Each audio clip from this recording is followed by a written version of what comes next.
but follows from the arguments of the second chapter.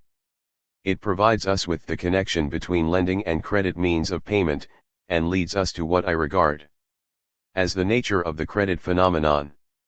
Since credit in the one case in which it is essential to the economic process can only be granted from such newly created means of payment, provided there are no results of previous development, and since, conversely, only in this one case does the creation of such credit means of payment play more than a merely technical role, then to this extent giving credit involves creating purchasing power, and newly created purchasing power is of use only in giving credit to the entrepreneur, is necessary for this purpose alone. This is the only case in which we cannot, without impairing the truth of our theoretical picture, substitute metal money for credit means of payment. For we can assume that a certain quantity of metal money exists at any time, since nothing depends upon its absolute magnitude, but we cannot assume an increase of it to appear just at the right time and place. Therefore, if we exclude from lending as well as from the creation of credit instruments those cases in which credit transactions and credit instruments play no essential part, then the two must coincide, if we neglect the results of previous development. In this sense, therefore, we define the kernel of the credit phenomenon in the following manner: credit is essentially the creation of purchasing power for the purpose of transferring it to the entrepreneur, but not simply the transfer of existing purchasing power. The creation of purchasing power characterizes, in principle, the method by which development is carried out in a system with private property and division of labor. By credit, entrepreneurs are given access to the social stream of goods before they have acquired the normal claim to it. It temporarily substitutes, as it were, a fiction of this claim for the claim itself. Granting credit in this sense operates as an order on the economic system to accommodate itself to the purposes of the entrepreneur, as an order on the goods which he needs. It means entrusting him with productive forces. It is only thus that economic development could arise from the mere circular flow in perfect equilibrium. And this function constitutes the keystone of the modern credit structure. Hence, while granting credit is not essential in the normal circular flow, because in it no necessary gap exists between products and means of production, and because it can be assumed there that all purchases of production goods by producers are cash transactions, or that in general, whoever is a buyer previously sold goods of the same money value, it is certain that there is such a gap to bridge in the carrying out of new combinations. To bridge it is the function of the lender, and he fulfills it by placing purchasing power created ad hoc at the disposal of the entrepreneur. Then those who supply production goods need not wait, and yet the entrepreneur need advance them neither goods nor existing money. Thus the gap is closed which would otherwise make development extraordinarily difficult, if not impossible, in an exchange economy where private property prevails. That the function of lenders lies in this is denied by no one. Differences of opinion exist only about the nature of the bridge. I believe that our conception, far from being more audacious and foreign to reality than others, is nearest to reality and makes a whole network of fictions superfluous. In the circular flow, from which we always start, the same products are produced every year in the same way. For every supply there waits somewhere in the economic system a corresponding demand, for every demand the corresponding supply. All goods are dealt in at determined prices with only insignificant oscillations, so that every unit of money may be considered as going the same way in every period. A given quantity of purchasing power is available at any moment to purchase the existing quantity of original productive services, in order then to pass into the hands of their owners and then again to be spent on consumption goods. There is no market for the bearers of the original productive services themselves, especially for land, and there is also no price for them within the normal circular flow. 12. If we neglect, as unessential, the value of the material of the monetary units, the purchasing power then really represents nothing but existing goods. Its total tells us nothing, but the shares of households and firms in this total do. If now credit means of payment, new purchasing power in our sense, are created and placed at the entrepreneur's disposal, then he takes his place beside the previous producers and his purchasing power. Its place beside the total previously existing. Obviously this does not increase the quantity of productive services existing in the economic system. Yet new demand becomes possible in a very obvious sense. It causes a rise in the prices of productive services. From this ensues the withdrawal of goods from their previous use, to which we have referred. 13. The process amounts to compressing 14. The existing purchasing power. In one sense no goods and certainly no new goods correspond to the newly created purchasing power. But room for it is squeezed out at the cost of previously existing purchasing power. This explains the manner in which the creation of purchasing power works. The reader can see that there is nothing illogical or mystical in it. 15. The external form of the credit instruments is quite irrelevant. To be sure, the matter is seen most plainly in the case of the uncovered banknote. But also a bill, which does not replace existing money, and which is not based upon goods already produced, is of the same character, if it actually circulates. Of course this is not true if it merely records the entrepreneur's obligation to his creditor or if it is merely discounted, but only when it is used in paying for goods. And all other forms of credit instruments, even simple credits in the books of a bank, may be considered from the same point of view. Just as when additional gas streams into a vessel, the share of the space occupied by each molecule of the previously existing gas is diminished by compression, so the inflow of new purchasing power into the economic system will compress the old purchasing power. When the price changes which thus become necessary are completed, any given commodities exchange for the new units of purchasing power on the same terms as for the old, only the units of purchasing power now existing are all smaller than those existing before and their distribution among individuals has been shifted. This may be called credit inflation. But it is distinguished from credit inflation for consumptive purposes by a very essential element.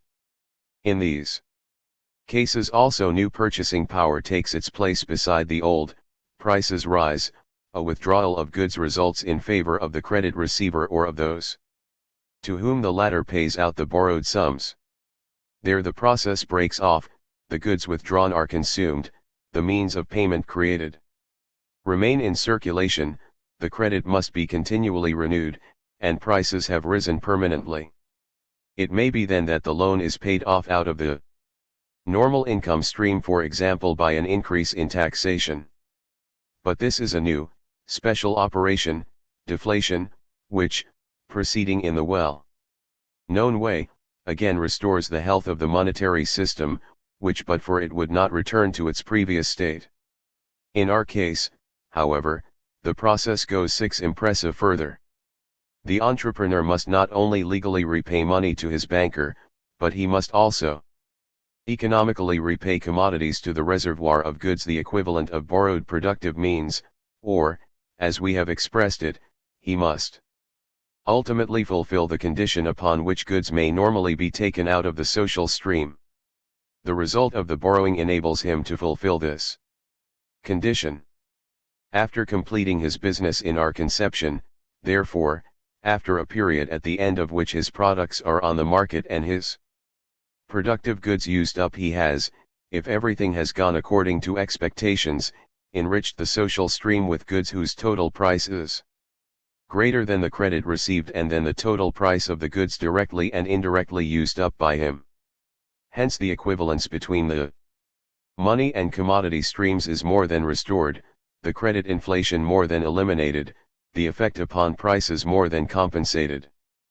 4:16 So that it may be said that there is no credit inflation at all in this case, rather deflation, but only a non-synchronous appearance of purchasing power and of the commodities corresponding to it, which temporarily produces the semblance of inflation. Furthermore, the entrepreneur can now repay his debt, amount credited plus interest, at his bank, and normally still retain a credit balance, equals entrepreneurial profit, that is withdrawn from the purchasing power fund of the circular flow. Only this profit and interest necessarily remain in circulation. The original bank credit has disappeared, so that the deflationary effect in itself, and especially if new and bigger enterprises are not continually being financed, would be much more severe than that just indicated. It is true that in practice two reasons prevent the prompt disappearance of the newly created purchasing power. First, the fact that most enterprises are not terminated in one period but in most cases only after a series of years. The essence of the matter is not altered by this, but the newly created purchasing power remains longer in circulation, and the redemption at the legal date then often takes the form of a prolongation. In this case it is economically no redemption at all, but a method of periodically testing the soundness of the enterprise. Economically this should really be called presentation for audit instead of presentation for payment, whether the thing to be redeemed is a bill or a personal loan. Moreover, if it is true that long-term enterprises are financed by short-term credit, every entrepreneur and every bank will try for obvious reasons to exchange this basis as soon as possible for a more permanent one. Indeed, will regard it as an achievement if the first stage can be completely jumped in an individual case. In practice this approximately coincides with replacing purchasing power created ad hoc by that existing already. And this generally happens in the case of development in full swing, which has already accumulated reserves of purchasing power, thus for reasons which our theory itself explains and which do not argue against it. And indeed in two steps. In the first place, shares or bonds are created and their amounts are credited to the enterprise, which means that banking resources still finance the enterprise. Then these shares and bonds are disposed of and gradually are paid for, not always at once. On the contrary, the accounts of the subscribing customers are often only debited by the subscribers out of existing supplies of purchasing power or reserves or savings. Thus, as it may be expressed, they are resorbed by the community's savings. The redemption of the credit instruments is thus accomplished and they are replaced by existing money. But this is not yet the final redemption of the entrepreneur's debt, the redemption in goods. The latter only comes later, even in this case. Secondly, still another fact prevents the prompt disappearance of the new purchasing power. Credit instruments may disappear in the case of final success, they have, so to say, the tendency to do so automatically. But even if they do not disappear, no disturbance occurs either in the individual or in the social economy, for now the commodities are there which constitute a counterbalance to and the only really significant kind of cover for the new purchasing power, which is precisely what is always absent in the case of consumptive credit. And so the process of production can always be repeated anew with the help of renewal of credit, although this is no longer new enterprise within our meaning. The credit instruments thus not only have no further influence upon prices, but they even lose that which they originally exercised. Indeed, this is the most important of the ways in which bank credit forces its way into the circular flow, until it has so established itself there that analytical effort is necessary in order to recognize that its source is not there. If this were not so, the received theory would not only be false, which it is in any case, but inexcusable and incomprehensible. If the possibility of giving credit is therefore not limited by the quantity of liquid resources existing independently of creation for the very purpose of granting credit, nor by the existing idle or total quantity of goods, by what is it limited? First, as regards practice, let us assume that we have a free gold standard, that is, redemption of banknotes in gold upon demand, the obligation to purchase gold at a legal price, and free export of gold. Assume also that we have a banking system grouped around a central note-issuing bank, but that there are no other legal barriers and rules for the gestation of banking business, for example no note reserve regulations and so on. For the central bank or deposit reserve regulations and so on for the other banks. This represents the leading case, the treatment of which is easily applicable to other cases. Then every new creation of purchasing power which precedes the appearance of the corresponding quantities of goods, and hence raises prices, will have the tendency to raise the value of the gold contained in gold coin above the value of the monetary unit. This will lead to a diminution of the quantity of gold in circulation, but above all to the presentation of bank means of payment for redemption, first bank notes, then directly and indirectly all others, in another sense, for another purpose and for another reason than that which we have just described. And if the solvency of the banking system in this sense is not to be endangered, the banks can only give credit in such a way that the resulting inflation is really temporary and moreover remains moderate. But it can only remain temporary if the commodity complement of the newly created purchasing power comes on the market at the right time, and if, in cases of failure where it does not appear on the market at all, and in cases of lengthy production where it appears only after long years, the banker intervenes with purchasing power drawn from the circular flow, for example, with money saved by other people. Hence the necessity of maintaining a reserve, which acts as a brake on the central bank as well as on the other banks.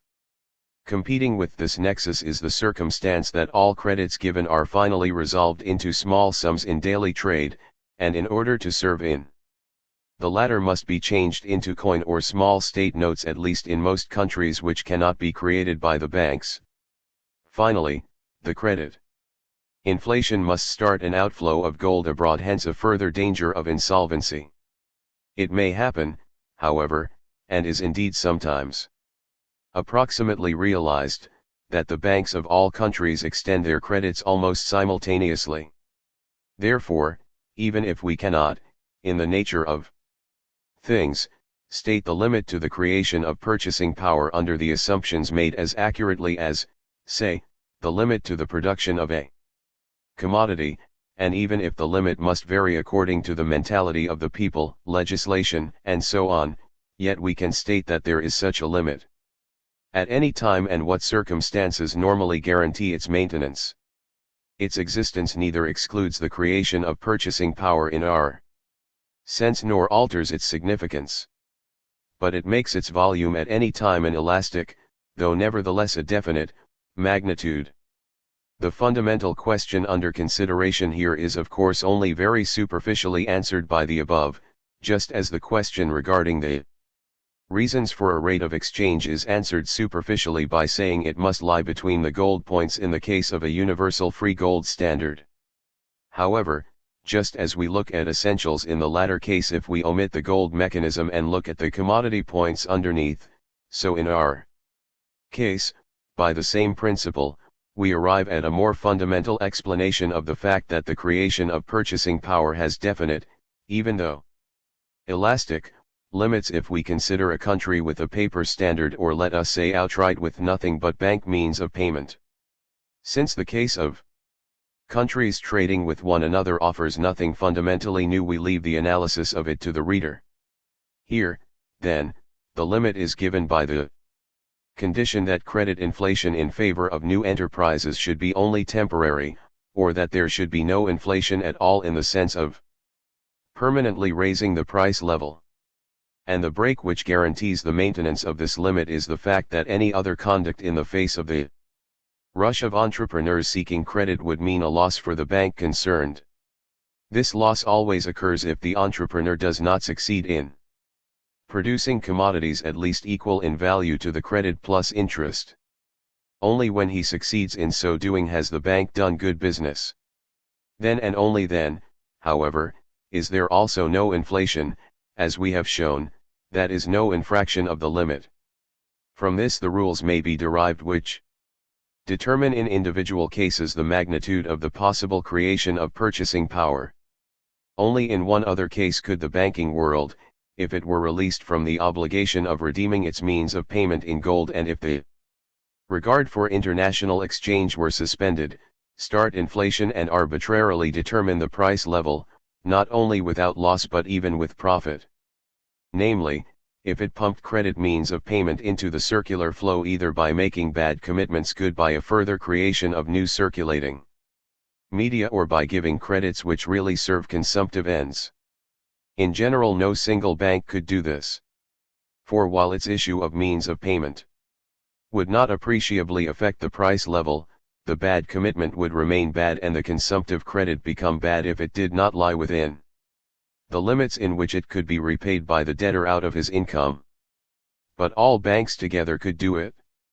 They could, under our assumptions, continually give additional credit and precisely through its effect upon prices make good that given previously. And that this is possible to a certain extent even outside these assumptions is the chief reason why special legal restrictions and special safety valves are actually necessary in practice. This last statement is really self-evident. Just as the state, under certain circumstances, can print notes without any assignable limit, so the banks could do likewise if the state, for it comes to this, were to transfer the right to them in their interest and for their purposes, and common sense did not prevent them from exercising it. But this has nothing to do with our case, viz. the case of granting credit and creating purchasing power for carrying out new combinations which are remunerative at the existing level of prices. 17 Hence nothing to do with the meaning, nature, and origin of the creation of entrepreneurial purchasing power in general. I emphasize this expressly because the thesis concerning the unlimited power of the banks to create circulating media, after being repeatedly quoted, not only without the necessary qualifications, but also without the context in which it stands, 18 has become a point of attack and a ground for rejecting the new theory of credit capital. It is now time to give expression to a thought which has long been awaiting formulation and which is familiar to every businessman. That form of economic organization in which the goods necessary for new production are withdrawn from their settled place in the circular flow by the intervention of purchasing power created ad hoc is the capitalist economy, while those forms of economy in which this happens through any kind of power of command or through agreement of all concerned represent non-capitalistic production. Capital is nothing but the lever by which the entrepreneur subjects to his control the concrete goods which he needs, nothing but a means of diverting the factors of production to new uses, or of dictating a new direction to production. This is the only function of capital, and by it the place of capital in the economic organism is completely characterized. Now what is this lever, this means of control? It certainly does not consist of any definite category of goods, of any definable part of the existing supply of goods. It is generally recognized that we meet with capital in production and that it is useful in some way or other in the productive process. Hence we must also see it somewhere in operation in our case of carrying out new combinations. Now all the goods which the entrepreneur needs are on the same level from his standpoint. He wants the services of natural agents, of labor, of machinery, of raw material, all of them equally and in just the same sense, and nothing distinguishes one of these wants from the others. Of course, this is not to say that there is no relevant difference at all between these categories of goods. On the contrary, there are certainly differences, even though their significance was and still is overestimated by many theorists. But it is clear that the entrepreneur's behavior is the same towards all these categories. He buys all of them for money, for which he calculates or pays interest, without distinction, whether they are tools or land or labor. They all play the same part, are equally necessary for him. In particular, it is quite immaterial whether he begins his production as it were ab ovo, that is merely buys land and labor, or whether he also acquires already existing intermediate products instead of producing them himself. Finally, if he should acquire consumption goods, this would make no fundamental difference either. Nevertheless, it would look as if consumption goods had the first claim to be emphasized. Especially if one accepted the theory that the entrepreneur advances consumption goods to the possessors of productive means, in the narrower Sense of the word. In this case these goods would be characteristically different from other goods, they would play a special role, and indeed, precisely the one which we assign to capital. From this it would follow that the entrepreneur would exchange productive services for consumption goods. Then we should have to say that capital consists of consumption goods. However, this possibility is already settled. Setting aside this last interpretation, then, there is no reason for making any kind of distinction between all the goods which the entrepreneur buys, consequently no reason for including any group of them under the name capital. That capital defined so as to consist of goods belongs to every economic organization and hence is not suitable for characterizing the capitalistic one, requires no argument. Furthermore, it is not true that if the businessman were asked wherein consists his capital, he would point to any of these categories of goods. If he mentions his factory he includes the ground on which it stands, and if he wishes to be complete he will not forget his working capital in which directly or indirectly purchases of labor services are included. The capital of an enterprise, however, is also not the aggregate of all the goods serving its purposes. For capital confronts the world of goods. Goods are bought for capital, capital is invested in goods, but this very fact implies the recognition that its function is different from that of the goods acquired. The function of the goods consists in serving a productive purpose corresponding to their technical nature. The function of capital consists in procuring for the entrepreneur the means with which to produce.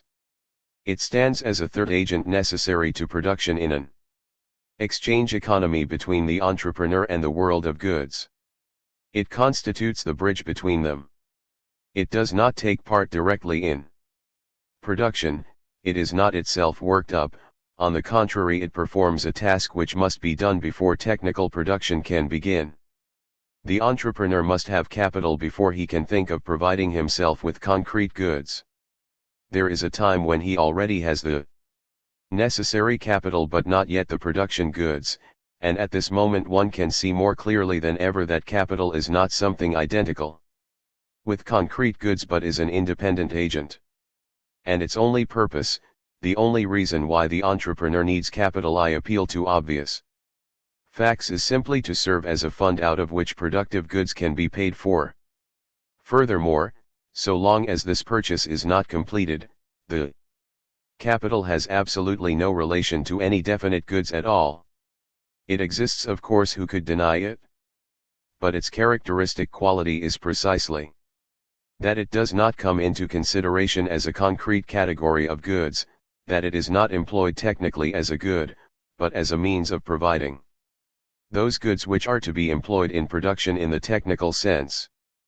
But when this purchase is completed, does the entrepreneur's capital then consist of concrete goods, of all kinds, of land bought as well as of tools bought, but still of goods? If one exclaims with quesne, parcours les firmes et les ateliers, et, vous trouverez de bâtiments, de bestiaux, de semences, de matières premières, de meubles et de instruments. De tout espèce. From our point of view one must add further, services of land and labor and also consumption goods as well. Is not this justified after the purchase? The capital has now fulfilled the function ascribed to it by us. If the necessary productive means, and, as we shall assume, also the necessary labor services, are bought, then the entrepreneur no longer has the capital which was placed at his disposal.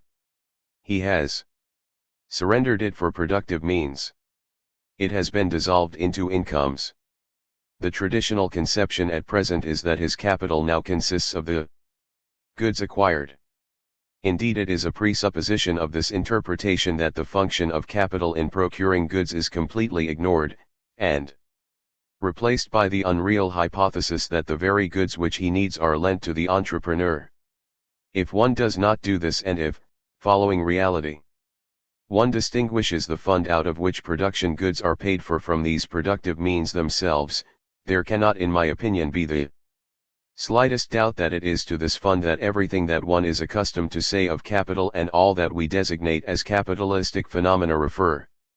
If this is correct, then it is furthermore clear that the entrepreneur no longer possesses this fund, because he has just paid it out, and that the parts of it in the hands of the sellers of productive means can be no different in character from the sums received from the sale of bread in the hands of the baker. The everyday method of expression frequently met with, which describes the productive means when purchased as capital, proves nothing, all the more when the other expression goes with it, namely that capital is embodied in these goods. The latter method of expression can only be correct in the sense in which it can also be said that coal is embodied in a steel rail, that is, in the sense that the use of coal has led to the creation of the steel rail. But for all that, does not the entrepreneur still have his capital? And can he not at least draw out his capital from this investment again, while the same coal cannot be obtained again? I believe that these questions can be satisfactorily answered. No, the entrepreneur has spent his capital. In return for it, he has acquired goods which he will not employ as capital, that is, as a fund in paying for other goods, but in technical production. However, if he changes his mind and wishes to part with these goods, there will usually be other people ready to buy them, and then he can again obtain possession of a greater or smaller amount of capital. From this point of view, since his productive means can serve not only as productive means but also indirectly as capital insofar as he can use them to obtain first purchasing power and then other productive means, he is right if he calls them elliptically his capital. Really they are the only source of purchasing power at his command if he should be in need of it before his production is completed. We shall come to still another reason for this interpretation. The second question is now also answered. The entrepreneur can obtain capital again by selling his production goods. He cannot of course get the identical capital again, in most cases not even the same amount. But since this does not matter, the plastic expression to draw out his capital has, though only a figurative yet quite a sound meaning. It does not conflict with our interpretation. What is capital then if it consists neither of a definite kind of goods nor of goods in general? By this time the answer is obvious enough: it is a fund of purchasing power. Only as such can it fulfill its essential function, the sole function for which capital is necessary in practice and for which alone the capital concept has a use in theory, which cannot be just as well replaced by enumerating categories of goods. The question now arises as to what exactly constitutes this fund of purchasing power. This question seems to be very simple. Of what does my fund of purchasing power consist?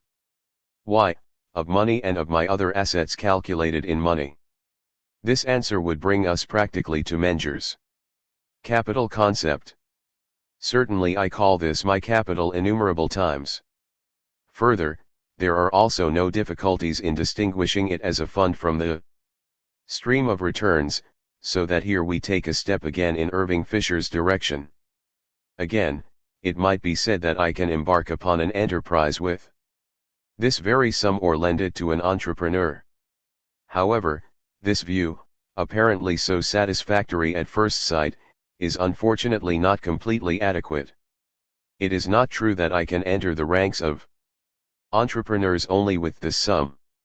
If I can draw a bill that will be taken in payment, then I can also buy production goods for its amount.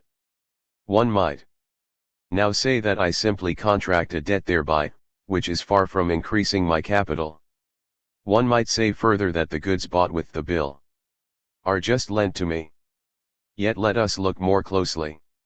If I am successful, I shall be able to redeem the bill with money or counterclaims, which do not come out of my capital but out of the proceeds of my product. Thus I have increased my capital, or if there is any reluctance in granting this, I have done something that renders me just the same service as an increase of my capital, without incurring debts which would later decrease my capital. Again, it might be objected that my capital would have grown if I had not had to repay debts.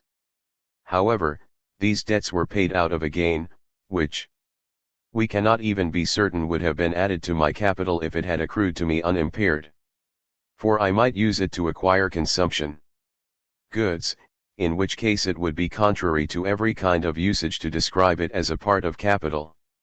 If it is correct that the function of capital only consists in assuring the entrepreneur control over production goods, then we cannot evade the conclusion that my capital would be increased by creating the bill. If the reader keeps in mind what was said earlier in combination with what follows, our result will lose much of its paradoxical appearance. It is true, I have not become richer by creating the bill.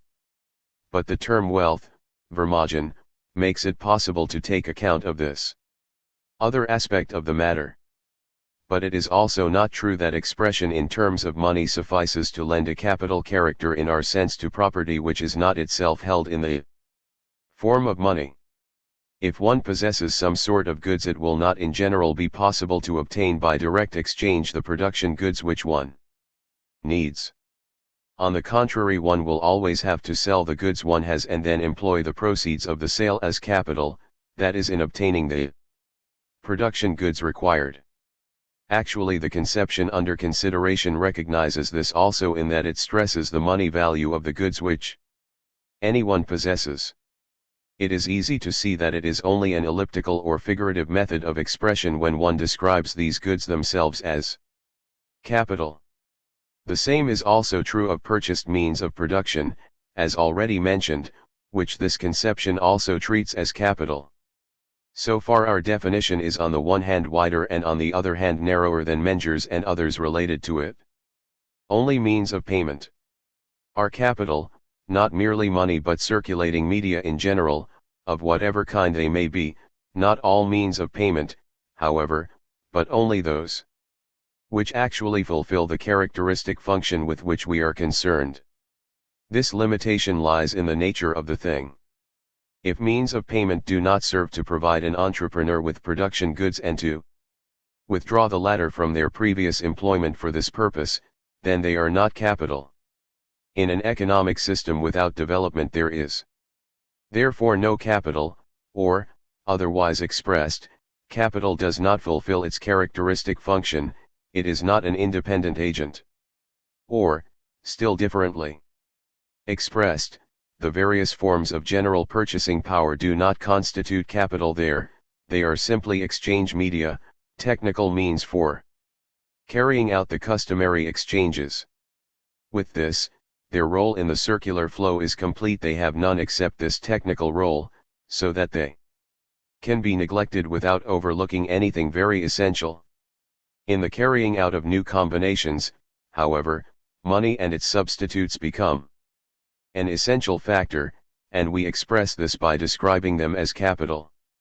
Thus, according to our point of view, capital is a concept of development to which nothing in the circular flow corresponds. This concept embodies an aspect of the economic process which only the facts of development suggest to us. I should like to draw the reader's attention to this statement. It contributes much to the understanding of the point of view here developed. If one speaks of capital with the connotation which the word has in practical life, then one always thinks not so much of things as of processes or of a certain aspect of things, namely of the possibility of entrepreneurial activity, of the possibility of control over productive means in general. This aspect is something common to many concepts of capital, and the efforts to bring it out explain, in my opinion, the protean qualities of the concrete definition. According to it, nothing is really in itself capital, absolutely and by virtue of immanent qualities, but that which is designated as capital is so only to the extent that it satisfies certain conditions, or only from a certain point of view. We shall define capital, then, as that sum of means of payment which is available at any moment for transference to entrepreneurs. At the moment when development starts from a circular flow in equilibrium, only a very small part of that sum of capital could, according to our interpretation, consist of money. On the contrary, it would have to consist of other means of payment newly created for the purpose. If development is once in motion, or if capitalist development joins a non-capitalist or a transitional form, it will start with a supply of accumulated liquid resources. But in strict theory it could not do this.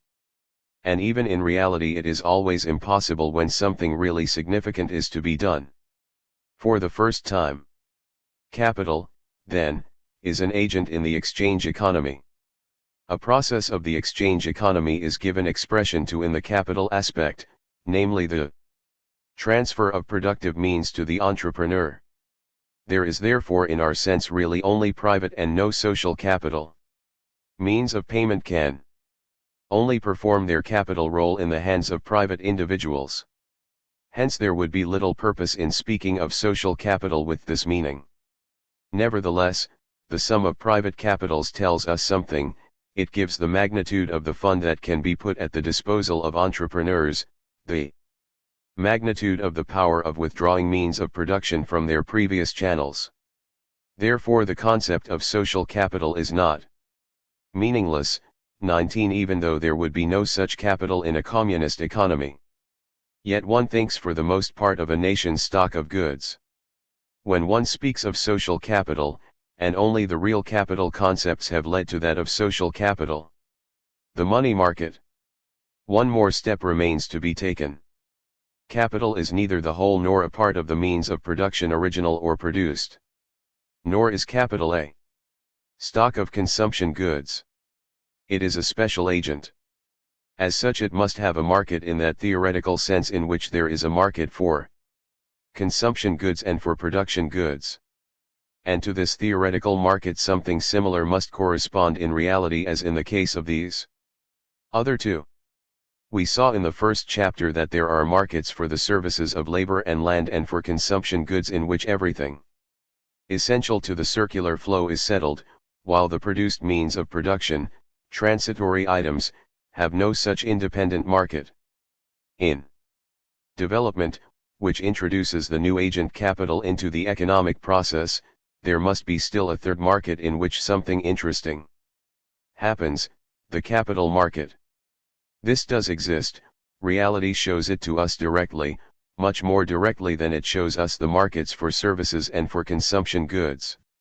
It is much more concentrated, much better organized, much easier to observe than the other two. It is what the businessman calls the money market. That about which every newspaper reports daily under this title. From our standpoint the name is not wholly satisfactory. It is not simply money that is dealt in, and we might in part join the protest of economists against this conception of it. But we accept the name. In any case the capital market is the same as the phenomenon that practice describes as the money market. There is no other capital market. 20 It would be an attractive and a profitable task to outline a theory of the money market. As yet we have none. 21 It would be especially interesting and profitable to collect and test the theoretical meaning of the practical rules of experience which determine the practical man's decisions and his judgment of particular situations. They are indeed for the most part strictly formulated, and guide every writer of money market articles. These practical rules for economic forecasting are at present quite detached from theory, although the study of them leads deep into the understanding of modern economic life. We cannot go into this here. We shall only say what is necessary for our purposes. This can be done in a few words. In an economy without development there would be no such money market. If it were highly organized and its transactions were settled with credit means of payment, it would have a central settlement bureau, a kind of clearinghouse or bookkeeping center for the economic system. In the transactions of this institution everything that happens in the economic system would be mirrored, for example the periodical payments of wages and taxes, the requirements for moving the harvest and for holidays. But these would only be matters of accounting. Now these functions must also be performed if there is development. With development, moreover, there is always employment for purchasing power which is momentarily idle. And finally, with development, as already emphasized, bank credit penetrates into the transactions of the circular flow. Thus it is, then, that these things become, in practice, elements of the function of the money market. They become a part of the organism of the money market. And so the requirements of the circular flow are added to the entrepreneur's demand. In the money market on the one hand, and money from the circular flow increases the supply of money in the money market on the other. Hence, we feel in every money market article the pulse of the circular flow, hence we see that the demand for purchasing power increases at harvest time, when taxes are due and so forth, while after these times the supply increases. But this must not prevent us from distinguishing the transactions in the money market which belong to the circular flow from others. Only the latter are fundamental, the former are added onto them, and the fact that they appear in the money market at all is merely a consequence of development. All the reciprocal effects which obviously bind the two together do not alter the fact that, even practically, they may be distinguished in every case, and that in the money market it is always possible to say what belongs to the circular flow and what belongs to development. The kernel of the matter lies in the credit requirements of new enterprises. Of course we must remember that the influence of the international relations in which every economic system finds itself, and of non-economic intervention, to which every economic system is exposed, are neglected. Here, in order to shorten and simplify the exposition, hence the phenomena of the national balance of payments, of the bullion trade, and so on, drop out of sight. With this proviso, only one fundamental thing happens on the money market, to which everything else is accessory. On the demand side appear entrepreneurs, and on the supply side producers of and dealers in purchasing power, viz. bankers, both with their staffs of agents and middlemen. What takes place is simply the exchange of present against future purchasing power. In the daily price struggle between the two parties, the fate of new combinations is decided. In this price struggle the system of future values first appears in a practical, tangible form and in relation to the given conditions of the economic system. It would be wholly wrong to believe that the price of short-term credits is a matter of indifference for new undertakings, since it is long-term credit that they want. On the contrary, the whole economic situation at every moment is nowhere so clearly expressed as in the price of short loans. The entrepreneur does not necessarily borrow for the whole period over which he needs credit, but as necessity arises, and often almost from day to day. Moreover, speculators often hold shares, especially of new enterprises, with such short-term credit, which may be granted today and denied tomorrow.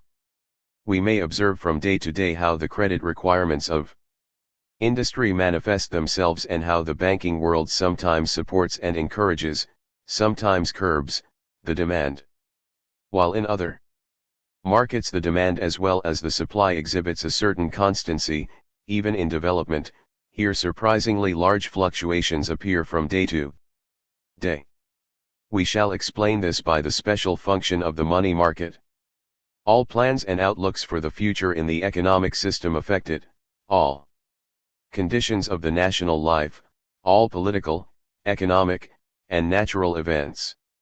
There is scarcely a piece of news that does not necessarily influence the decisions relative to the carrying out of new combinations or the money market position and the opinions and intentions of entrepreneurs.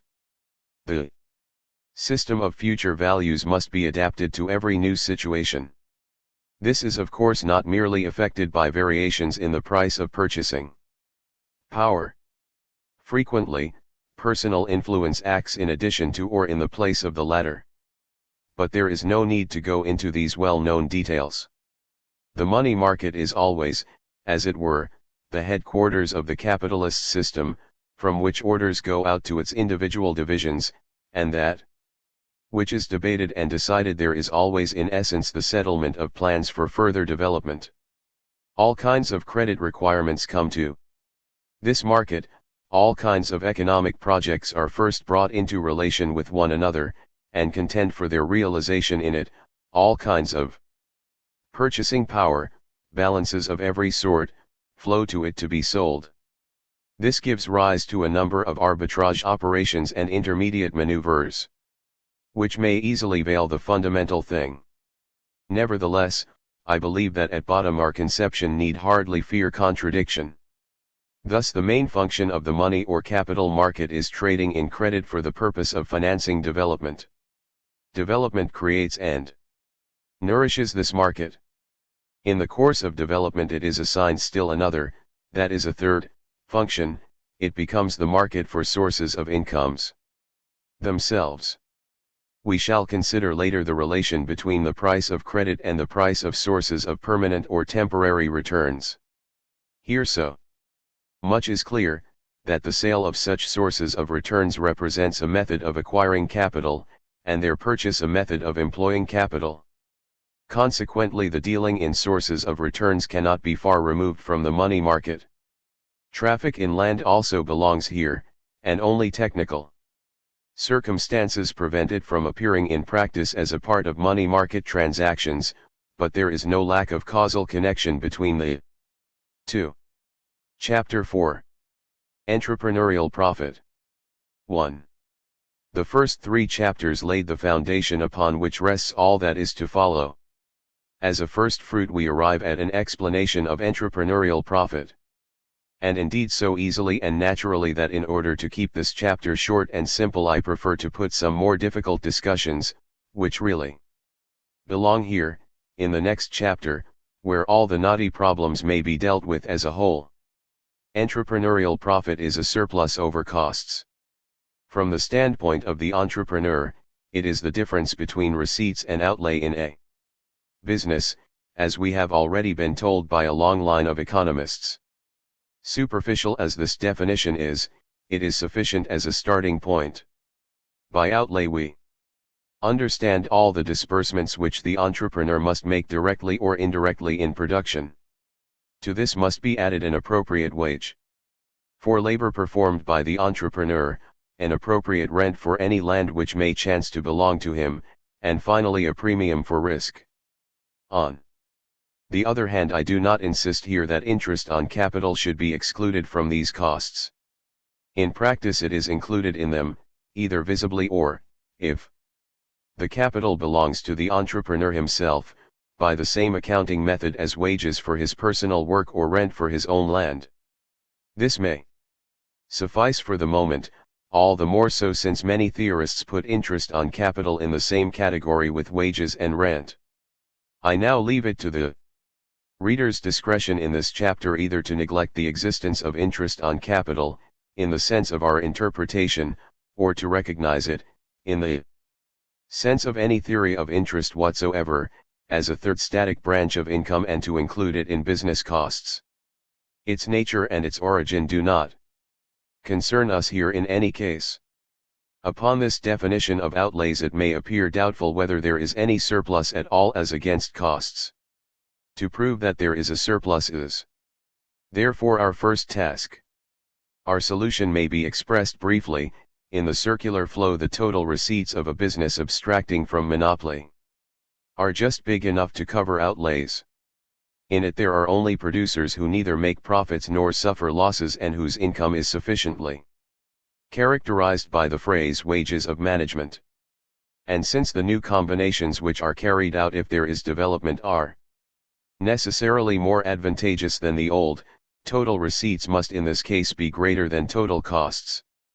In honor of Lauderdale, too, who was the first to deal with our problem, I shall begin with the improvement of the productive process and indeed with the time-honored example of the power loom, which is also commended by the fact that it has been subjected to a searching analysis by Bohm-Bawerk. 3. Very many if not most of the achievements of the leaders of modern economic life are of this kind, in particular the new era of the 18th and 19th centuries exhibits efforts in this direction. It is true that in this period we find the several functions which are to be distinguished in the process of introducing improvements in production even less separated than today. Men of the Arkwright type invented and at the same time put their inventions into practice. They had not our modern credit system at their disposal. However, I hope I have taken the reader so far that I may make use of our analytic tools in their purest form without further explanations and repetitions. The matter then appears as follows. If anyone in an economic system in which the textile industry produces only with hand labor sees the possibility of founding a business which uses power looms, feels equal to the task of overcoming all the innumerable difficulties, and has made the final decision, then he, first of all, needs purchasing power. He borrows it from a bank and creates his business. It is absolutely immaterial whether he constructs the power looms himself or has them constructed by another firm according to his directions in order to confine himself to employing them. If a worker with such a loom is now in a position to produce 6 times as much as a hand worker in a day, it is obvious that given 3 conditions the business must yield a surplus over costs, a difference between receipts and outlay. First, the price of the product must not fall when the new supply appears, or else not fall to such an extent that the greater product per worker brings no greater receipts now than the smaller product obtainable by hand labor did before. Secondly, the costs of the power loom per day must either remain below the daily wages of the 5 workers dispensed with or else below the sum which remains after allowing for the possible fall in the price of the product and deducting the wage of the 1 worker required. The third condition supplements the other 2. These 2 cover wages of the workers who attend to the looms, and wages and rent which go in payment for the looms. So far I have taken the case in which these wages and rents are simply those which ruled before the entrepreneur hit upon his plan. If his demand is relatively small we can rest content with this. 5. If not, however, then the prices of the services of labor and land rise because of the new demand. For the other textile businesses at first continue working and the necessary means of production need not be withdrawn directly from them, but from industry in general. This happens by means of an advance in prices. And therefore, the businessman, who must anticipate and estimate the rise in prices in the market for production goods which follows his appearance, may not simply include the former wages and rents in his calculation, but must add an appropriate amount, so that yet a third item must be deducted. Only if the receipts exceed outlays after allowing for all 3 sets of changes is there a surplus over costs. These 3 conditions have been fulfilled innumerable times in practice. This proves the possibility of a surplus over costs. 6. However, they are obviously not always fulfilled, and when they are not, and the fact is foreseen, the new business is not organized. If this fact is not foreseen, no surplus results but rather a loss. If the conditions are fulfilled, however, the surplus realized is ipso facto a net profit. For the looms produce a greater physical product than the services of labor and land contained in them could produce by the previous method, although in the case of constant prices of production goods and products this latter method would also enable production to be carried on without loss. Furthermore, the looms are obviously available at cost to our entrepreneur. We neglect the possibility of patenting as being intelligible without further consideration. Hence there arises a difference between receipts, which are determined according to the prices which were equilibrium, that is cost prices when hand labor alone was being used, and outlays, which are now essentially smaller per unit of product than for other businesses.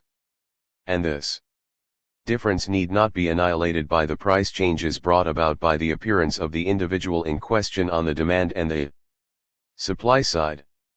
This is so clear that we may forego a more rigorous formulation at this point.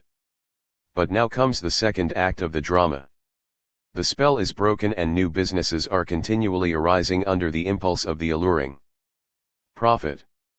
A complete reorganization of the industry occurs, with its increases in production, its competitive struggle, its supersession of obsolete businesses, its possible dismissal of workers, and so forth. We shall consider this process more closely later.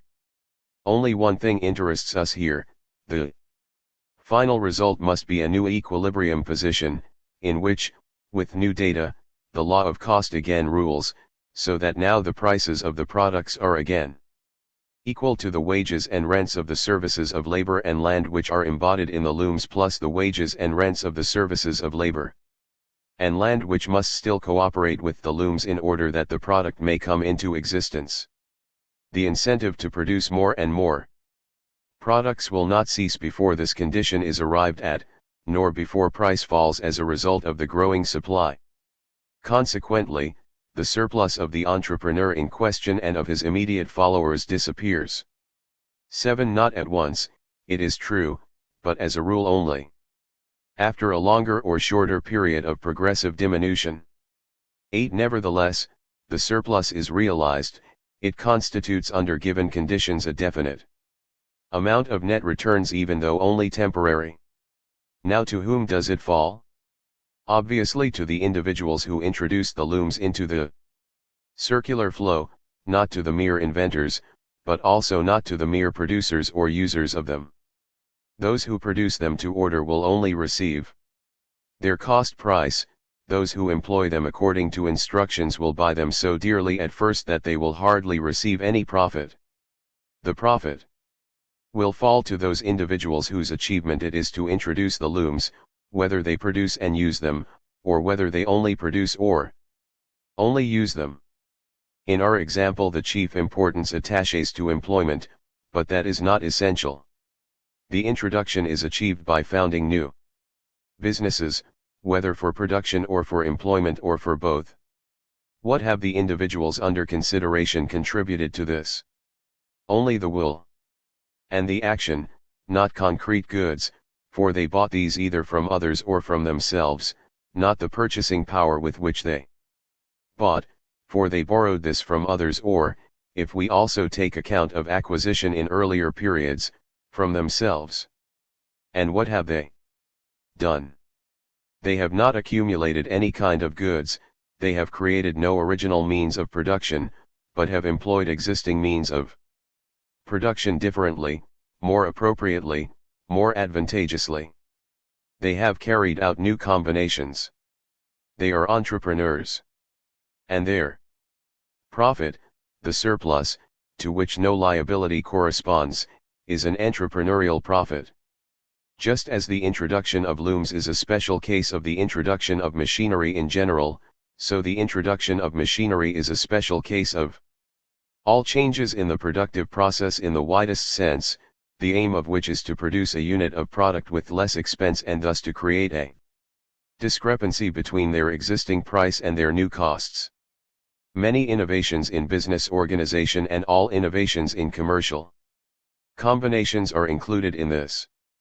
For all such cases, what has been said may be repeated word for word.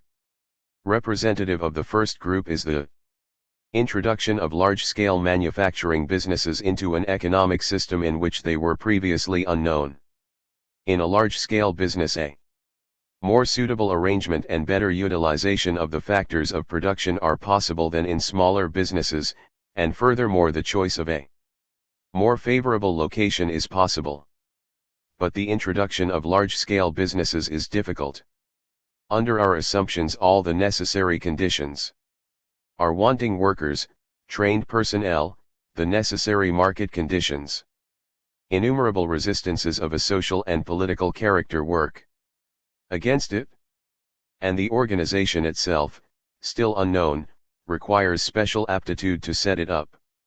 However, if anyone has in him all that pertains to success under these circumstances, and if he can obtain the necessary credit, then he can put a unit of product on the market more cheaply, and, if our three conditions are realized, make a profit which remains in his pocket.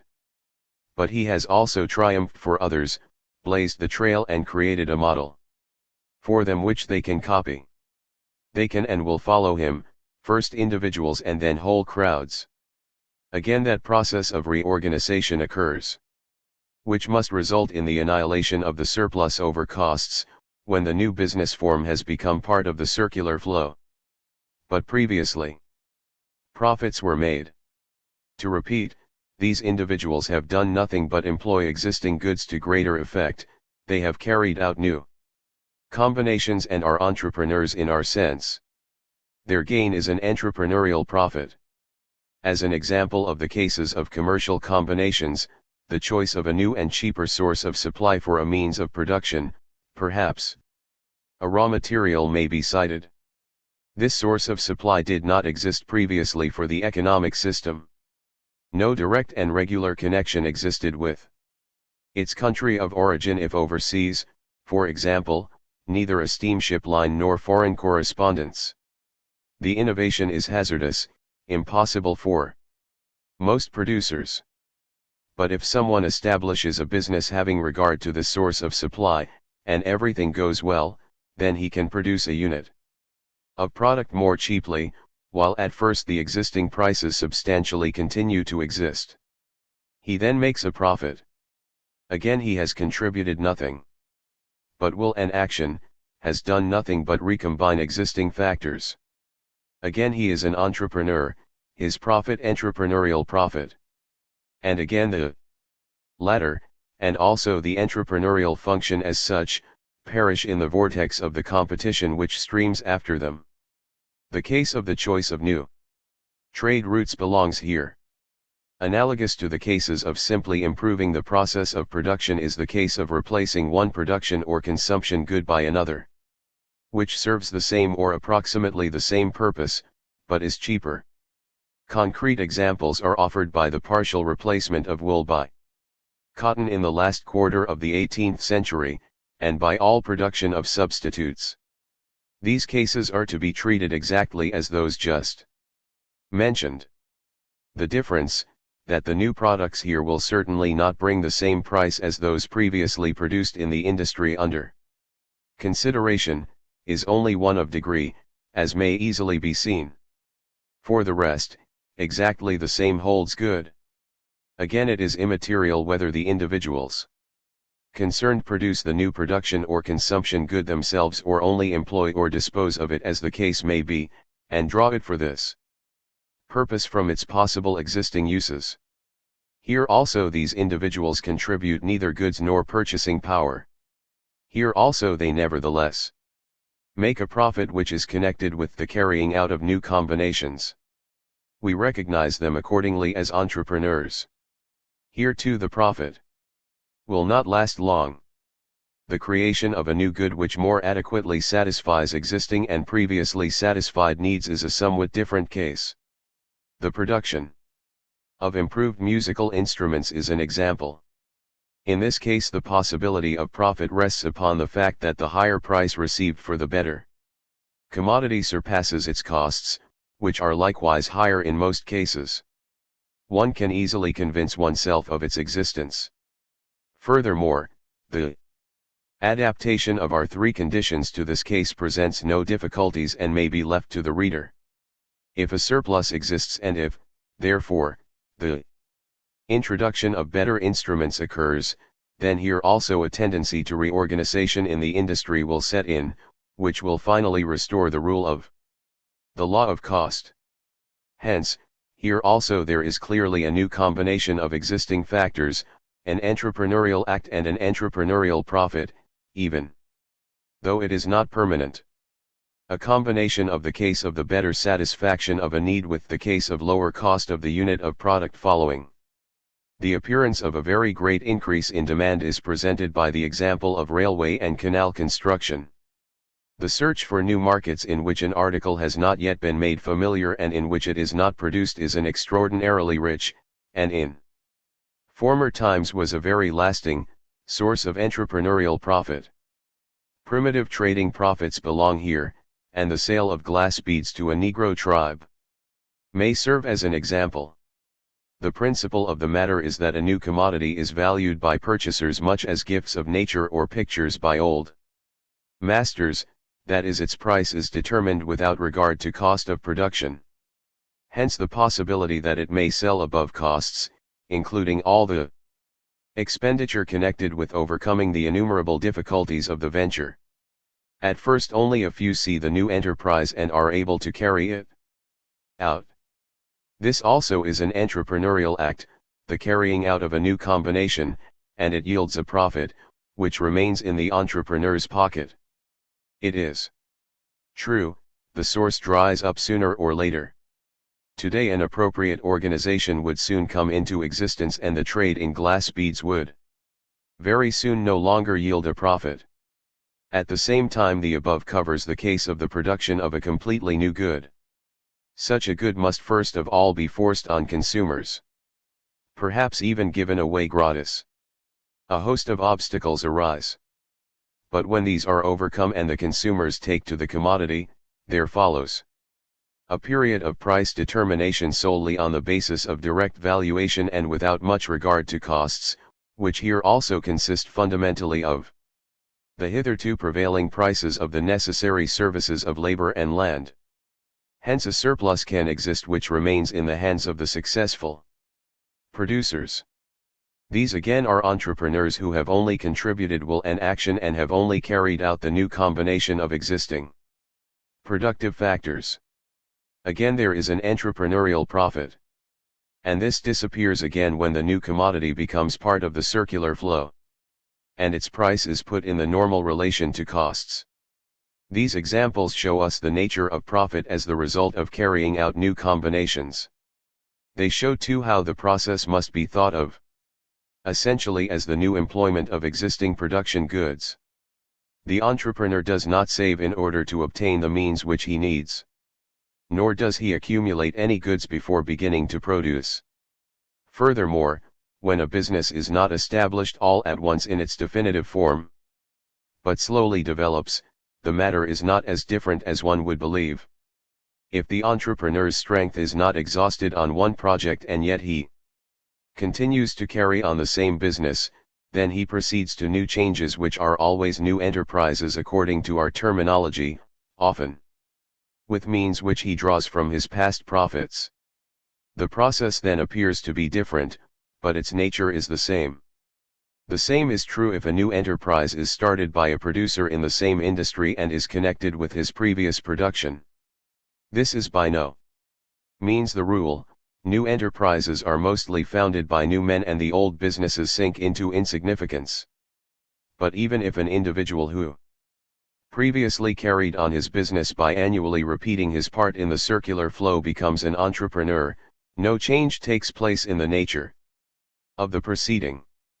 The fact that in this case the entrepreneur himself already has the necessary means of production, wholly or in part, or, as the case may be, can pay for them out of existing resources of his business, does not change his function as an entrepreneur.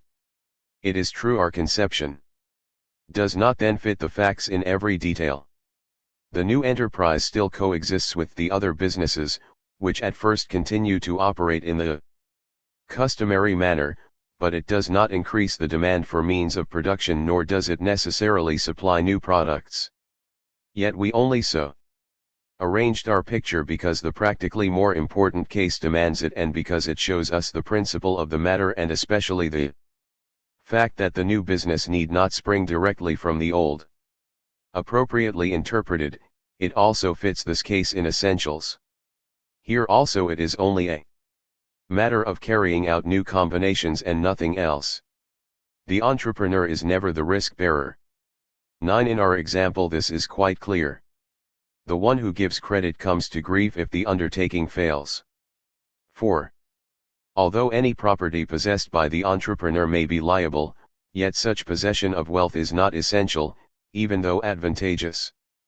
But even if the entrepreneur finances himself out of former profits, or if he contributes the means of production belonging to his static business, the risk falls on him as capitalist or as possessor of goods, not as entrepreneur. Risk-taking is in no case an element of the entrepreneurial function.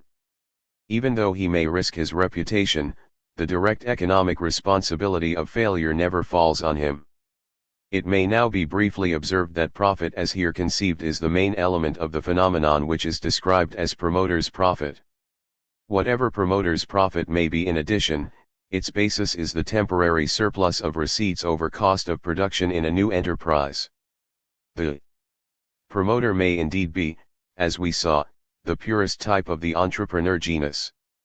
He is then the entrepreneur who confines himself most strictly to the characteristic entrepreneurial function, the carrying out of new combinations.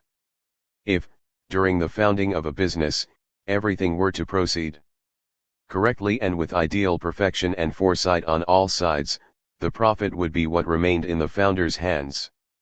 Of course, in practice it is quite different. But this still gives the principle of the matter.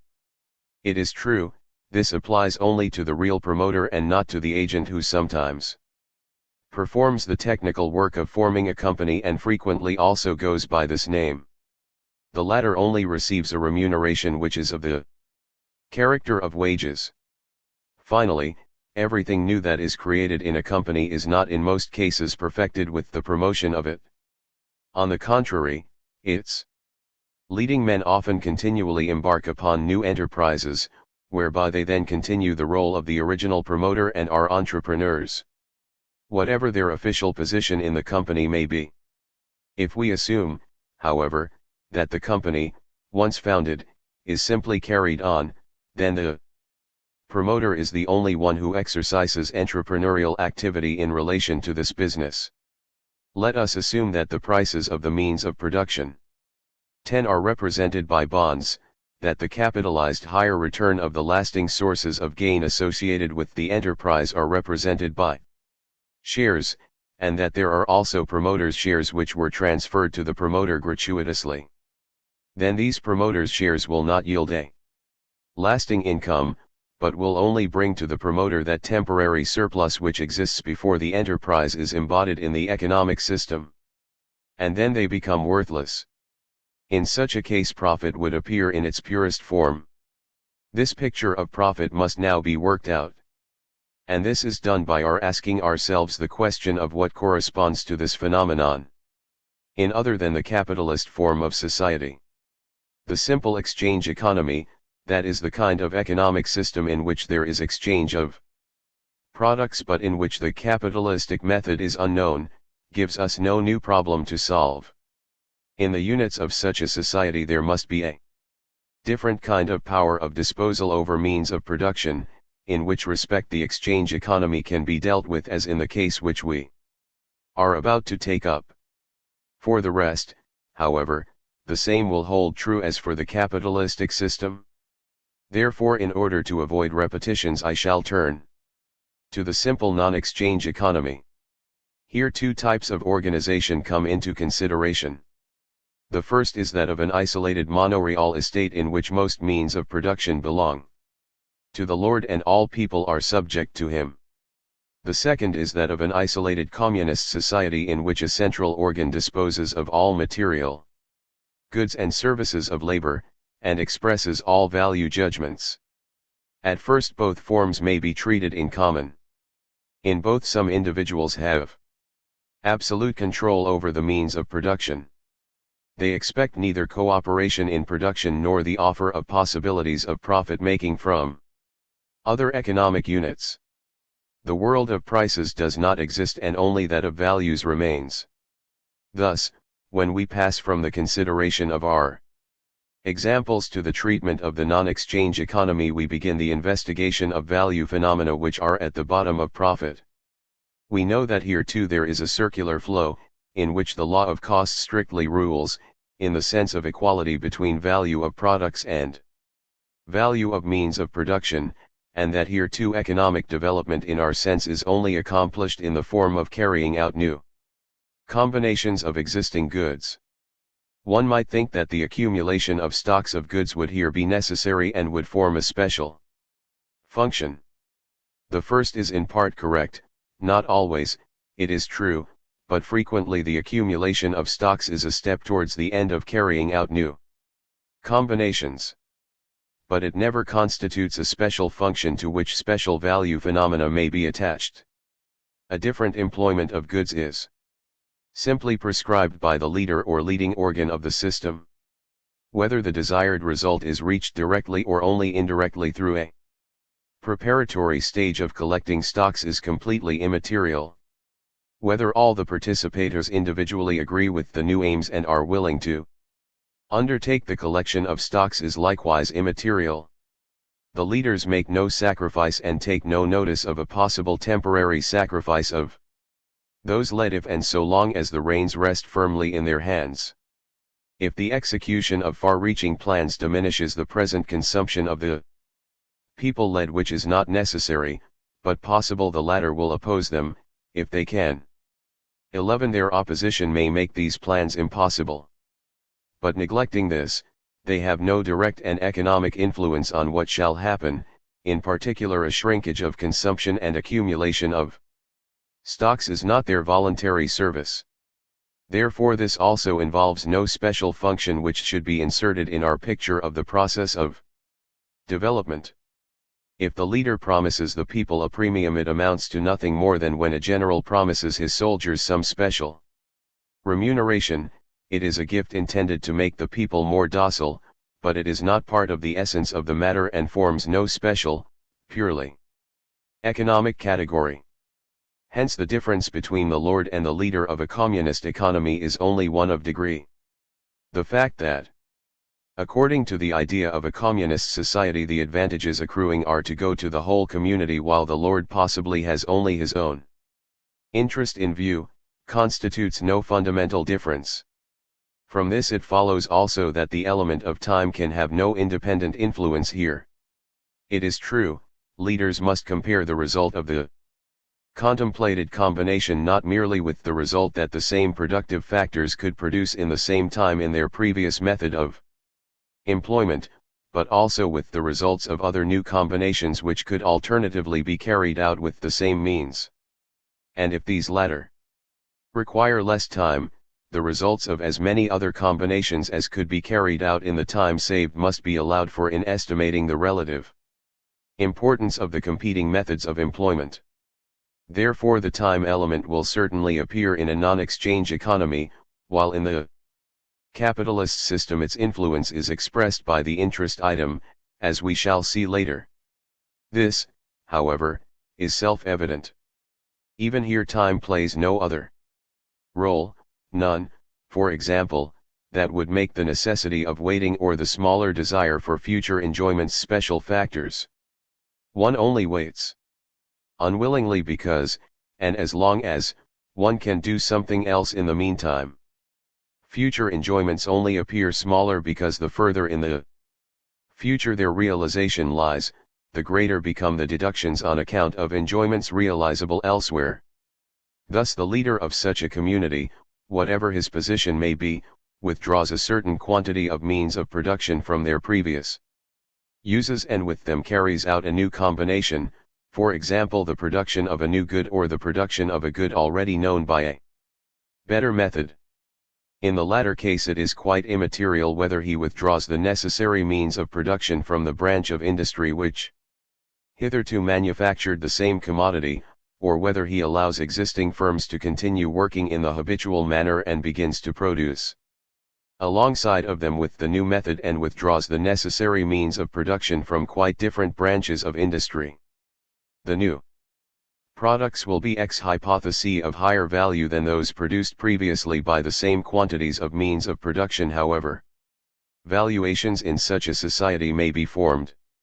How does the process of imputation proceed with respect to the new products? At the moment when the combination is completed and the products come into existence, their value is determined. How will the values of the factors which have participated be formed? It is still better to choose the moment when the decision is made to carry out the new combination and to assume that everything happens exactly according to the decision. First of all, a valuation must be made by the producers. The value of the new products must be compared with the value of those products which the same means of production have been producing so far in the normal circular flow. Clearly this valuation is necessary in order to make any estimate of the advantage of the new combination, and without it no action would be possible. The central question for our problem is now, which of the two alternative values that may be produced by the means of production will be imputed to the latter. So much is clear, before the decision about carrying out the new combination is made, only that value which corresponds to the old employment. For there would be no sense in imputing beforehand the surplus value of the new combination to the means of production, since the carrying out of it would then no longer appear as an advantage and the basis for the necessary comparison of the values in the two uses would be lost. But how does the matter stand once the decision is made? Must not the whole gain in satisfaction be imputed in the Mendrian sense 12 to the means of production, just as in the circular flow, since they now realize the higher value, so that if everything functions with ideal perfection the whole value of the new products will be reflected in the means of production used? I answer no, and assert that even here the services of labor and land are to be estimated at their old values, and in fact for the following two reasons. First, the old values are customary values.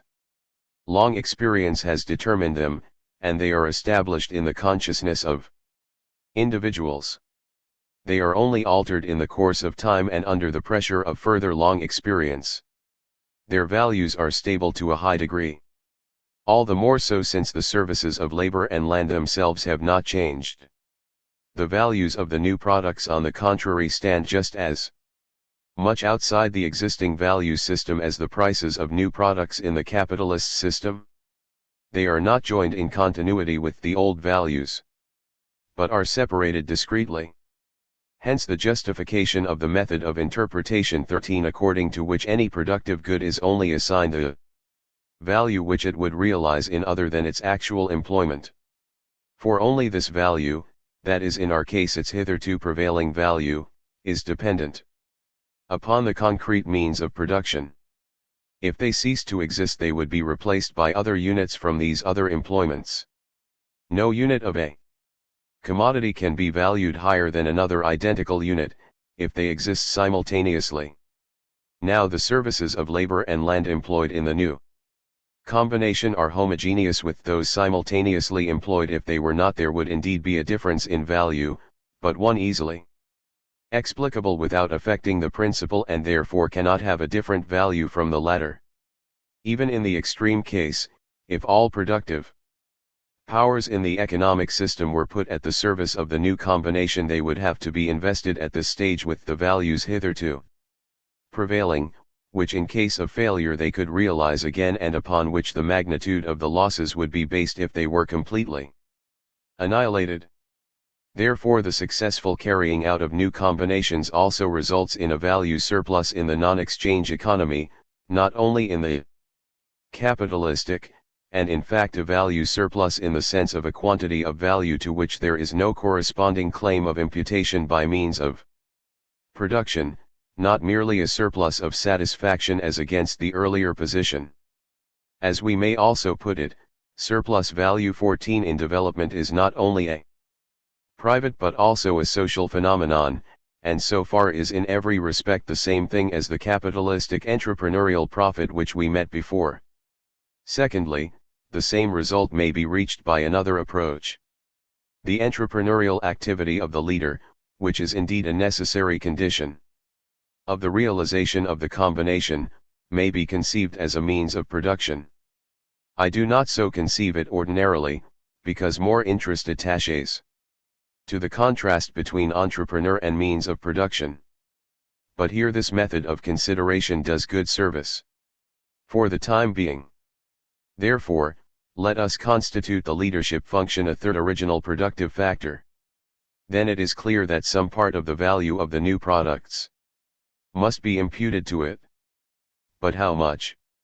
Leader and means of production are equally necessary, and the whole surplus value of the new products depends upon the cooperation of both of them. This requires no further comment and does not contradict what was said in the preceding paragraph. The appropriate magnitudes of all value categories are only determined by the force of competition, whether of goods or of individuals. Since this second kind of competition does not exist in the non-exchange economy, and since in it the difference between what is and is not profit is also of much less significance than in an exchange economy, as we shall see immediately, its value would not always appear with the clearness that it does where this difference is very essential. But we can nevertheless specify for most cases how much is to be imputed to the entrepreneur's function. In most cases, as we have said, the means of production are replaceable, but not the leader. 15 Hence the former will have imputed to them that value which will be lost in the event of replacement being necessary, and the leadership function will be assigned the remainder. To the leadership function is imputed the value of the new products minus the value which could be realized without it. Hence, the surplus here corresponds to a special claim to imputation, and can therefore in no case swell the claim which originates in the means of production. In this it must not be forgotten, however, that it would not be quite right if we were always to speak of the imputation of the hitherto prevailing value to the means of production. The marginal value in the previous uses indeed rises in consequence of the withdrawal of means of production from them. We observed the same phenomenon in the capitalistic system.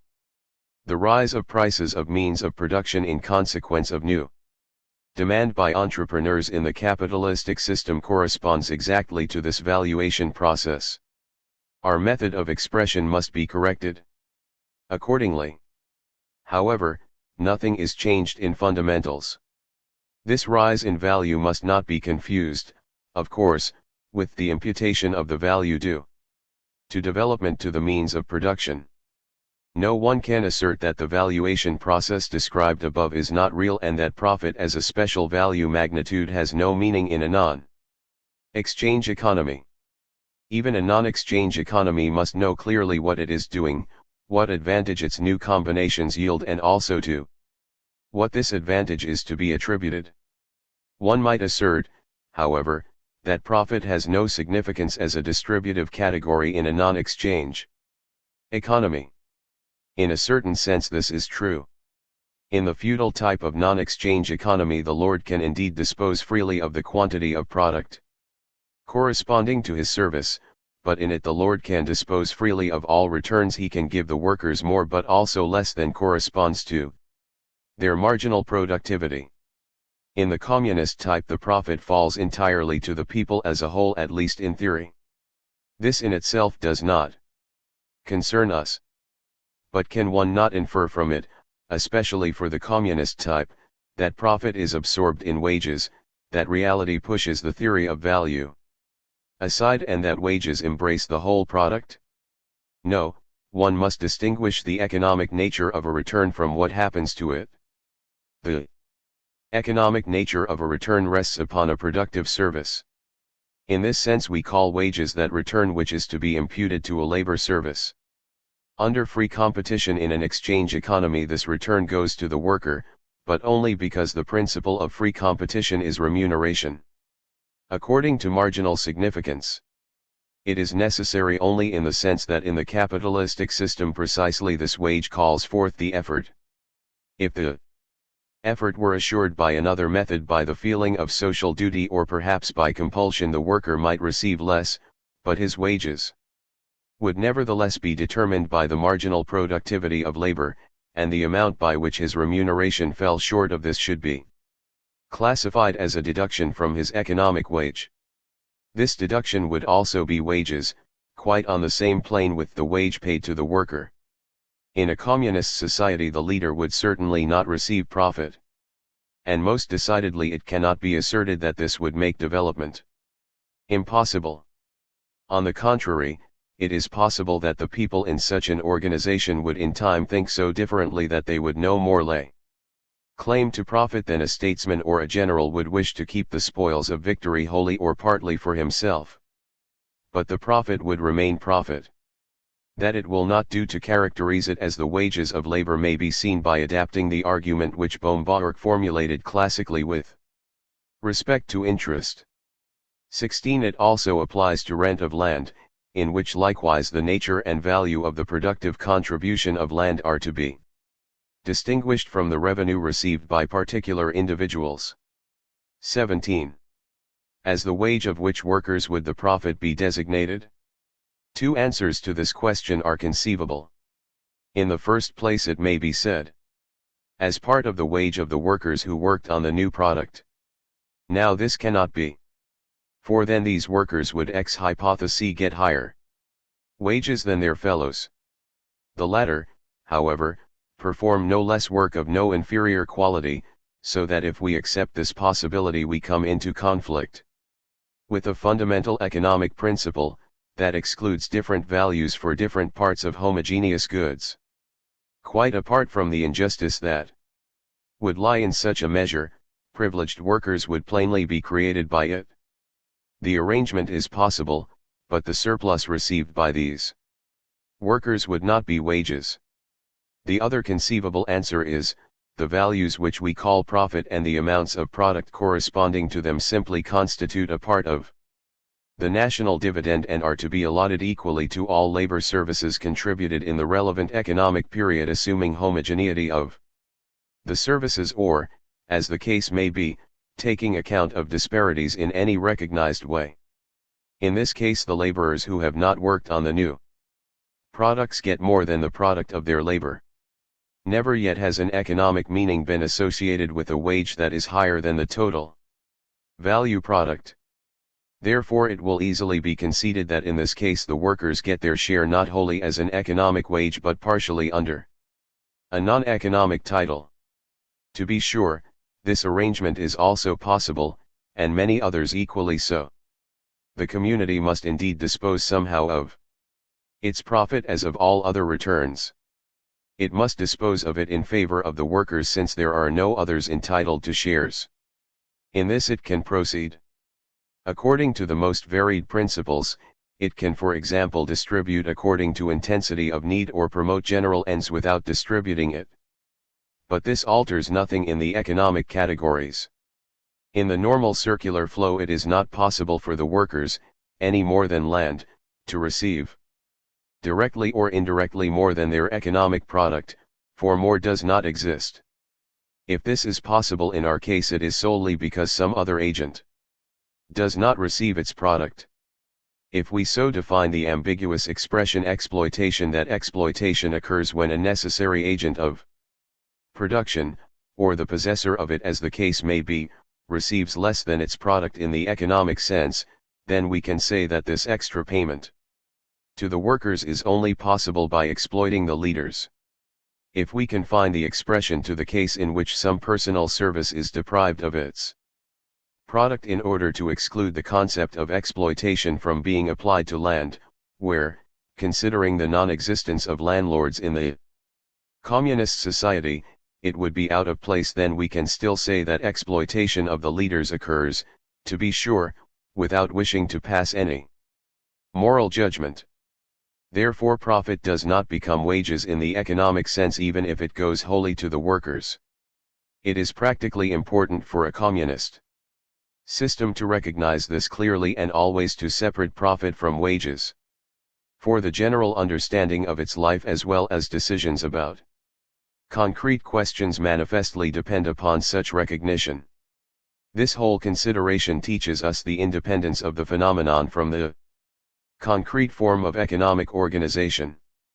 And then there is the general truth: profit as a special and independent value phenomenon is fundamentally connected with the role of leadership in the economic system.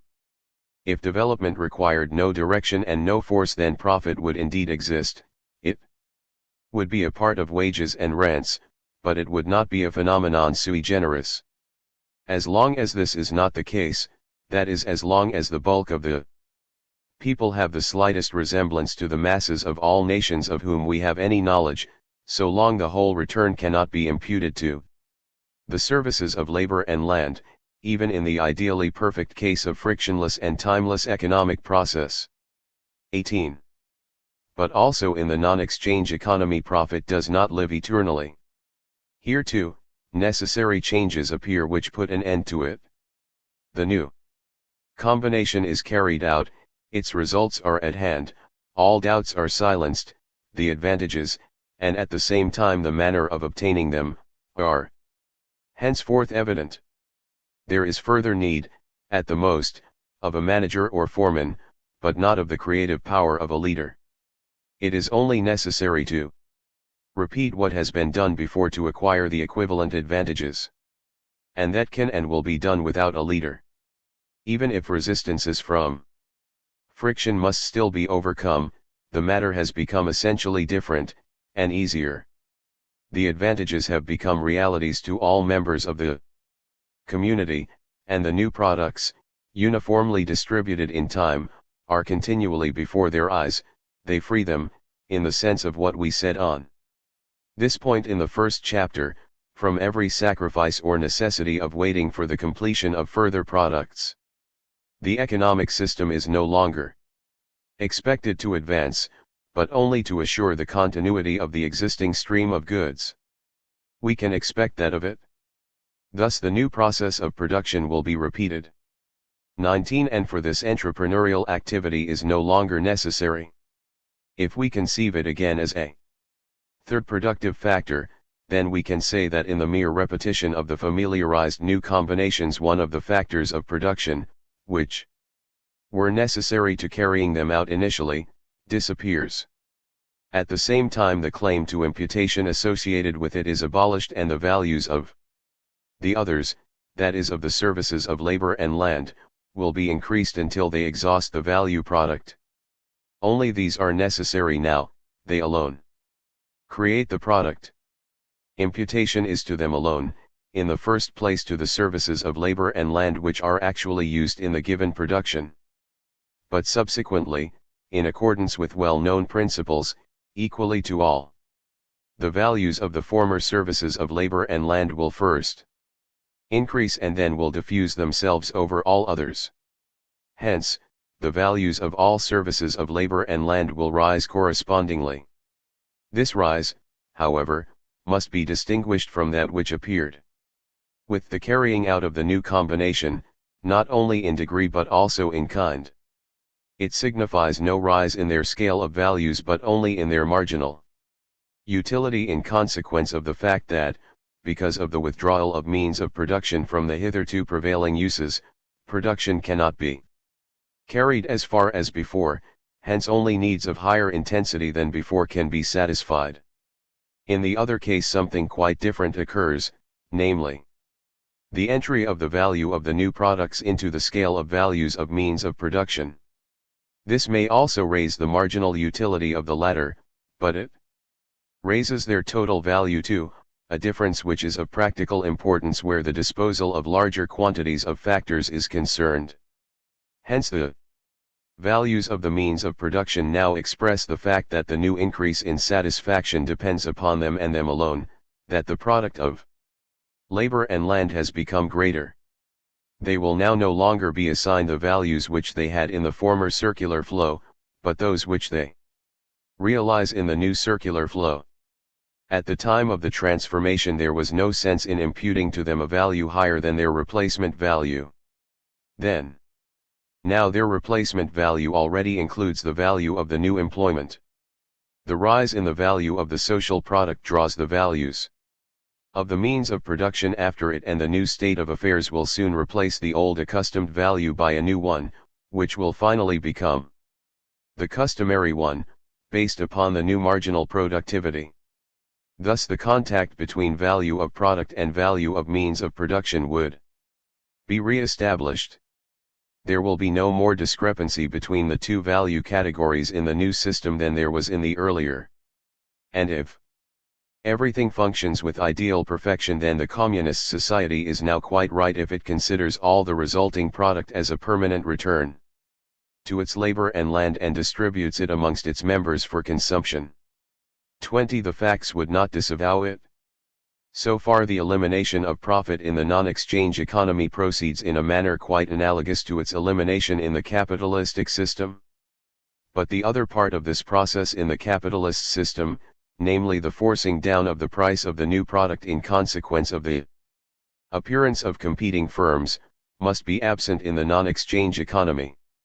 It is true that here too the new products have to be incorporated in the circular flow, that here too their values must be brought into relation with the values of all other products. Theoretically we can still distinguish the carrying out of the innovation and the process of its embodiment in the circular flow as two different things. But it is easily seen that it makes a considerable difference practically whether both actually take place uno actu or not. In a non-exchange economy, the demonstration of a surplus attributable to entrepreneurial activity is quite enough to solve our problem. In a capitalist system, these surpluses can only find their way to the entrepreneur with the help of the mechanism of the market and can be wrested from him again only by means of this mechanism.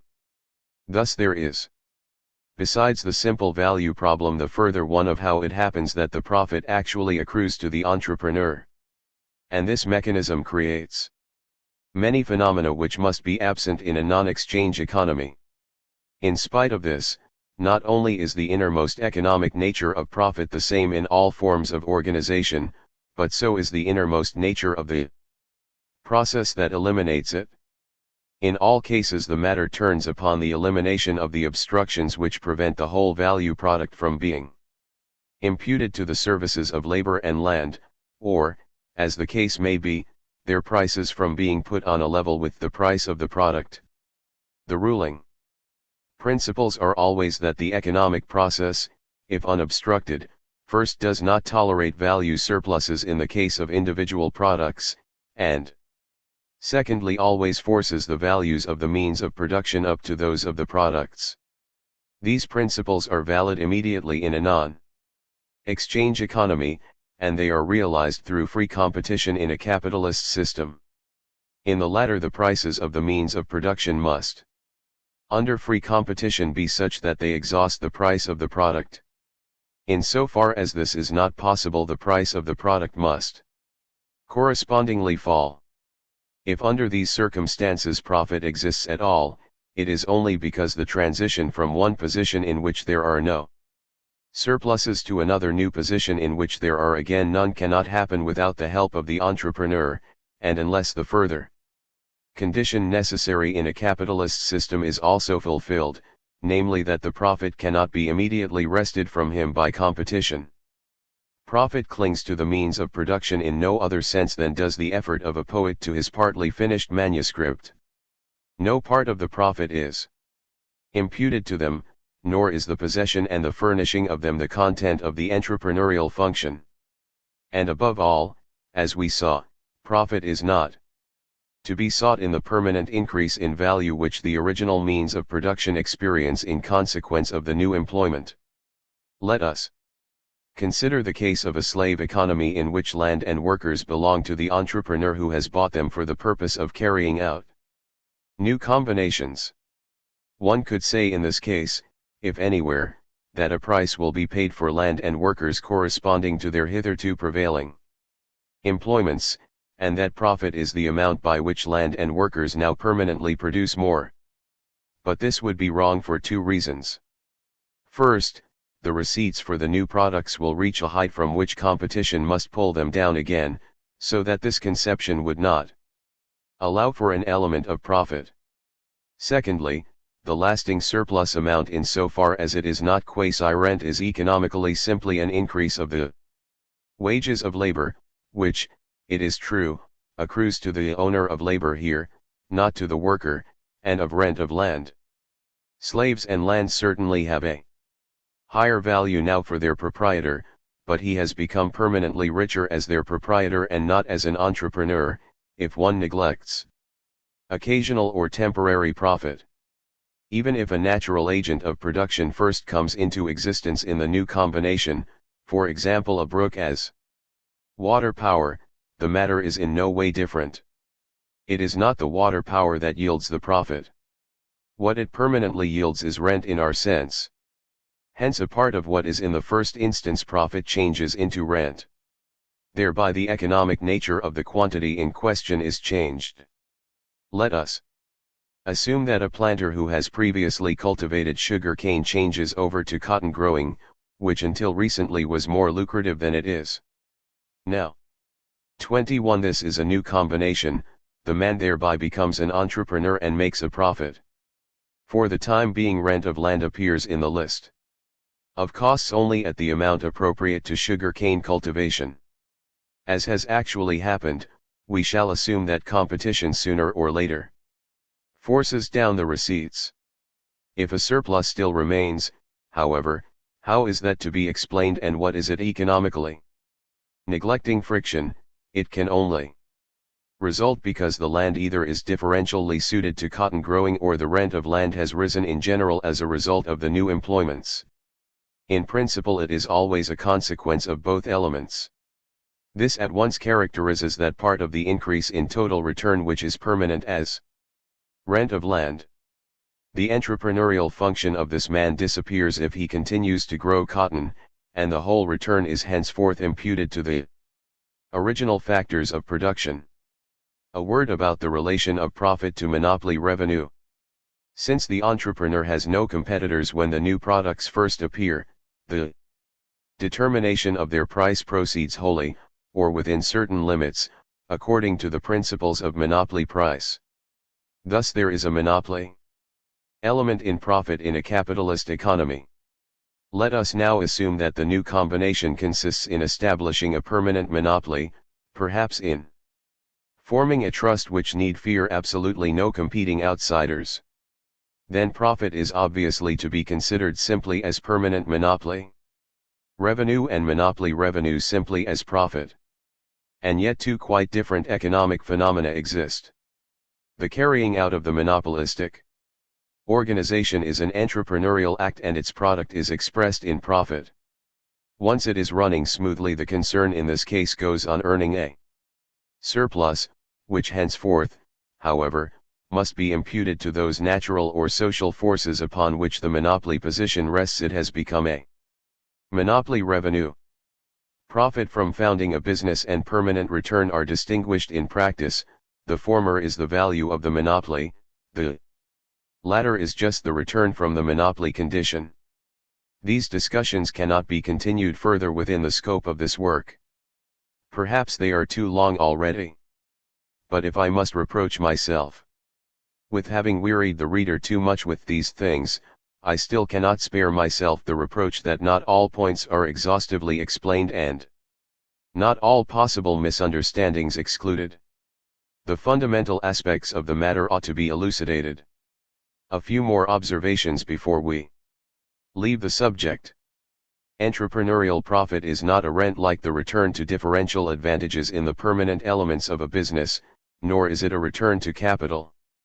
However one may define capital. So that there is no reason for speaking about a tendency towards equalization of profits which does not exist at all. In reality, for only the jumbling together of interest and profit explains why many authors contend for such a tendency. 22 Although we can observe such extraordinarily different profits in one and the same place, at the same time and in the same industry, we want finally to emphasize that profit is also not wages, although the analogy is tempting.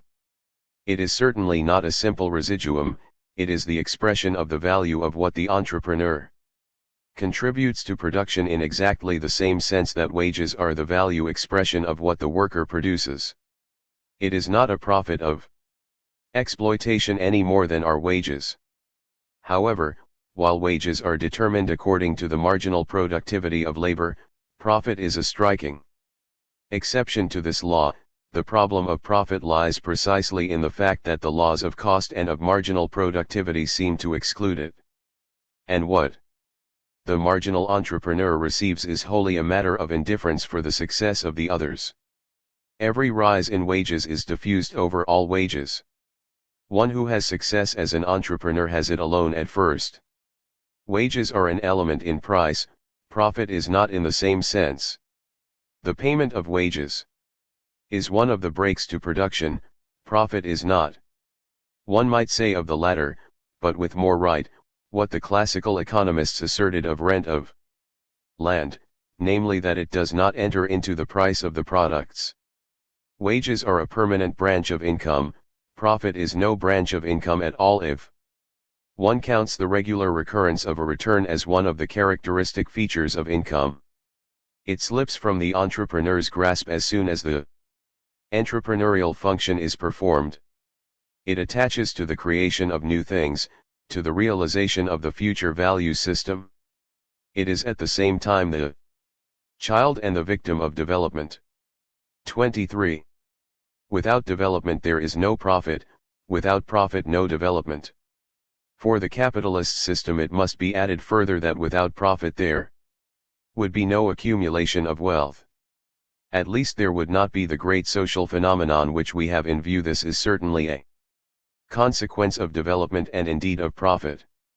If we neglect the capitalization of rents and saving in the narrow sense of the word, to which we ascribe no very big role, and finally the gifts which development in its repercussions and chance throw in the lap of many individuals, which it is true are in themselves temporary but which may lead to the accumulation of wealth if they are not consumed, then by far the most important source of the accumulation of wealth still remains, from which most fortunes spring. The non-consumption of profit is not saving in the proper sense, for it is not an encroachment upon the customary standard of life. And so we may say that it is the entrepreneur's action that creates most fortunes.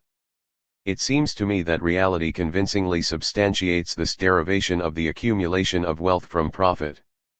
Although I left the reader free in this chapter to put interest on capital beside wages and rent as a productive outlay, I have yet conducted the investigation as if the whole surplus over wages and rent passed to the entrepreneur. Actually he must still pay interest on capital. That I may not be reproached with designating a sum first as profit and then as interest, let it be expressly remarked that this point will be fully elucidated later. The size of profit is not as definitely determined as the magnitude of incomes in the circular flow. In particular, it cannot be said of it, as of the elements of cost in the latter, that it just suffices to call forth precisely the quantity of entrepreneurial services required. Such a quantity, theoretically determinable, does not exist. And the total amount of profit actually obtained in a given time, as well as the profit realized by an individual entrepreneur, may be much greater than that necessary to call forth the entrepreneurial services which were actually operative. It is true that this total amount is frequently overestimated. 24. It is true that it must be borne in mind that even obviously disproportionate individual success has its function, because the possibility of attaining it works as a stronger incentive than is rationally justified by its magnitude multiplied by the coefficient of probability. Such prospects also belong, as it were, to the remuneration of those entrepreneurs for whom they are not realized. Nevertheless, it is quite clear that in very many cases smaller amounts and especially smaller total amounts would have the same result, as it is also clear that the connection between quality of service and private success is here much weaker than, for example, in the market for professional labor. This is not only important for the theory of taxation, even though the importance of this element in practice is limited by the need of taking account of capital accumulation in the sense of increasing the supply of produced means of production, but it also explains why the entrepreneur can be relatively so easily deprived of his profit, and why the salaried entrepreneur, for example the industrial manager who frequently plays the entrepreneurial role, can generally be adequately remunerated with much less than the full amount of the profit. The more life becomes rationalized, leveled, democratized, and the more transient become the relations of the individual to concrete people, especially in the family circle, and to concrete things, to a concrete factory or to an ancestral home, the more many of the motives enumerated in the second chapter lose their importance, and the more the entrepreneur's grip on profit loses its power. 25. To this process the progressive automatization of development runs parallel, and it also tends to weaken the significance of the entrepreneurial function. Today, as well as in the epoch in which the beginnings of this social process were not yet known, the entrepreneurial function is not only the vehicle of continual reorganization of the economic system, but also the vehicle of continual changes in the elements which comprise the upper strata of society. The successful entrepreneur rises socially, and with him his family, who acquire from the fruits of his success a position not immediately dependent upon personal conduct. This represents the most important factor of rise in the social scale in the capitalist world. Because it proceeds by competitively destroying old businesses and hence the existences dependent upon them, there always corresponds to it a process of decline, of loss of caste, of elimination. This fate also threatens the entrepreneur whose powers are declining, or his heirs who have inherited his wealth without his ability. This is not only because all individual profits dry up, the competitive mechanism tolerating no permanent surplus values, but rather annihilating them by means of just the stimulus of the striving for profit, which is the mechanism's driving force, but also because in the normal case, things so happen that entrepreneurial success embodies itself in the ownership of a business, and this business is usually carried on further by the heirs on what soon become traditional lines until new entrepreneurs supplant it. An American adage expresses it, 3 generations from overalls to overalls. And so it may be. 26 exceptions are rare, and are more than compensated for by cases in which the descent is still faster. Because there are always entrepreneurs and relatives and heirs of entrepreneurs, public opinion and also the phraseology of the social struggle readily overlook these facts. They constitute the rich a class of inheritors who are removed from life's battle. In fact, the upper strata of society are like hotels, which are indeed always full of people, but people who are forever changing. They consist of persons who are recruited from below to a much greater extent than many of us are willing to admit. Whereupon a further host of problems is opened up, the solution of which alone will show us the true nature of the capitalist competitive system and of the structure of its society. Chapter V. Interest on Capital. Preliminary Remarks. After mature consideration, I submit for the second time the theory of interest which I originally published in the first edition of this book, unaltered. Apart from quite unimportant verbal changes to all objections which have come to my attention, my only answer is to refer to the original text. They have merely induced me not to shorten it further. Otherwise I should have been glad to have done so. But since the things which seem to me most prolix and labored, and which impair the simplicity and cogency of the argument, anticipated correctly the most important objections, they have acquired a right to existence which they perhaps did not have originally. In particular, the previous exposition made it so clear that I do not deny that interest is a normal element of the modern economy, which would indeed be absurd, but on the contrary try to explain it, that I can hardly understand the assertion that I denied it. Interest is a premium on present over future purchasing power. This premium has several causes. Many of them constitute no problem. Interest on consumptive loans is a case in point.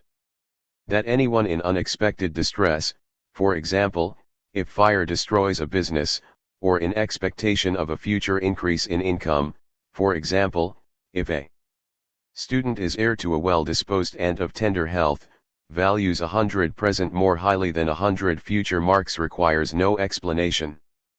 And it is self-evident that interest may exist in such cases.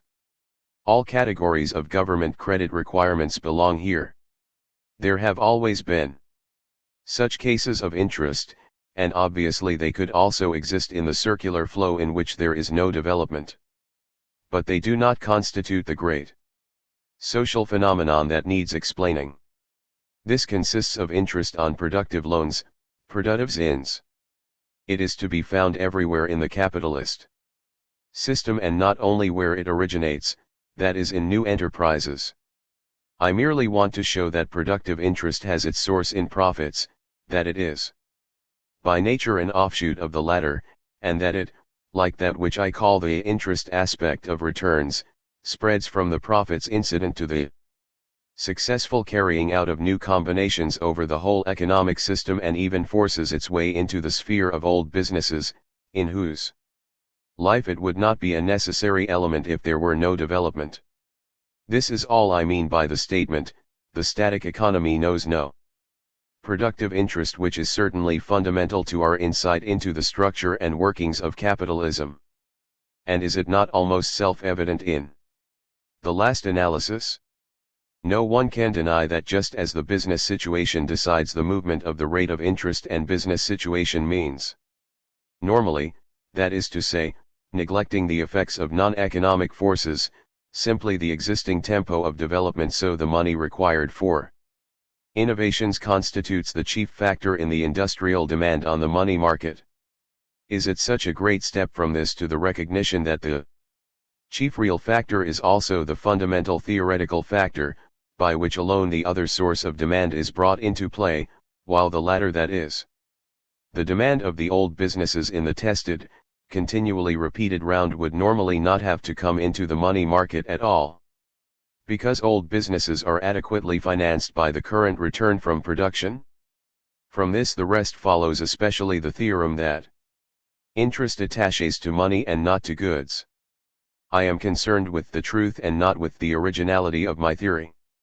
In particular, I willingly base it upon that of Baumgartner as much as possible. However, decidedly the latter has declined all communion.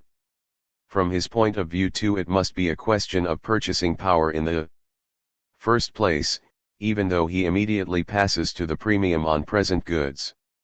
Actually, of the famous 3 reasons upon which he bases the value premium on present purchasing power, I reject only one, the discounting of future enjoyments, so far as Baumgartner asks us to accept it as a cause not itself requiring any explanation. On the other hand, I could claim that reason which he calls the changing relation between wants and means of satisfaction, as a formula into which to fit my theory. And what of the third, the roundabout methods of production? If Baumgartner had kept strictly to his expression adoption of roundabout methods of production, and if he had followed the indication which it contains, this would be an entrepreneurial act, one of the many subordinate cases of my concept of carrying out new combinations. He did not do this, and I believe it can be shown with the help of his own analysis that no net income would flow from the mere repetition of roundabout methods of production which have already been carried out and incorporated in the circular flow. A point soon comes at which our explanation enters upon a fundamentally different course. However, our analysis fulfills the requirements of Baumgartner's theory of value throughout, and at no point is it exposed to any of Baumgartner's objections so far advanced. 1. Interest on capital, so experience teaches us, is a permanent net income that flows to a definite category of individuals. From where, and why? First, there is the question of the source of the stream of goods. In order that it may flow, a value, out of which it may come, must first of all exist. 2. Secondly, there is the question of the reason why this value becomes the spoils of these particular individuals, the question of the cause of this current in the world of goods. Finally, there is by far the most difficult question, which may be described as the central problem of interest on capital. How does it happen that the stream of goods flows permanently, that interest is a net income which one may consume without impairing one's economic position? The existence of interest constitutes a problem because we know that in the normal circular flow the whole value product must be imputed to the original productive factors, that is, to the services of labor and land, hence the whole receipts from production must be divided between workers and landowners, and there can be no permanent net income other than wages and rent. Competition on the one hand and imputation on the other must annihilate any surplus of receipts over outlays, any excess of the value of the product over the value of the services of labor and land embodied in it. The value of the original means of production must attach itself with the faithfulness of a shadow to the value of the product, and could not allow the slightest permanent gap between the two to exist. 3. But interest is a fact. What now? This dilemma is difficult, much worse than the analogous one which was relatively easily overcome in the case of profits, because there it was only a question of temporary, not of permanent, streams of goods, and consequently we did not come so sharply into conflict with the fundamental and undoubted facts of competition and imputation, On the contrary, we could safely draw the conclusion that the services of labor and land are the only sources of income whose net return is not reduced to zero by those facts. In the face of this dilemma, we may proceed in two different ways. First, it may be accepted. It then appears that interest must be explained as a kind of wages or rent, and since the latter is not feasible, then as wages, as the spoliation of wage earners, the theory of exploitation, as the wages of the labor of capitalists, labor theory in the literal meaning, or as the wages of the labor embodied in the instruments of production and raw materials, the conception, for example, of James Mill and McCulloch. All three efforts at explanation have been made. To Baumgart's critique I have only to add that our analysis of the entrepreneur, especially his isolation from the means of production, also cuts part of the ground from under the feet of the first two variants. Secondly, the theoretical conclusion which leads to the dilemma may be denied. Here again we may either extend the list of costs, that is, assert that with wages and rent all necessary means of production are not yet paid, or search in the mechanism of imputation and competition for a hidden break which permanently prevents the values of the services of labor and land from reaching the height of the value of the product, so that a permanent value surplus is left over. For I turn to the cursory discussion of these two possibilities. Extending the list of costs means in this sense not merely asserting that interest represents a regular expenditure in the accounts of a business. This would be self-evident and would have no explanatory force.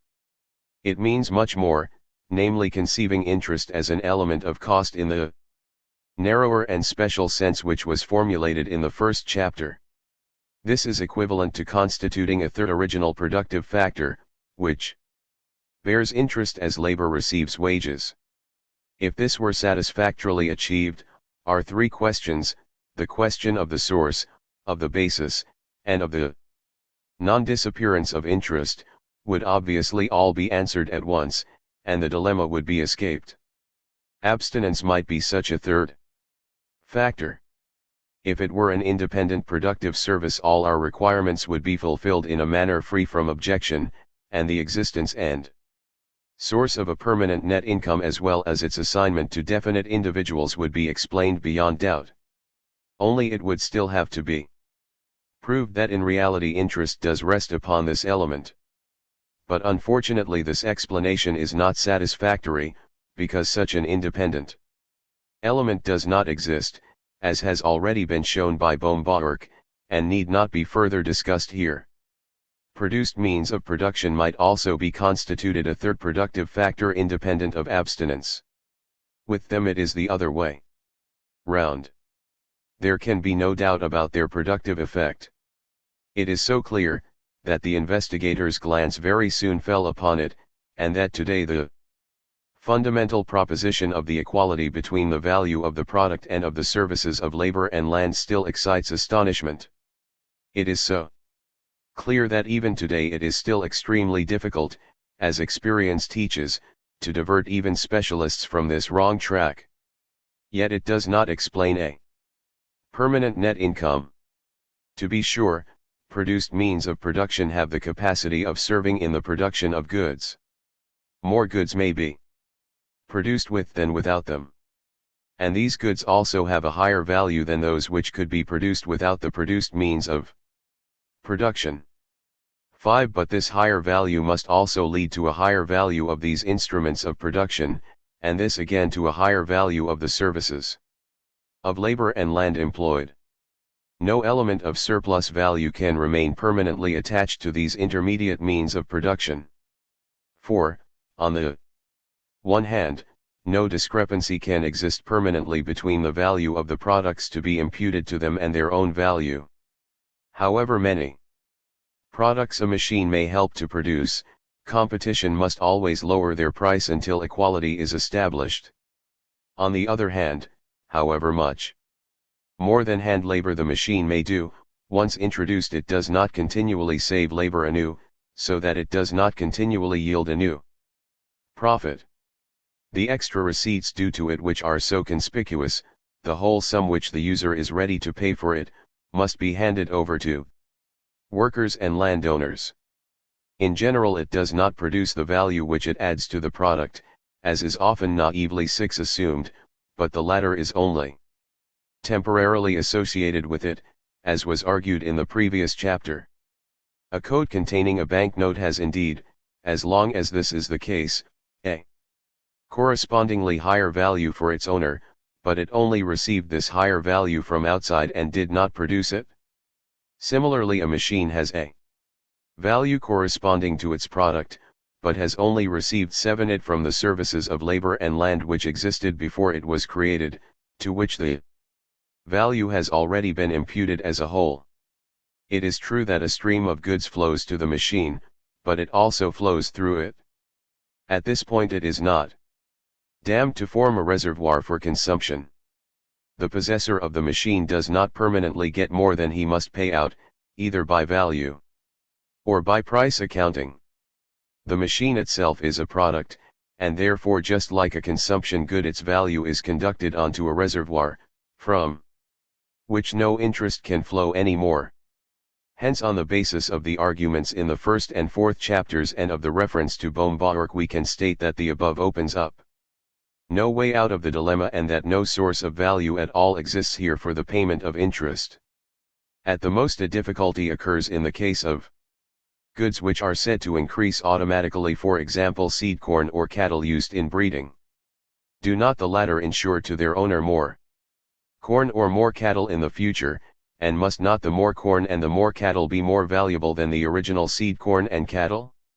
Everyone to whom these ideas are familiar knows how firmly most people are convinced that they are proof of the existence of an increase in value. But seed corn and breeding cattle do not increase automatically.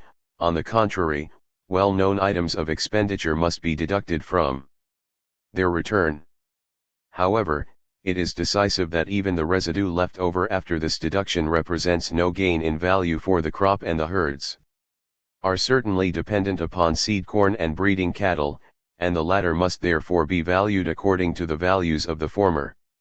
If seed corn and breeding cattle were sold, then, assuming no substitution is possible, the value of crop and herd, after deducting costs still to be incurred, and making allowance for risk, would be fully expressed in their price. Their price would be equal to the price of the product imputed to them. And corn and animals would be employed in reproduction until their employment no longer yielded a profit and their price only just covered the necessary expenditure in wages and rent. The marginal utility of their product, that is of the share of the product imputed to them, would consequently tend towards 0. 2. Here I should like to observe that it is not correct, or rather not expedient, it means committing oneself to a definite view to characterize the state of affairs represented in this stage of our argument as follows: we cannot explain the gap between value of product and value of means of production in this way. But it actually exists. And we must try to explain it otherwise. On the contrary, I deny the fundamental existence of such a permanent gap. We are faced only with an unanalyzed fact, and it should rather be suspected, as I believe a glance at reality teaches us that it is a consequence of interest on capital, which is to be explained quite differently, than that it is a primary fact independently. Explaining interest. Individuals may value means of production less than products because they must pay interest on the way from the former to the latter, but they do not perforce pay interest because they value the former less than the latter on other grounds. This is very important. Here I only wish to draw attention to the fact that the difficulty against which the whole of my exposition must fight is especially great in the case of interest.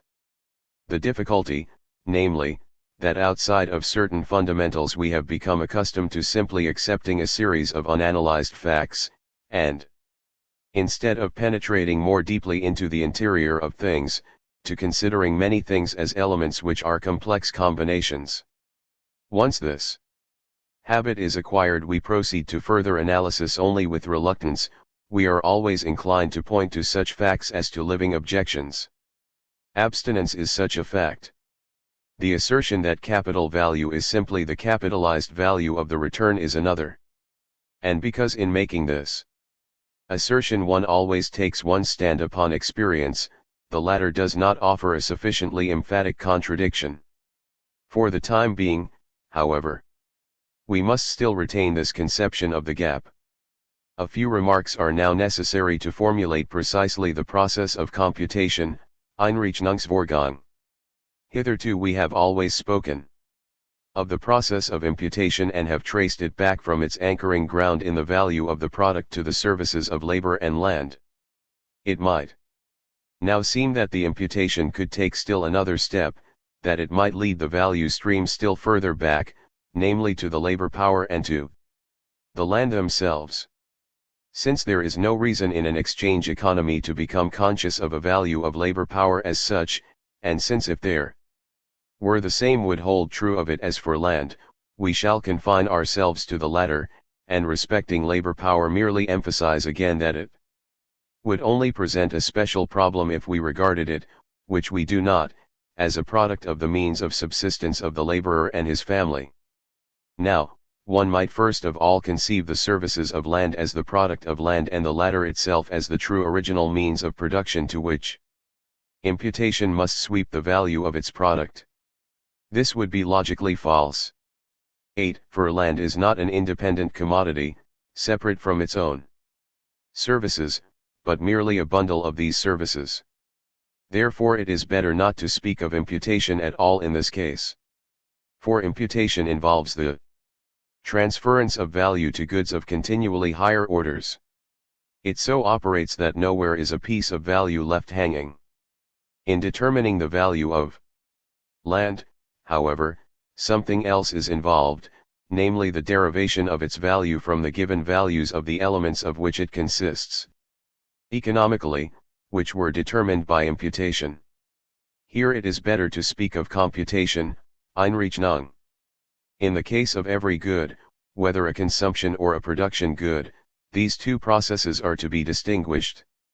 Only its services have definite values, determined directly by the scale of wants or indirectly by imputation, from which its value must be derived. But while the latter process is extremely simple in the case of produced goods, and through the necessity of their reproduction, which arises sooner or later, is reduced to fixed and known rules, in the case of land it is complicated by the fact that an unlimited series of uses inhere in land, which reproduce themselves automatically and in principle without cost. 10. Hence the question arises, on account of which we have embarked upon this discussion, must not the value of land be infinitely great and so rent as a net income disappear through computation? I answer this question in a different way from Bohm. Bauerk. 11. First, even if the value of land were infinitely great, I should still describe rent as a net income. For the source of the return could not then be exhausted by consuming it, and a continuous stream of goods to the landowner would be explained. The mere summation of net returns can never abrogate their character as net returns. Only imputation, never computation, annihilates a net return. Secondly, in real life, of course, the price of a piece of land is never infinitely great. However, my conception should not be reproached with leading to this infinite value, that is to an absurd result. It is not my conception that is false but the fundamental idea of the prevailing theory of capitalization, namely that the value of income yielding property is formed merely by the summation of appropriately discounted returns. On the contrary, the determination of this value is a special, fairly complicated problem, which will be studied in this chapter. In this, as in every case of valuation, it is necessary to look at the concrete purpose in view. There is no rigid rule of addition here, since value quantities are mostly not simply additive. Within the normal course of the circular flow there is no reason at all to be aware of the value of land as such. It is different with a machine. Every product must have a definite total value, since it is necessary in deciding the question of its reproduction. And the rule of addition applies here too. Competition enforces it. If a machine could be had for less than it produced, a profit would be made, which would necessarily raise the demand for and the price of machines. If it cost more than its employment yielded, a loss would result, which would lower the demand and the price. Land, on the other hand, is not sold in the normal circular flow, but only its uses. Therefore only their values and not the value of land as such are elements in economic planning. And the processes of the normal circular flow can teach us nothing about the determination of the value of land. Only development creates the value of land. It capitalizes rent, mobilizes land. In an economic system without development, the value of land would not exist at all as a general economic phenomenon. A glance at reality confirms this. For the only occasion on which there is any sense in being aware of the value of land is upon the sale of it. And actually this hardly occurs at economic stages in which economic reality most nearly approaches the conception of the circular flow. The market for trading in land is a phenomenon of development, and can only be understood from the facts of development in which alone we can find a key to this problem. For the time being we still know nothing about it. Thus, so far, we can say that our conception does not lead to an infinite value but in general to no value, that the values of the services of land are not to be related to any other values and hence are net returns. In case it is objected that incentives to sale must nevertheless arise, it must be said that these incentives must necessarily be sporadic and that personal conditions, like distress, dissipation, non-economic aims, and the like, must be deciding. Nothing else can be stated at this juncture. Wherever the rule of addition yields an infinite value, we thus speak of a net income just as in the case of wages.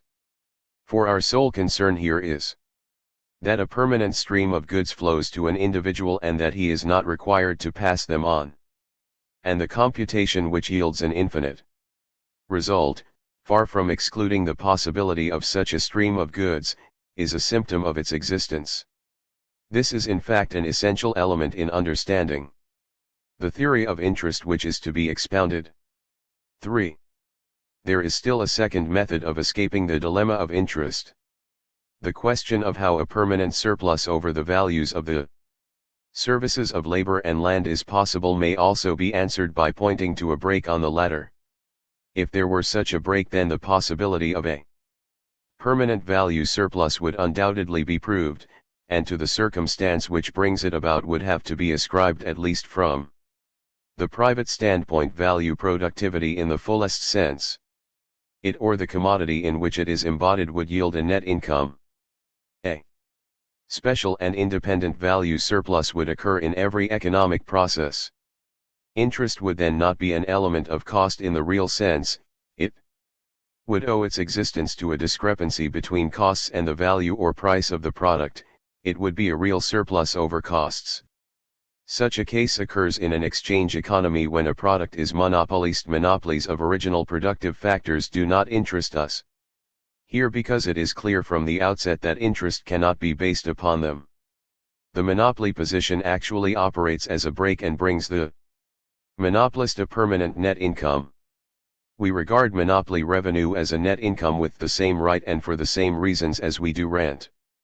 In this case too, the rule of addition would give an infinite result. And here also this would not deprive the revenue of the character of a net income. Why the value of the monopoly, say of a perpetual patent, is not infinite, however, does not interest us at this point. The answer will appear later. Finally, here too the determination of the value of the monopoly is a special problem, and in solving it we must not forget that in the normal circular flow no motive to form such a value exists, hence the gain is not to be related to any other magnitude. However all this may be, the monopolist can at any rate never say, I make no profit because I ascribe an extremely high value to my monopoly. This is sufficiently certain. In discussing Lauderdale's theory of interest, Bohm-Bawerk also comments upon the case in which a labor-saving and hence profit-yielding Machine is monopolist. He emphasizes rightly that this machine will be so dear that no profit, or only the minimum which will just induce people to purchase or hire it, will be connected with its employment. So much is certain. Yet a profit is undoubtedly connected with its production, which is as permanent as the patent. It might be said that the monopoly position is for the monopolist something analogous to a productive factor. Imputation takes place with reference to the services of this quasi-factor of production just as with reference to other factors. The machine as such is not a source of surplus value, nor are its means of production, but the monopoly makes it possible to obtain a surplus value with the machine or its means of production.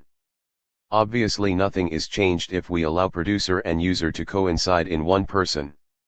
Hence we have a net income sui generis.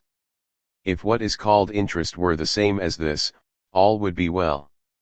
Our three questions would be satisfactorily answered. There would be a source of surplus value the existence of which would be explained by the theory of monopoly. There would also be a reason for the assignment of a return to monopolists, and finally the fact that neither imputation nor competition annihilates the return would be explained. However, such monopoly positions do not occur regularly and numerously enough for this explanation to be accepted. And moreover interest exists without them. 12. Another case in which one might speak of a permanent and regular lagging of the value of the services of labor and land behind the value of the product would exist if future goods were systematically and in principle valued less than present goods. The reader knows already that this is not accepted here, but it is necessary to mention the case once more. While in all the cases treated so far a permanent source of income resulted simply from a permanent and at least from the private standpoint productive service, this case would involve something different, namely a movement in values themselves. While previously the explanation lay in the determination of the value of some productive service sui generis, here it would lie in the determination of the value of the services of labor and land on the one hand and of consumption goods on the other hand. Here there would be a surplus of the value of the product above the value of the means of production, in a narrower and truer sense than in the case of monopoly. And surplus over costs would ipso facto signify a net return and surplus above the capital value of the produced means of production. Hence it would be proved ipso facto that the return would neither disappear nor be absorbed by the process of computation. For the full value of a future product cannot be imputed and computed if, at the moment when the imputation and the determination of the value of the means of production are to be undertaken, it appears not at its real magnitude but smaller. The possibility of a permanent stream of goods would thus undoubtedly be proved, whether or not it was the interest which we observe in real life. Our first question would be answered: a source of value from which interest can flow would exist. The second question, namely why the stream of goods flows to those particular individuals, would obviously not be difficult to answer. And the third, why the return does not disappear, by far the thorniest part of the interest problem, would be superfluous. Since the value surplus would have been explained by reason of non-imputation, there would be no sense in asking why it is not imputed. Hence if the mere passing of time had a primary effect upon valuation, and if what reality shows us to be its influence were not merely an unanalyzed fact which fundamentally rests in turn upon the existence of interest, which is again to be explained on other grounds, this line of argument would be in itself quite satisfactory, even though in my opinion it brings us into many a conflict with the actual course of the economic process. Purely logically it would be free from objections. But the passing of time has not this independent primary effect. And even the growth in the value of many goods in the course of time proves nothing. Since this fact is especially prominent and has played a certain role in the literature of the subject, a few words may be devoted to it. There are two kinds of such increase in value. First, the services actual or potential of a good may alter automatically in the course of time, and the value of the good increase. A young forest and a stock of wine are examples frequently cited. What happens in such cases? Now both forest and wine certainly become more valuable goods by natural processes which demand time. However, they only grow into the higher value. Physically, economically, this higher value already exists in the small trees of the young forest and in the wine newly cellared, because it depends upon them. These small trees and this wine must therefore, so far from the standpoint of the facts with which we are already acquainted, be exactly as valuable as the timber fit for felling and the matured wine. In so far as wood and wine may also be sold to consumers before they are quite ripe, their owners will ask themselves which of two alternatives will yield the greater return per economic period, allowing time for further ripening or selling now and producing anew. They will choose the alternative which yields the greater return, and they will value accordingly the trees and wine and the necessary services of labor and land from the very beginning. In reality this is not so. For the forest and wine continually increase in value pari passu as they approach maturity. This is due, however, fundamentally to material and personal risk, especially the risk of life, and to the fact that interest already exists, a fact which under certain conditions makes time an element of cost, as we shall soon see. If it were not for these factors there would be no such increase in value. If it is decided to let the forest and wine ripen longer than was originally intended, that can only be because it has been discovered that it is more advantageous to do so. There then occurs a new method of employing the forest and the wine, which must obviously result at the time of the decision in a rise in value. But there is in general no real, continuous growth of value with the passing of time as a primary and independent phenomenon. Secondly, it often happens that the services of a good remain absolutely the same physically but yet in the course of time increase in value. This can only be attributable to the appearance of a new demand, and is a phenomenon of development. It is easy to see how this case is to be regarded. If the increase in demand is not foreseen, then there is a gain, but not one which constitutes a permanent increase in value.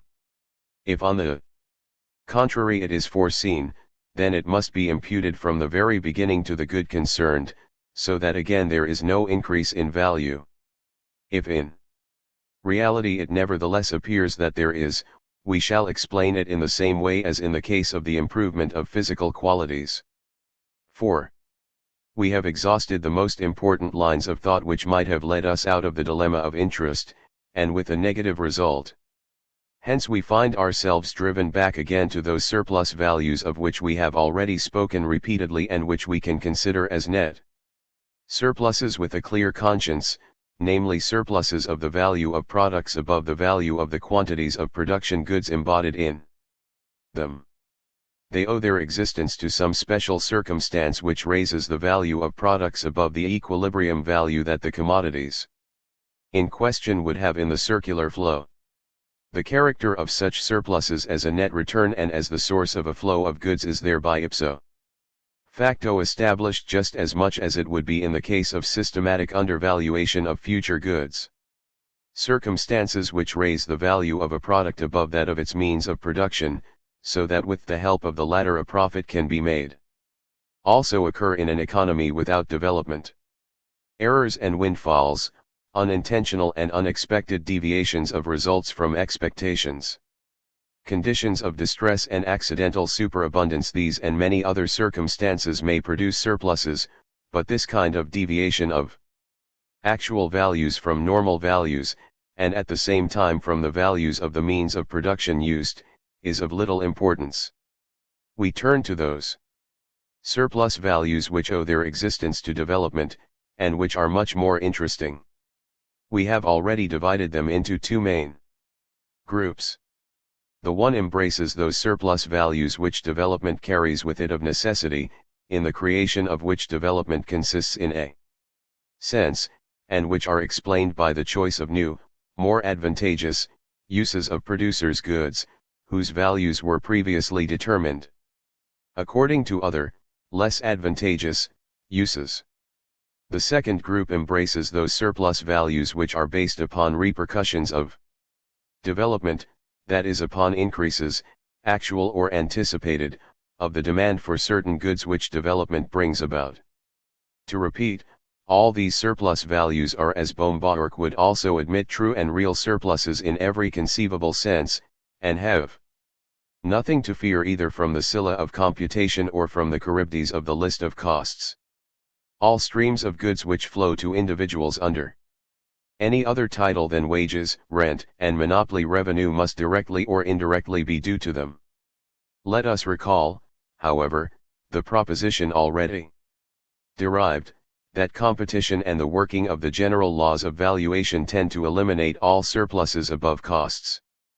13. For example, if a business suddenly and unexpectedly requires machines of a certain kind, the value of the latter will rise and the possessor of such machines will be assured of the surplus value, in whole or in part.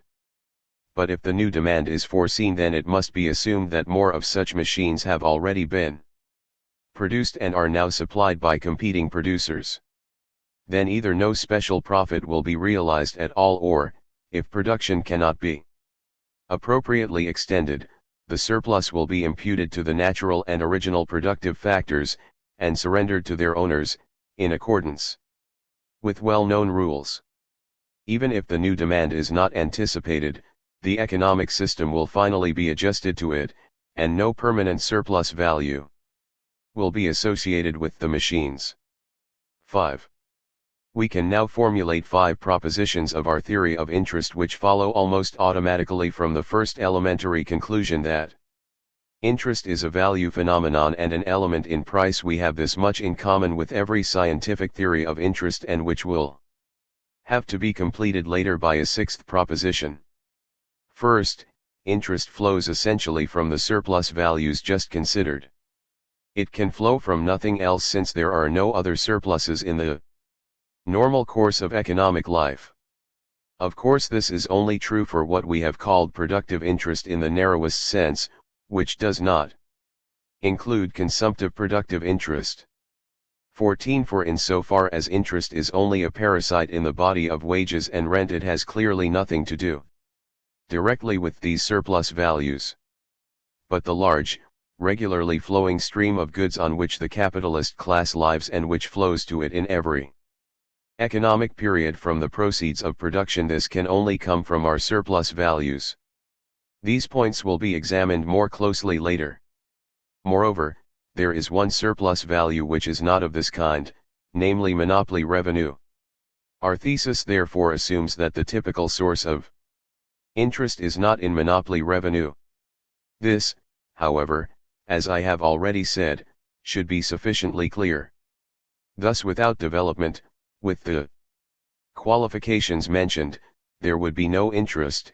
It is a part of the great waves which development causes in the sea of economic values.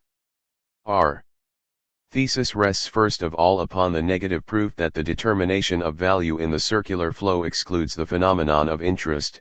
This proof in turn rests first upon direct knowledge of the process which determines values, and secondly upon the untenableness of various attempts to establish decisive differences between the values of products and of means of production in an economy without development. Then we have added the positive proof that such a difference in value does occur in development. The thesis will lose much of its strangeness in the course of the following discussion. It may be emphasized here at once, however, that it is not nearly so far from an unprejudiced treatment of reality as it might seem, for industrial development is certainly at least the chief source of the interest form of income. 15. Secondly, surplus values in development fall, as we have seen, into 2 groups: entrepreneurial profit and those values which represent the repercussions of development.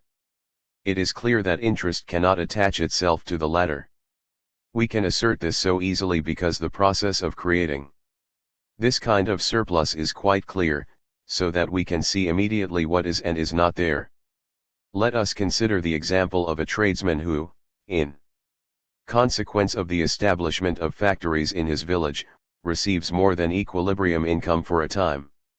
Thus he makes a definite profit. This profit cannot itself be interest, for it is not permanent and is soon wiped out by competition. But neither does interest flow from it, assuming that the tradesman has done nothing more in the acquisition of it than simply stand in his shop and charge higher prices to his customers for. Absolutely nothing further happens to it, the tradesman pockets it and uses it as he pleases. The whole process leaves no room for the phenomenon of interest. Therefore interest must flow from entrepreneurial profit. This is an indirect conclusion to which I attach, of course, only secondary importance as compared with the other facts which support this thesis. Development, then, in some way sweeps a part of profit to the capitalist. Interest acts as a tax upon profit. Thirdly, however, it is obvious that neither the whole profit nor even a part of it can be directly and immediately interest, because it is only temporary. And analogously we see at once that interest does not adhere to any class of concrete goods. All surplus values adhering to concrete goods must be by nature temporary, and even though such surpluses constantly arise in an economic system in full development, so much so that it requires deeper analysis to recognize the ephemerality of any one of them, yet they cannot immediately form a permanent income. Since interest is permanent, it cannot be understood simply as a surplus value from concrete goods. Although it flows from a definite class of surplus values, no surplus value per se is interest. These three propositions, that interest as a great social phenomenon is a product of development, 16 that it flows from profit, and that it does not adhere to concrete goods, are the basis of our theory of interest. The admission of them puts an end to all the continually repeated attempts to find an element of value in concrete goods corresponding to interest, 17, and thereby concentrates work on the problem of interest within quite a small field. 6. It is now time to get the significant question more firmly in our grasp. The main question, the solution of which settles by far the most important point in the interest problem, now runs: how is this permanent stream of interest, flowing always to the same capital, extracted from the transitory, ever-changing profits? This statement of the question embodies the results so far attained and is independent of the direction in which we continue. If it is answered satisfactorily, then the interest problem is solved in a way that satisfies all the demands which Baumgart's analysis has proved to be indispensable, and whatever its defects may otherwise be, it is not exposed to the objections fatal to previous theories. We proceed with our fourth thesis, which differs totally from the usual theories, with the exception of the exploitation theory, and which has the weight of the most competent authority against it. In a communistic or non-exchange society in general, there would be no interest as an independent value phenomenon. Obviously no interest would be paid. Obviously there would still exist the value phenomena from which interest flows in an exchange economy. But as a special value phenomenon, as an economic quantity, even as a concept, interest would not exist there. It is dependent upon the organization of an exchange economy. Let us formulate this still more precisely. Wages and rent also would not be paid in a purely communist organization. But the services of labor and land would still exist there, they would be valued, and their values would be a fundamental element in the economic plan. Nothing of this holds good for interest. The agent for which interest is paid simply would not exist in a communist economy. Hence it could not be the object of evaluation. And consequently there could not be a net return corresponding to the interest form of income. Thus interest is indeed an economic category not created directly by non-economic forces, but one which only arises in an exchange economy. Why is there no interest in a communist society, although there is in an exchange economy? This question leads us to our fifth thesis. It opens to us a first view of the nature of the suction apparatus that draws a permanent stream of goods from profits. The capitalist certainly has something to do with production. And technically, production is always the same process under whatever organization it may occur. Technically it always requires goods and nothing but goods. Hence no difference can exist here. But elsewhere there is a difference. The entrepreneur's relation to his production goods in an exchange economy is essentially different from that of the central organ in a non-exchange community. The latter has the disposal of them directly, the former must first of all procure them by hire or purchase. If entrepreneurs were in a position to commandeer the producer's goods which they need to carry their new plans into effect, there would still be entrepreneurs' profit, but no part of it would have to be paid out by them as interest. Nor would there be any motive for them to consider part of it as interest on the capital they expend. On the contrary, the whole of what they make over and above costs would be profits to them and nothing else.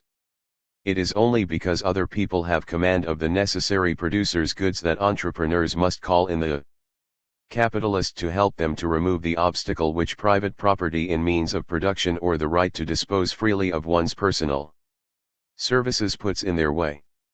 No such help is wanted in producing within the circular flow, for firms already running can be, and in principle are, currently financed by previous receipts, which stream to them without the intervention of any distinct capitalistic agency. Hence nothing essential is obscured in the picture of the circular flow, if it is assumed that the means with which production is carried on consist of the products of preceding periods, but in the case of new combinations, entrepreneurs have no such products with which to procure means of production. Here, then, the function of capital comes in, and it becomes evident that nothing corresponding to it can exist either in a communist or even in a non-communist but stationary society. 7. I should like to direct the reader's attention to the fact that our conception of the interest problem involves something different from the usual conception. Although this is really obvious, it will nevertheless not be superfluous to elucidate the point still more. For this purpose I shall start from the usual distinction between interest on loans and original interest on capital. It reaches back to the beginning of investigations into the nature of interest, and has become one of the foundation stones of the theory. Speculation about the interest problem started as a matter of course with interest on consumptive loans. First of all, it is in the nature of things that it should start with interest on such loans because this stands out as an independent branch of income distinguished by many clear features. It is always easier to grasp conceptually a branch of income which is also externally distinguished than one which must first be cleared of an admixture of other elements. Therefore rent was first clearly recognized in England, where it not only existed but was also as a general rule paid separately. But interest on consumptive loans was also the starting point because it was the most important and best known form in ancient times and in the Middle Ages. Interest on productive loans was not wanting, it is true, but in classical antiquity it operated in a world which did not philosophies, while the world which did philosophies only observed economic things fleetingly and only paid attention to the interest which was to be observed in their sphere. And also later, the elements of a capitalist economy which existed were familiar only to a circle which was a world in itself and neither pondered nor wrote. The church father, the canonist, or the philosopher dependent upon the church and Aristotle, all of them only thought of interest on consumptive loans, which made itself noticeable within their horizon and indeed in a very unpleasant manner. From their contempt for the bleeding of the necessitous and the exploiting of the thoughtless or profligate, from their reaction against the pressure exerted by the usurer, arose their hostility to charging interest, and this explains the various prohibitions of interest. Another conception grew up from observation of business life, as the capitalist economy gathered strength. It would be an exaggeration to say That interest on productive loans was positively a discovery of later authors. But in effect the emphasis upon this came to much the same as a discovery. It immediately made clear that the old conception simply ignored one part, and indeed what now was by far the most important part, of the phenomenon, and at the same time that the debtor by no means always becomes poorer by borrowing. This took the edge off the fundamental reason for the hostility to interest and led scientifically a step further. The whole English literature on interest up to Adam Smith's time is filled with the idea that a loan often leads the borrower to business profit. In the place of the weak debtor there appears in the mind of the theorist a strong debtor. In the place of the piteous crowds of distressed poor and thoughtless landowners there appears a figure of another breed, the entrepreneur. Not quite clearly and boldly defined, it is true, but still plain enough. And this is the point which the theory here expounded takes up. But productive interest is still interest on loans for this group of theorists. Entrepreneurial profit is recognized as its source. However, from this it no more follows that entrepreneurial profit is simply interest than it follows that the total receipts of production are wages, because these total receipts are the source of wages. If anything definite at all can be said in view of the shortness of these writers' arguments about interest, it is that they did not confound interest and profit in the least or view them as identical in character. They perceived, on the contrary, as is seen from Hume, 18, the difference between the two, and were far from seeing in profit nothing more than interest on one's own capital. They explain profit in a manner which is not at all applicable to interest on loans as such, but only to another kind of profit which is the source of interest on loans. 19. All these authors traced interest back to business profit as its source, but did not say that the latter itself is again only a case, and indeed the principal case, of interest. Their profit may not be translated by interest even when it occurs in the phrase profit of capital. They did not solve the interest problem. But it would not be correct to say that they merely traced back one derived form, interest on loans, to the original and real interest, without explaining the latter. They merely failed to prove why the creditor with his capital is in a position to exact this share of profit, why the capital market always decides in his favor. Furthermore, the central problem upon the solution of which insight into the interest phenomenon depends, certainly lies in business profit, not, however, because business profit is itself true interest, but because its existence is a prerequisite of the payment of productive interest. Finally, the entrepreneur is certainly the most important person in the whole matter, not, however, because he is the true, original, typical interest receiver, but because he is the typical interest payer. In the case of Adam Smith we may still perceive a trace of the view according to which profit and interest do not simply coincide. Only with Ricardo and his epigony are the two plainly synonymous. Not till then did theory come to see in business profit in general the only problem, and in fact the interest problem.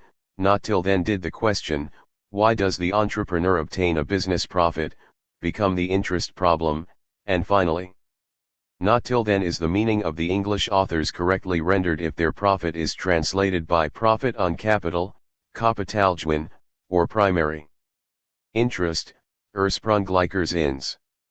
This constitutes by no means merely the harmless substitution of interest on one's own capital for contractual interest on borrowed capital, but a new assertion, namely that the entrepreneur's profit is essentially interest on capital.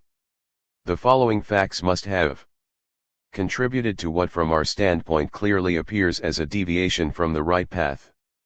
First of all, this statement of the question is extraordinarily obvious.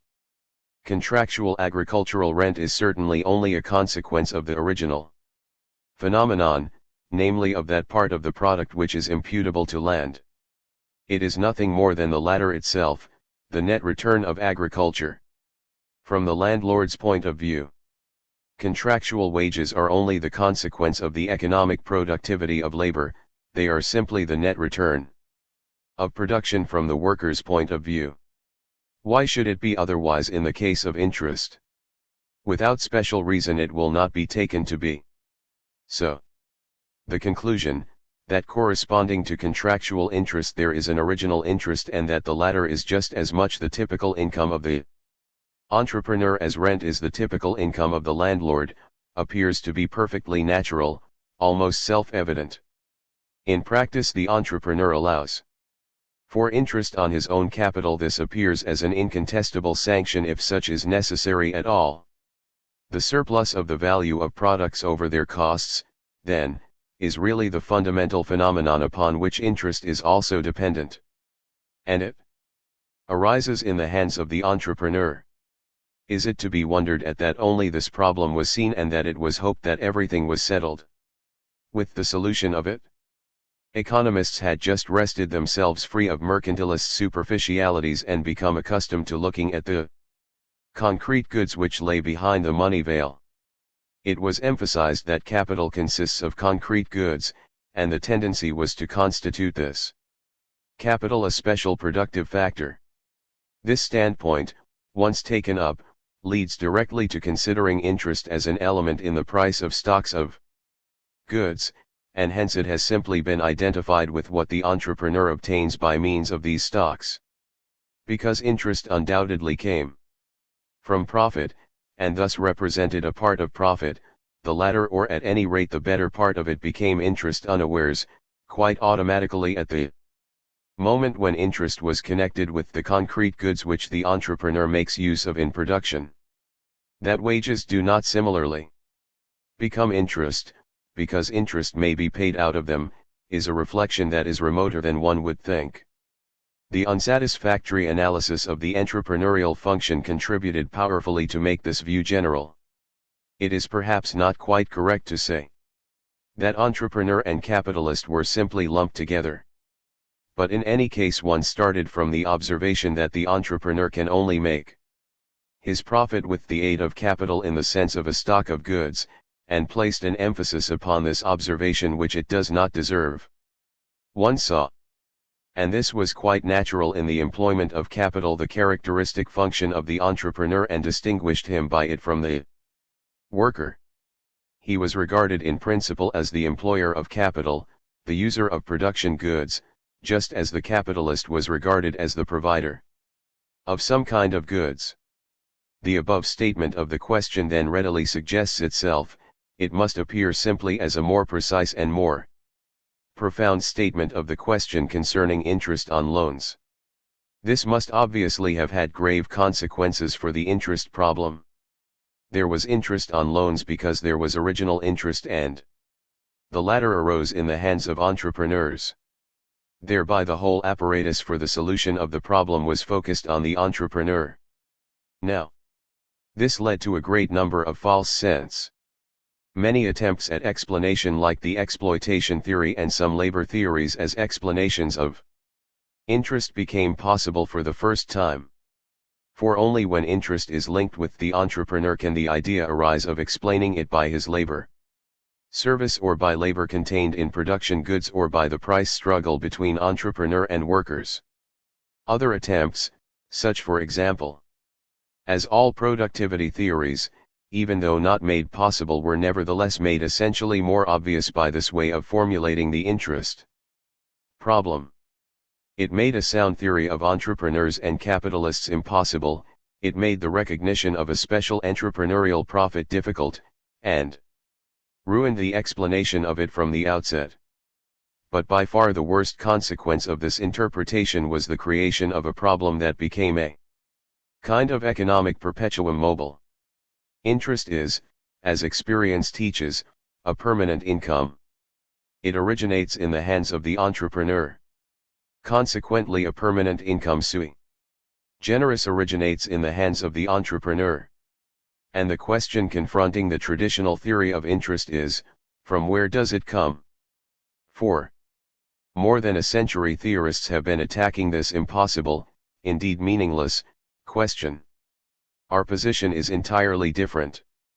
If traditional theory links up contractual interest with entrepreneurs' profits, It only traces the problem to what it believes to be its fundamental case, and has, after having done so, still to perform the main part of the task.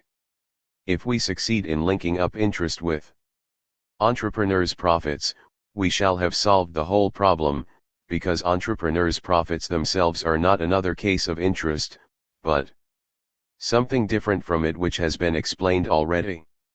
The statement that there is interest on loans because there is a business profit is only valuable as a more precise statement of the question for the prevailing theory, while for us it already has explanatory value. The question, but whence comes the business profit, which contains for the prevailing theory a summons to do its chief work, is for us settled. For us there remains only the question, how does interest arise from entrepreneurial profit? It was necessary to draw the reader's attention especially to this different and narrower statement of the question in our interest problem, because the objection that nothing more is done here than the reduction of interest to business profits, which theory accomplished long ago, would be particularly annoying. Thus the repeated emphasis upon things which the reader might easily have said himself is well justified. Now we shall proceed to the sixth and last proposition in our theory of interest. 8. The surplus which forms the basis of interest, being a value surplus, can only emerge in a value expression. Therefore in an exchange economy it can only be expressed in the comparison of two money sums. This is self-evident, and prima facie completely uncontroversial. In particular, no comparison of quantities of goods can in itself assert anything about the existence of a value surplus. Wherever quantities of goods are spoken of in such a connection, they appear only as symbols of values. In practice the value expression is used and interest is represented in the money form alone. In any case we must accept this fact, but we can interpret it very variously. We might come to the conclusion that this appearance of interest in the form of money is merely dependent upon the necessity of a standard of value, and has nothing to do with the nature of interest. This is the prevailing view.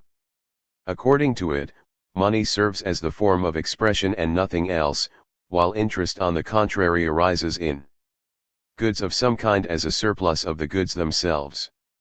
We take this view too in the case of entrepreneurial profit. A measure of value is also necessary to express it, and the money representation is therefore made use of as a matter of expediency. But in spite of this the nature of entrepreneurial profit has nothing at all to do with money.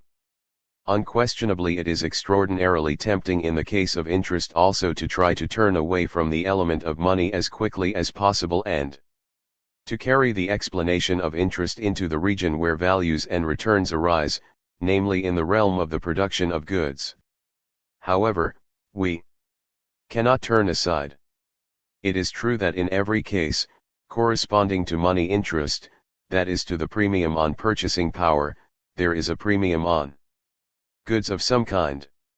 It is true that goods and not money are needed to produce in the technical sense. But if we conclude from this that money is only an intermediate link, merely of technical importance, and set about substituting for it the goods which are obtained with it and for which, therefore in the last analysis interest is paid, we at once lose the ground from under our feet. Or more correctly expressed, we can indeed take a step or even a few steps away from the money basis into the world of commodities. But the road suddenly ends because these premiums on commodities are not permanent, and then we see at once that this road was wrong, for an essential characteristic of interest is that it is permanent. Therefore it is impossible to pierce the money veil in order to get to the premiums on concrete goods. If one penetrates through it, one penetrates into a void. 20. Thus we cannot move away from the money basis of interest. This constitutes an indirect proof that a second interpretation of the significance of the money form in which interest encounters us is to be preferred, namely the interpretation that this money form is not shell but kernel. Obviously, Such a proof alone would not justify far-reaching inferences. But it fits into our earlier arguments on the subject of credit and capital, by virtue of which we can understand the role played by purchasing power here. Hence, as a result, we can now state our sixth proposition: interest is an element in the price of purchasing power regarded as a means of control over production goods. This proposition of course does not ascribe to purchasing power any productive role. Yet most people reject it in spite of the fact that interest fluctuates in the money market with the supply of and demand for money, which undoubtedly points to our interpretation. 21. Another point may be added at once. That one gets wet when it rains is no more self-evident to the businessman than that interest falls when credit facilities increase, other things being equal. In reality, if a government were to print paper money and to lend it to entrepreneurs, would not interest fall? And would not the state be able to receive interest for it?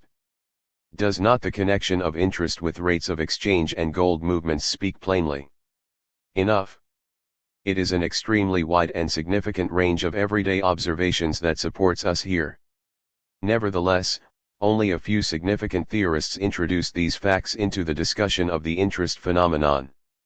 Sidgwick represents an interpretation in which I perceive, with Bohm-Bawerk, essentially an abstinence theory. But before the Seds Materiae, the chapter on interest, he treats of interest in the chapter on the value of money, and here he brings it into relation with money and recognizes the influence of the creation of purchasing power upon interest in the statement. We have to consider that the banker to a great extent produces the money he lends, and that he may easily afford to sell the use of this commodity at a price materially less than the rate of interest on capital generally. 22. The statement contains several points over which we cannot rejoice. Furthermore, it provides no thoroughgoing foundation for the process. Finally, no further conclusions for the theory of interest are drawn.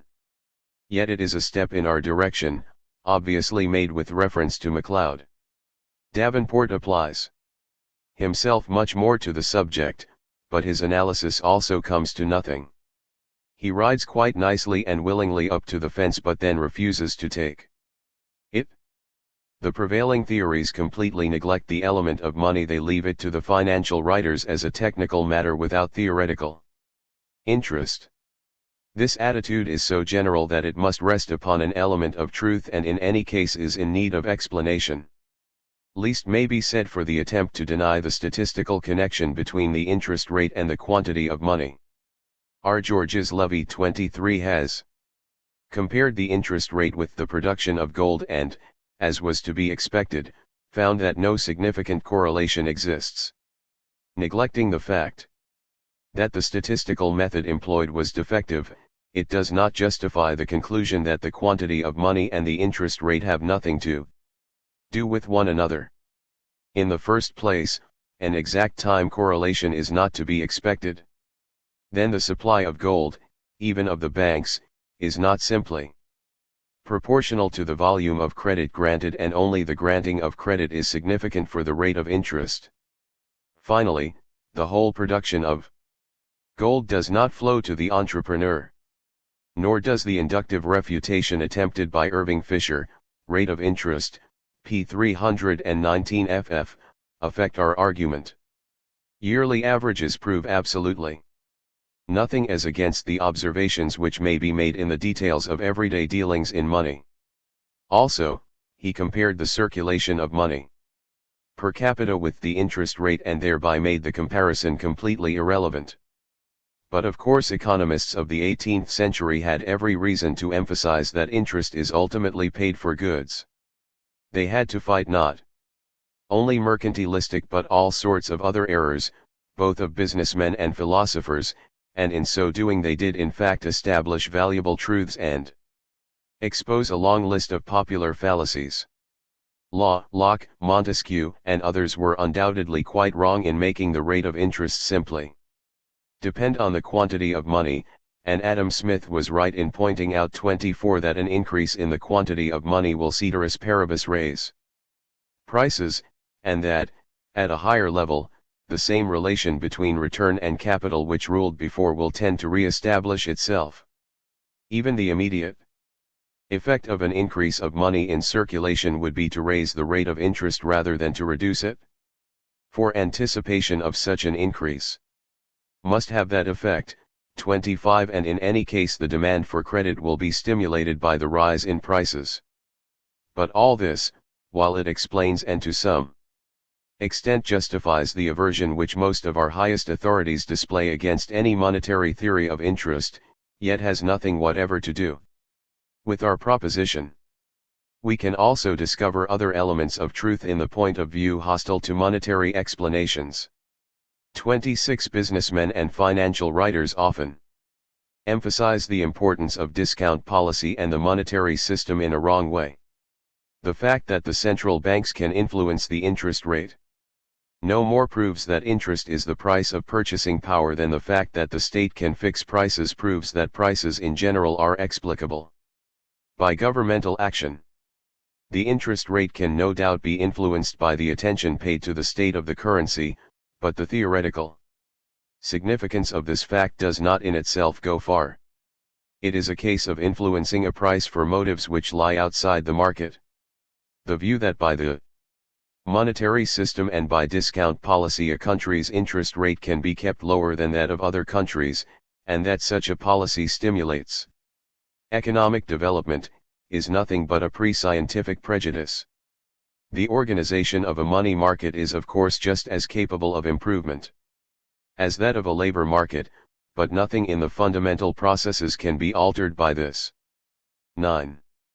Our problem now reduces to the simple question, what are the conditions for the emergence of a premium on present over future purchasing power? Why is it that if I lend a certain number of units of purchasing power, I can stipulate for the return of a greater number of such units at some future date? This is obviously a market phenomenon. The market we have to study is the money market. And it is a price-determining process which we have to investigate. Every individual loan transaction is a real exchange. At first it seems strange, perhaps, that a commodity is as it were exchanged for itself. After Bohm-Bawerk's arguments on this point, 27 however, it is not necessary to go into it in detail. The exchange of present for future is no more an exchange of like for like, and therefore meaningless, than the exchange of something in one place for something in another place. Just as purchasing power in one place may be exchanged for that in another, so present can also be exchanged for future purchasing power. The analogy between loan transactions and exchange arbitrage is obvious, and may be recommended to the reader's attention. If we succeed in proving that under certain circumstances, let us say at once in the case of development, present purchasing power must regularly be at a premium over future purchasing power in the money market, then the possibility of a permanent flow of goods to the possessors of purchasing power is theoretically explained. The capitalist can then obtain a permanent income which behaves in every respect as if it arose in the circular flow, although its sources are individually not permanent and although they are the results of development. And no imputation or computation can alter anything in the character of the stream of goods as a net return. We can now state directly how high the total value of an interminable annuity must be. It must be the sum which, if lent at interest, will yield a return equal to the annuity, for if it were less, lenders would compete to buy the annuity, and if it were more, potential buyers would rather lend their money at interest than buy it. This is the real rule of capitalization, which already presupposes the existence of a rate of interest. From this it follows again that the valuation of permanent returns cannot take away the character of net incomes from them. Therefore we answer all three questions of which the interest problem consists if we solve the problem of the premium on present purchasing power.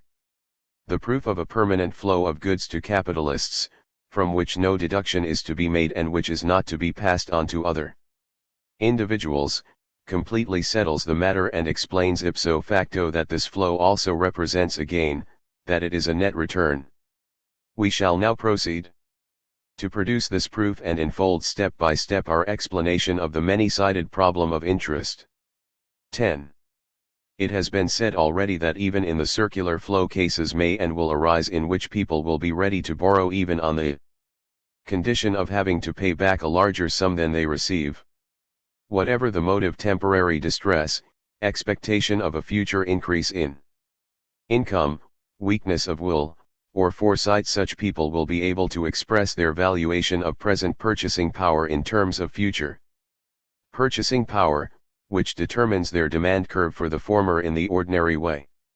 On the other hand, there may be, and generally will be, people ready to meet this demand provided they get a premium which more than compensates them for the disturbance which the lending of sums held for definite purposes must entail. Therefore we can also construct supply curves, and it is hardly necessary to show in detail how a determined premium will emerge in this market. But transactions of this kind could not normally be of any great importance and, above all, they would not be necessary elements in the conduct of business. Lending and borrowing can become part of the normal routine of industry and commerce, and interest can economically and socially acquire the importance that it actually has, only if the control of present purchasing power means more future purchasing power to the borrower. As the prospect of business profit is the pivot on which the valuation of sums of present purchasing power actually turns, we shall now put aside for the moment all other factors which may give rise to interest even where there is no development. Now within the circular flow and in a market which is in equilibrium, it is impossible with a given money sum to obtain a greater money sum. However I employ 100 monetary units worth of resources, including management, within the generally known and customary possibilities, I can obtain no greater receipts from them than exactly 100 monetary units. To whichever of the existing possibilities of production I may apply any 100 monetary units, I shall always receive for the product not more, possibly less, however, than 100 monetary units. 4. That is precisely the characteristic of the equilibrium position, that it represents the best combination under the given conditions in the widest sense of the productive forces. The value of the monetary unit is in this sense necessarily at par, for x hypothesis all arbitrage gains have already been made and are therefore excluded. If I buy the services of labor and land with the 100 monetary units, and with these carry out the most lucrative production, I shall find that I can market the product for exactly 100 monetary units. It was precisely with regard to these most lucrative possibilities of employment that the values and prices of the means of production were established, and this most lucrative employment also determines the value of purchasing power in our sense. Only in the course of development is the matter different. Only then can I obtain a higher return for my product, that is, if I carry out a new combination of the productive forces which I bought for 100 monetary units and succeed in putting a new product of higher value on the market. For the prices of the means of production were not determined with regard to this employment, but only with regard to the previous uses. Here, then, the possession of a sum of money is the means of obtaining a bigger sum. On this account, and to this extent, a present sum will be normally valued more highly than a future sum. Therefore present sums of money, so to speak, as potentially bigger sums will have a value premium, which will also lead to a price premium. And in this lies the explanation of interest. In development, the giving and taking of credit become an essential part of the economic process. There, the phenomena appear which have been described by the expressions relative scarcity of capital and the lagging of the supply of capital behind the demand and so forth. Only if and because the social stream of goods becomes broader and richer does interest stand out with such sharpness and bring us finally so very much under its influence that long analytical effort is required to perceive that it does not always appear where men act economically. 11. Let us now look more closely into the process of the formation of interest. After what has been said, this means that we shall examine more closely the method of determining the price of purchasing power. To this end, let us confine ourselves first of all strictly to the case which we recognized as the fundamental one, and to which the argument of the earlier chapters was also directed, namely to the case of exchange between entrepreneurs and capitalists. Later we shall pursue the most important ramifications of the interest phenomenon. Under our present assumptions, the only people who have a higher estimation for present as against future purchasing power are the entrepreneurs. Only they are the bearers of that market movement in favor of present money, of that demand which raises the price of money above par as we define it. Capitalists on the supply side confront entrepreneurs on the demand side. Let us start with the assumption that the necessary means of payment for carrying out new combinations must be withdrawn from the circular flow, and that there is no creation of credit means of payment. Furthermore, since we are considering an economy without results of previous development, there are no great reservoirs of idle purchasing power, for these are, as was shown above, only created by development. A capitalist would thus be one who is ready under certain conditions to transfer a definite sum to the entrepreneur by withdrawing it from its customary uses, that is, by restricting his expenditure either in production or in consumption. We still assume that the quantity of money in the system does not increase in any other way, for example through gold discoveries. Exchange will develop between entrepreneurs and possessors of money and will proceed just as in any other case. We have definite demand and supply curves for all the exchanging individuals. The entrepreneur's demand is determined by the profit which he can make with the help of a certain money sum by exploiting the possibilities hovering before him. We shall follow the practice of assuming these demand curves to be continuous just as we do in the case of other goods, although a very small loan, say of a few monetary units, will be of little use to the entrepreneur. And at certain points, namely where important innovations become possible, the individual demand curves will in fact be discontinuous. Beyond a certain point, namely beyond the sum which is necessary to the carrying out of all the plans which the entrepreneur has thought of at all, his demand will fall sharply, perhaps absolutely to zero.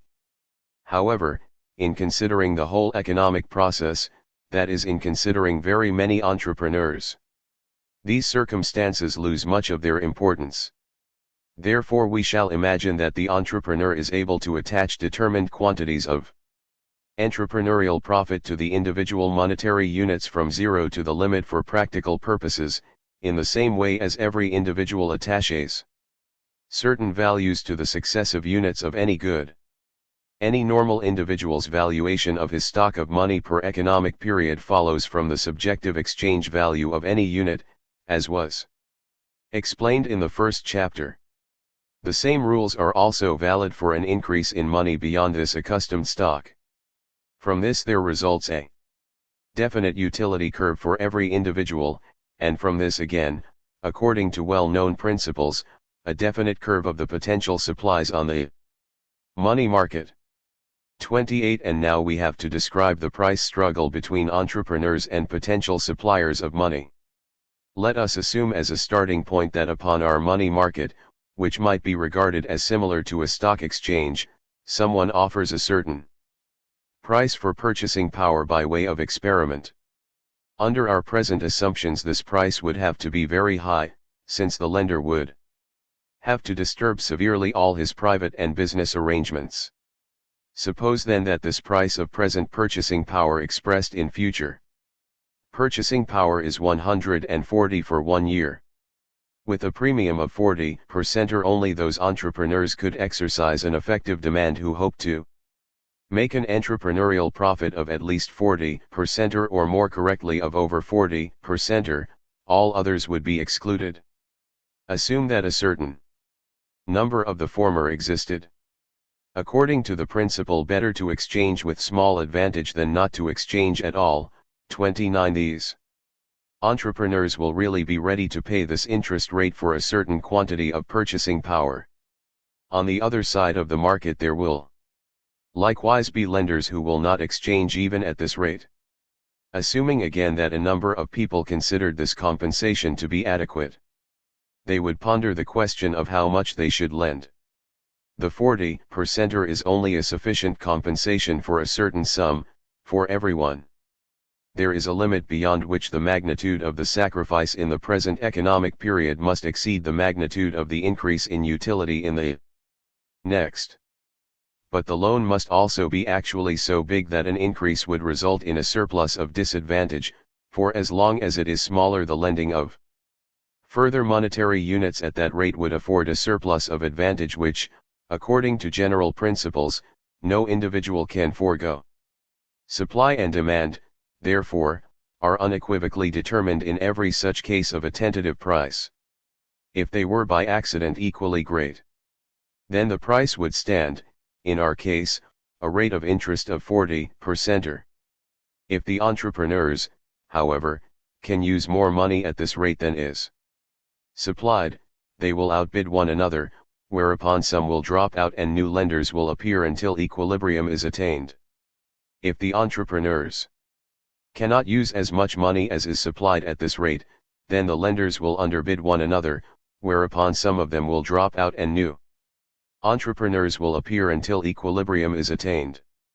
Thus in the exchange struggle on the money market a definite price for purchasing power will be established just as on any other market. And since, as a rule, both parties value present more highly than future money the entrepreneur, because present money signifies more future money for him, the lender because under our assumptions present money makes possible the orderly course of his economic activity while future money is merely added to his income, the price will practically always be above par. The result of our discussion up to this point may be expressed in terms of the marginal theory, just as in the case of any price determining process. On the one hand, interest will be equal to the profit of the last entrepreneur, who is simply the one who anticipates from carrying out his project a profit which just makes the interest payment possible. If we rank entrepreneurs with due regard to the element of variation in risk in a row according to the size of the profits which they hope to make, so that the borrowing capacity of the entrepreneurs falls the further we advance in the row, and if we think of this array as continuous, then there must always be at least one entrepreneur whose profit exactly equals the interest and who stands between those who make bigger profits and those who are excluded from exchanging on the money market because their profit is smaller than the interest to be paid. In practice, the last or marginal entrepreneur must also retain a small surplus, but there will be at times entrepreneurs for whom this surplus is so small that they can only exercise a demand for purchasing power at the actually ruling interest and not at a higher rate by however small an amount.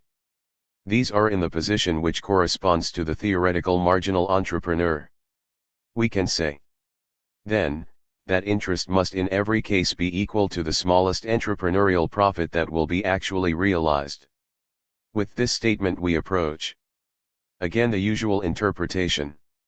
On the other hand, interest must also be equal to the value estimate of a last or marginal capitalist for his money. The concept of such a marginal capitalist is attained mutatis mutandis in just the same way as that of the marginal entrepreneur. It can easily be seen that from this standpoint, interest must be equal to the valuation of the last lender, and further, that the latter must also be equal to the valuation of the last entrepreneur. It is also obvious how this result could be developed further. It has already been done often in economic literature. Only one point must still be mentioned.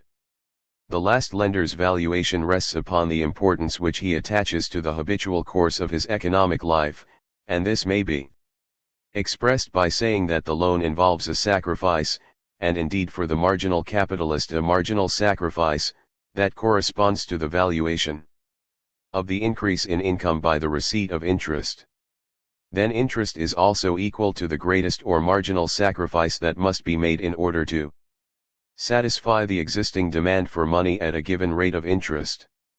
And with this we approach the method of expression of the abstinence theory. 12. Interest would have to be determined in this way if industrial development were actually financed with the resources of the circular flow. However, we observe that interest is also paid for purchasing power created ad hoc, namely for credit means of payment.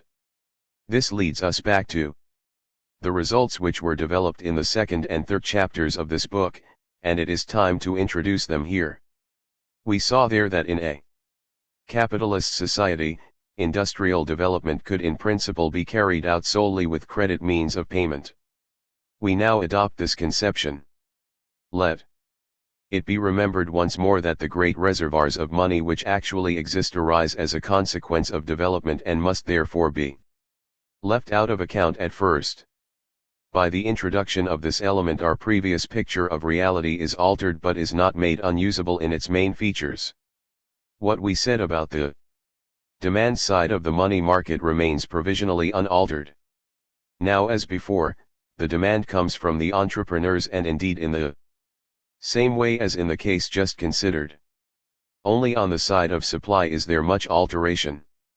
Supply is now put upon another basis, a new source of purchasing power, of a different nature, appears, which does not exist in the circular flow. The supply also comes from different people now. From differently defined capitalists, whom we call bankers in conformity with what was said earlier. The exchange, to which interest owes its origin in this case and which, according to our interpretation, is also typical of all other exchanges concerning money in modern society, takes place between entrepreneur and banker. Hence we shall have grasped the fundamental case in the phenomenon of interest if we can give the conditions governing the supply of credit means of payment. We know already by what forces this supply is regulated, first with regard to possible failures by entrepreneurs, and secondly, with regard to the possible depreciation of the credit means of payment. We can eliminate the first element from our consideration. For this purpose we only need to consider an addition for risk, which is known empirically, as included once for all in the par price of the loan. This means that if it is known from experience that 1% of loans is irrecoverable, then we shall say that the banker receives the same sum that he lent if he actually receives an additional 1.01% approximately from all debts which are not bad. And there is, of course, an element of wages for the professional activity of the banker, which we also neglect. The size of the supply will then only be determined by the second element, that is, with regard to the necessity of avoiding a difference in value between the newly created and the existing purchasing power. We must show that the value and price determining process also creates a premium on the newly created purchasing power. In the case previously treated, it was not wholly impossible that negative interest should occur. It might possibly occur in that case if the demand for money for new enterprises were smaller than the offers by those people to whom a favor would be done in temporarily taking charge of their money. Here, however, this is excluded. The banker who received back less than he gave would suffer a loss, he would have to cover the deficiency, since he would not be able completely to meet the claims upon him. Therefore in this case interest cannot fall below zero. But it will in general be above zero, because entrepreneurs' demand for purchasing power is distinguished in one important respect from the ordinary demand for goods. Demand in the circular flow must always be supported by an actual supply of goods, or else it is not effective. The entrepreneur's demand for purchasing power, however, in contrast to his demand for the concrete goods which he needs, is not subject to this condition.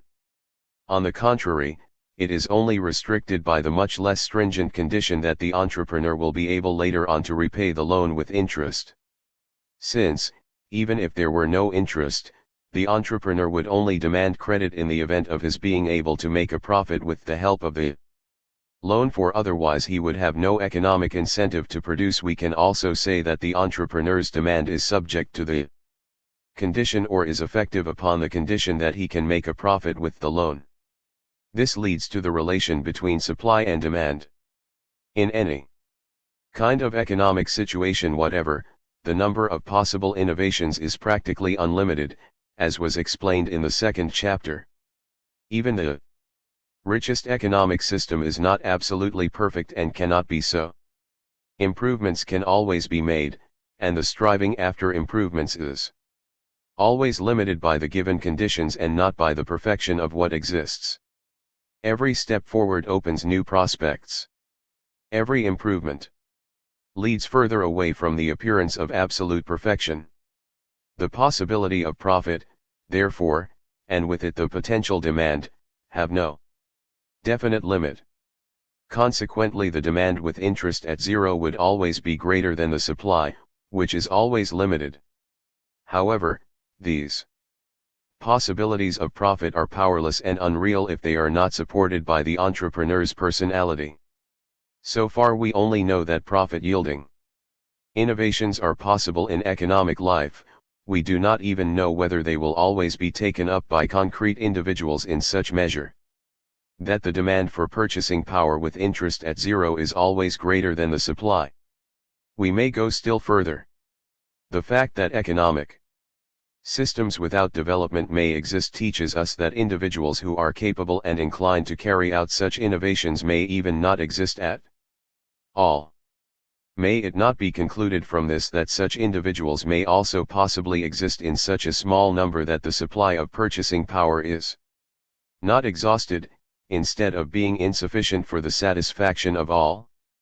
There would be no creation of purchasing power at all, and the total supply of credit means of payment would simply disappear. 30 If no demand for purchasing power, or only an insignificant one, existed. But if any entrepreneur's demand for credit exists at all, then it is impossible for it to be smaller than the supply with interest at zero. For the appearance of one entrepreneur facilitates the appearance of others.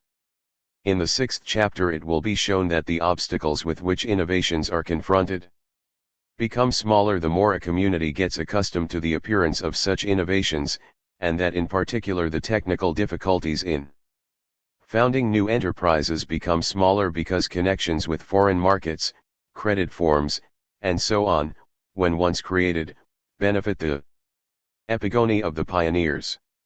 Therefore, the greater the number of people who have already successfully founded new businesses, the less difficult it becomes to act as an entrepreneur. It is a matter of experience that successes in this sphere, as in all others, draw an ever-increasing number of people in their wake, hence that continually more people proceed to carry out new combinations. The demand for capital of itself continually engenders new demand. And therefore on the money market there is a limited effective supply, however big it may be, as against an effective demand which has no definite limit at all. This must raise interest above zero. As soon as it comes into existence many entrepreneurs are eliminated, and as it rises more and more of them disappear. For although possibilities of profit are practically unlimited, they differ in size and most of them are of course only small. The appearance of interest again increases the supply which is not absolutely fixed, but interest must and will nevertheless continue to exist. A price struggle is started on the money market, which we shall not describe again, and under the influence of all elements of the economic system a definite price for purchasing power is established which must contain interest. 13.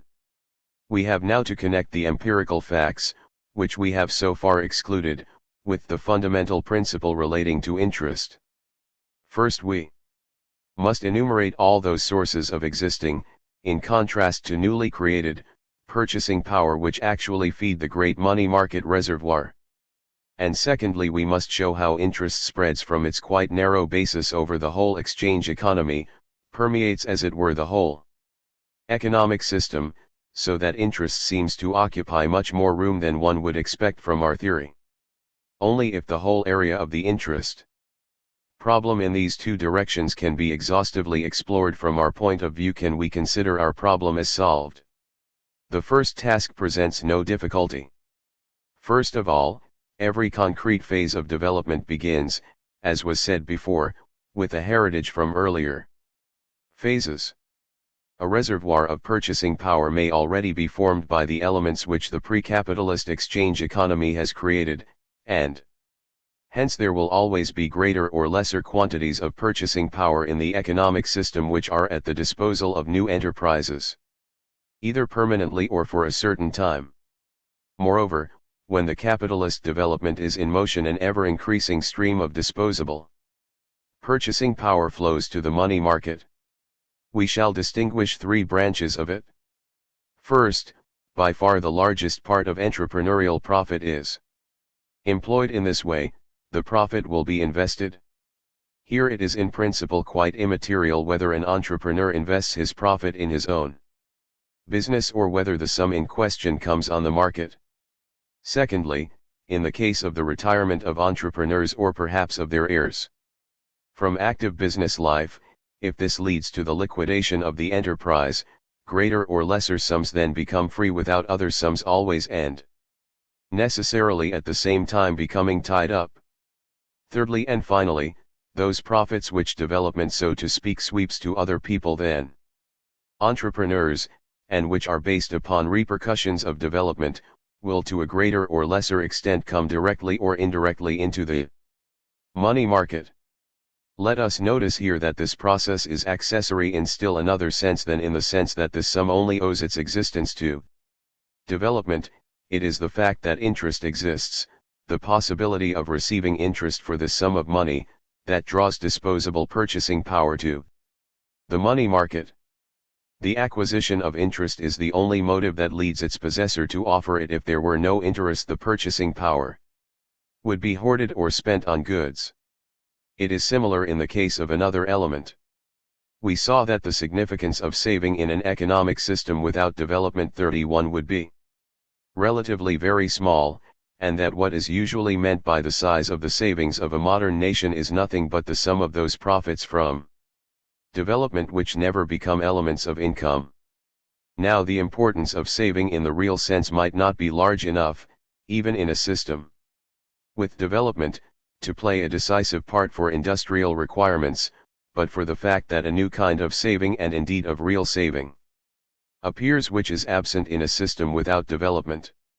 The fact that one may be assured of a permanent income by lending a sum of money acts as a new motive to saving.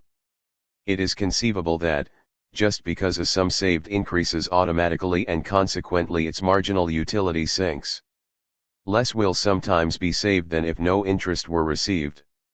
For the most part, however, the existence of interest, which opens up a new method of employing the money saved, leads clearly to a considerable increase in saving activity, which of course does not mean that every rise in interest must result in a proportional increase or any increase at all in saving. From this it follows that the saving which is actually observable is in part a consequence of the existing interest, and here also there is an accessory stream of purchasing power coming into the money market.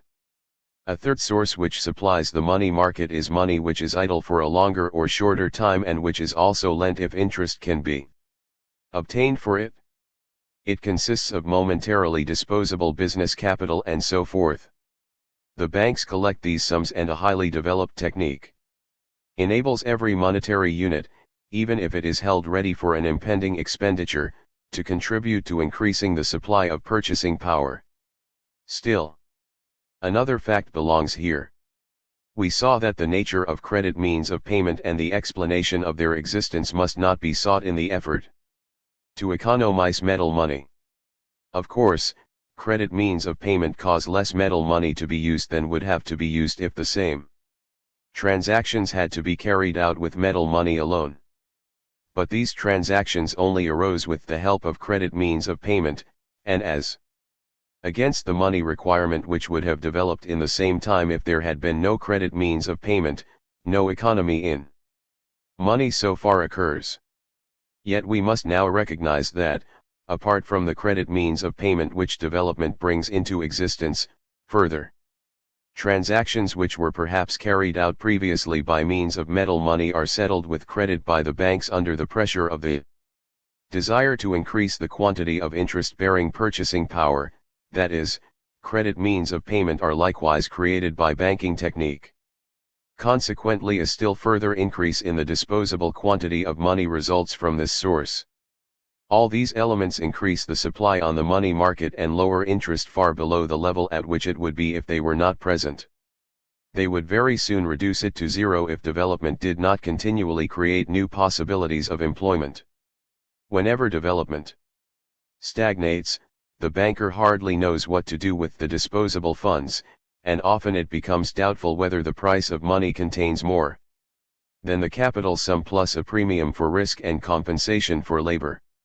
Then especially, and particularly on the money markets of very rich nations, the element of creation of purchasing power often recedes into the background, and the impression can easily be formed, so dear to economic theory as well as to banking practice, that the banker is nothing more than a middleman between borrowers and lenders. From this conception, it is only a step simply to substitute for the lender's money the concrete goods which the entrepreneur needs, or even the concrete goods needed by those who transfer the necessary means of production to the entrepreneur.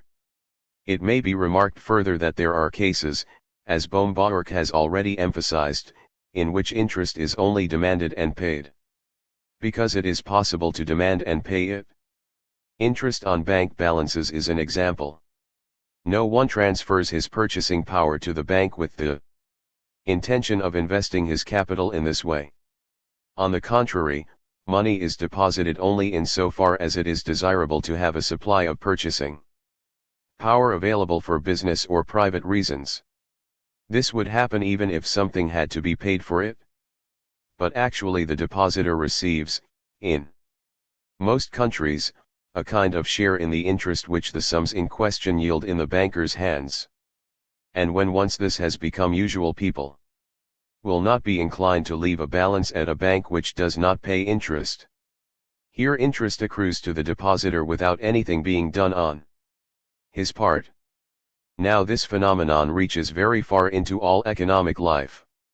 The fact that every particle of purchasing power can obtain interest puts a premium on it, whatever purpose it may serve. Thus interest forces its way into the business of people who have not themselves anything to do with new combinations. Every unit of purchasing power has to fight as it were against the current that attempts to draw it into the money market. Furthermore, it is obvious that in all cases in which anyone needs credit for any reason at all, the loan transaction, state loans and so forth, will be linked with the fundamental phenomenon. 14.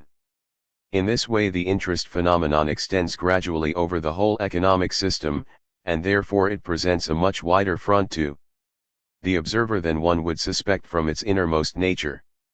Hence, time itself becomes in a certain sense an element of cost, as has already been indicated.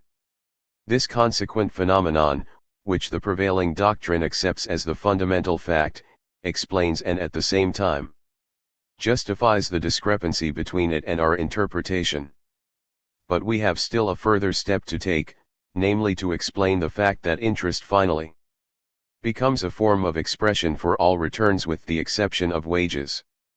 In practice we speak of land as yielding interest, likewise of a patent or of any other good which yields a monopoly revenue.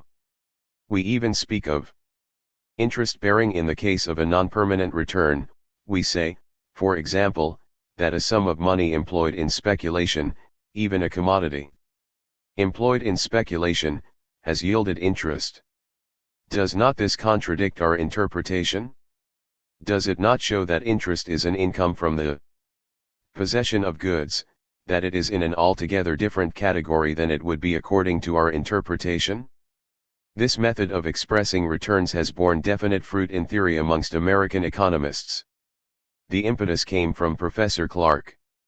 He called the return from concrete producers' goods rent, the same return conceived as a result of the enduring economic fund of productive power, which he calls capital interest. Here, then, interest appears merely as a special aspect of the returns and no longer as an independent part of the national income stream.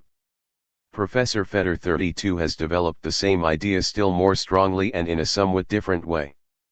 But here we are interested most of all in Professor Fisher's theory, expounded in his work The Rate of Interest. Professor Fisher explains the fact of interest simply by the underestimation of the future satisfaction of wants. Most recently 33 he has expressed his theory in the statement, interest is impatience crystallized into a market rate. Accordingly he connects interest with all goods separated in time from final consumption.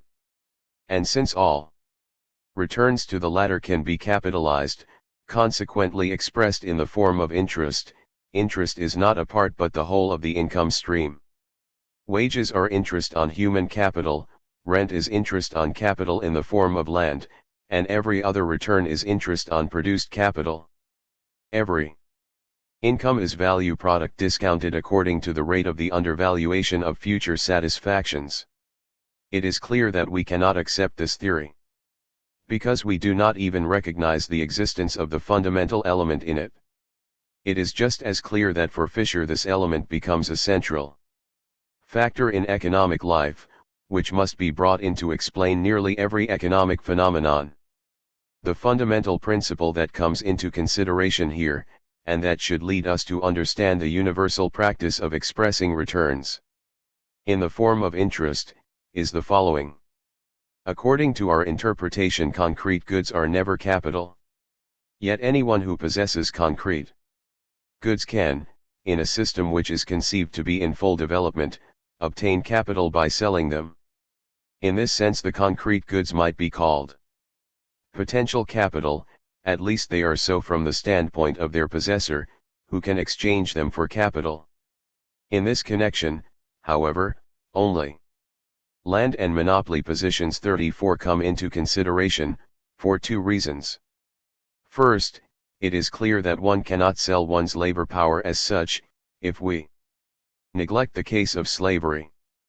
But there are no stocks of consumption goods and produced means of production in the sense asserted by the prevailing doctrine, so in principle we come back immediately to land and monopolies.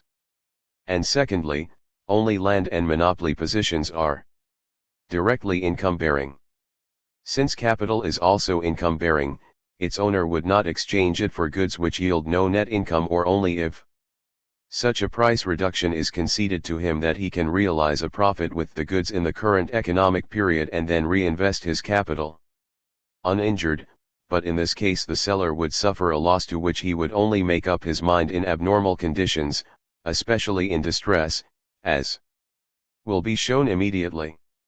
The possessors of natural agents and monopolists thus have every reason, if there is development, to compare their income with the return on the capital which they could obtain by selling their natural agents or their monopoly, since such sale might possibly be advantageous. And capitalists have reason to compare their income from interest with the rent or permanent monopoly revenue which they can obtain with their capital. Now, how high will be the price of such sources of income? No capitalist, in so far as he takes the acquisitive standpoint, can value a piece of land higher than the sum of money which yields as much interest as the former does rent. No capitalist can, with the same qualification, value a piece of land any lower. If the piece of land cost more, it would, neglecting obvious secondary elements, be unmarketable. No capitalist would buy it.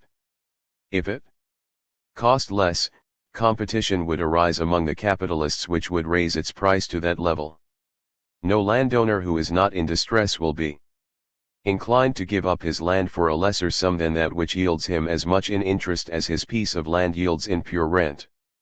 But he will also not be able to get a bigger sum for it, because a large quantity of land would immediately be offered to the capitalist who was ready to give it.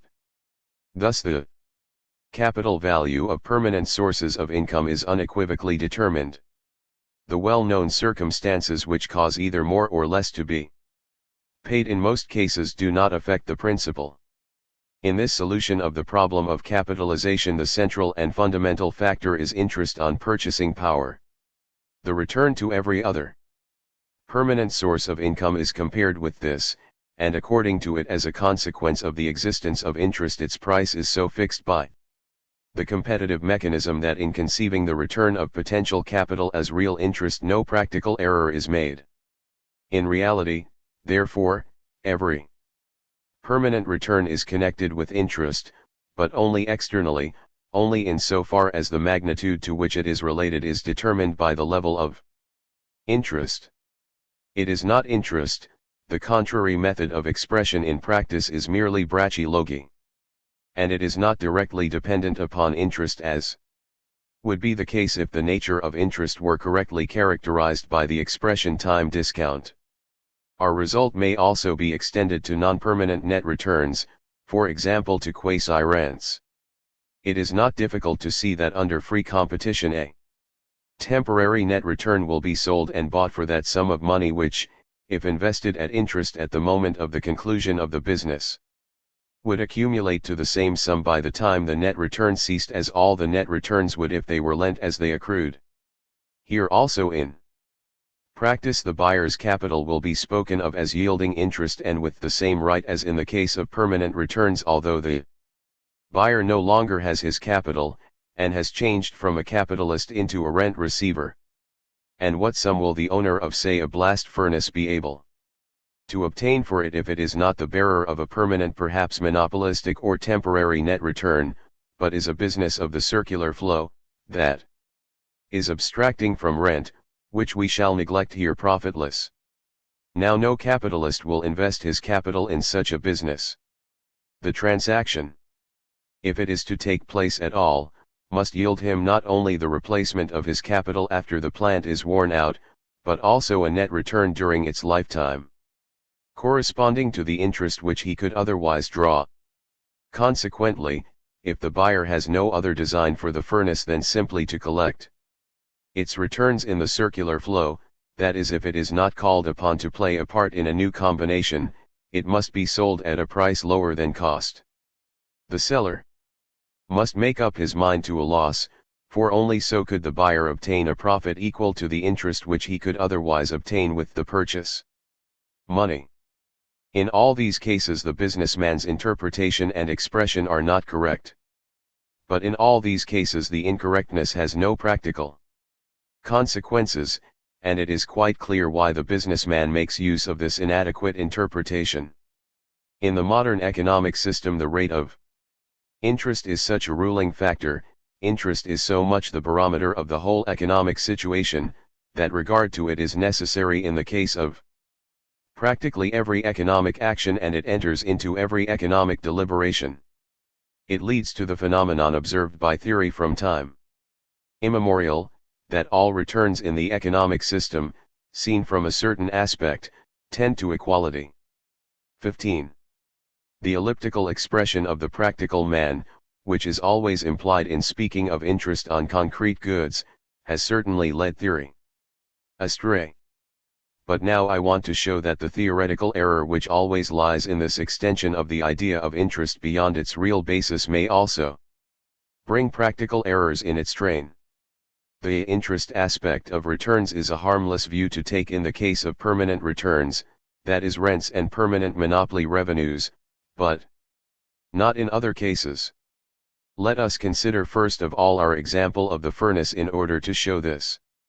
Under our assumptions the buyer of the furnace receives enough during its lifetime to recover his purchase money and interest, besides which we shall assume he spends as income. Now if all economic conditions remain unchanged, when it is worn out he can build another furnace, 35 of exactly the same kind as the old and at the same costs as the old. But if these costs are higher than originally, the individual in question must add something to his amortization fund in order to cover them. And henceforth the furnace would accordingly no longer yield him a net return. Now if the buyer of the furnace perceived these conditions, clearly he would not undertake the construction, but would invest the sum recovered elsewhere. If he did not perceive them, if he allowed himself to be deceived by the interest aspect, then he would be the loser, although the seller on his part might also have been the loser and the buyer at the time rightly believed that he had made a good bargain. At first sight the case seems bewildering. But I shall not add another word of explanation, because the matter must be clear to the reader who gives it the appropriate attention. Such cases are not rare in practice, and are consequences of the habit of attaching permanent net returns to goods which do not yield them. Of course, other errors can also lead to such disappointments. On the other hand, the disappointments may fail to materialize in consequence of particularly favorable circumstances. But I believe that everyone must find sufficient proofs in his experience for what has been said. The case is similar if net returns really exist but are not permanent, if for example a business still yields a few installments of entrepreneurial profit, or temporary monopoly revenues or quasi-rents. If one nevertheless speaks of such things as interest-bearing, it does no harm as long as one is aware of the temporary character of these returns. But at the moment when one explains them as interest, the temptation is obvious to regard them as permanent. Indeed, sometimes the expression is already a symptom of this error. And then of course one experiences the most unpleasant surprises. This interest has a way of diminishing obstinately, even of suddenly coming to an end. The businessman in this event complains of bad times, to be sure, and cries out for protective tariffs, government assistance, and so forth, or considers himself as the victim of a special misfortune, or with more reason as the victim of new competition. Such occurrences are very frequent, and they substantiate our interpretation strikingly.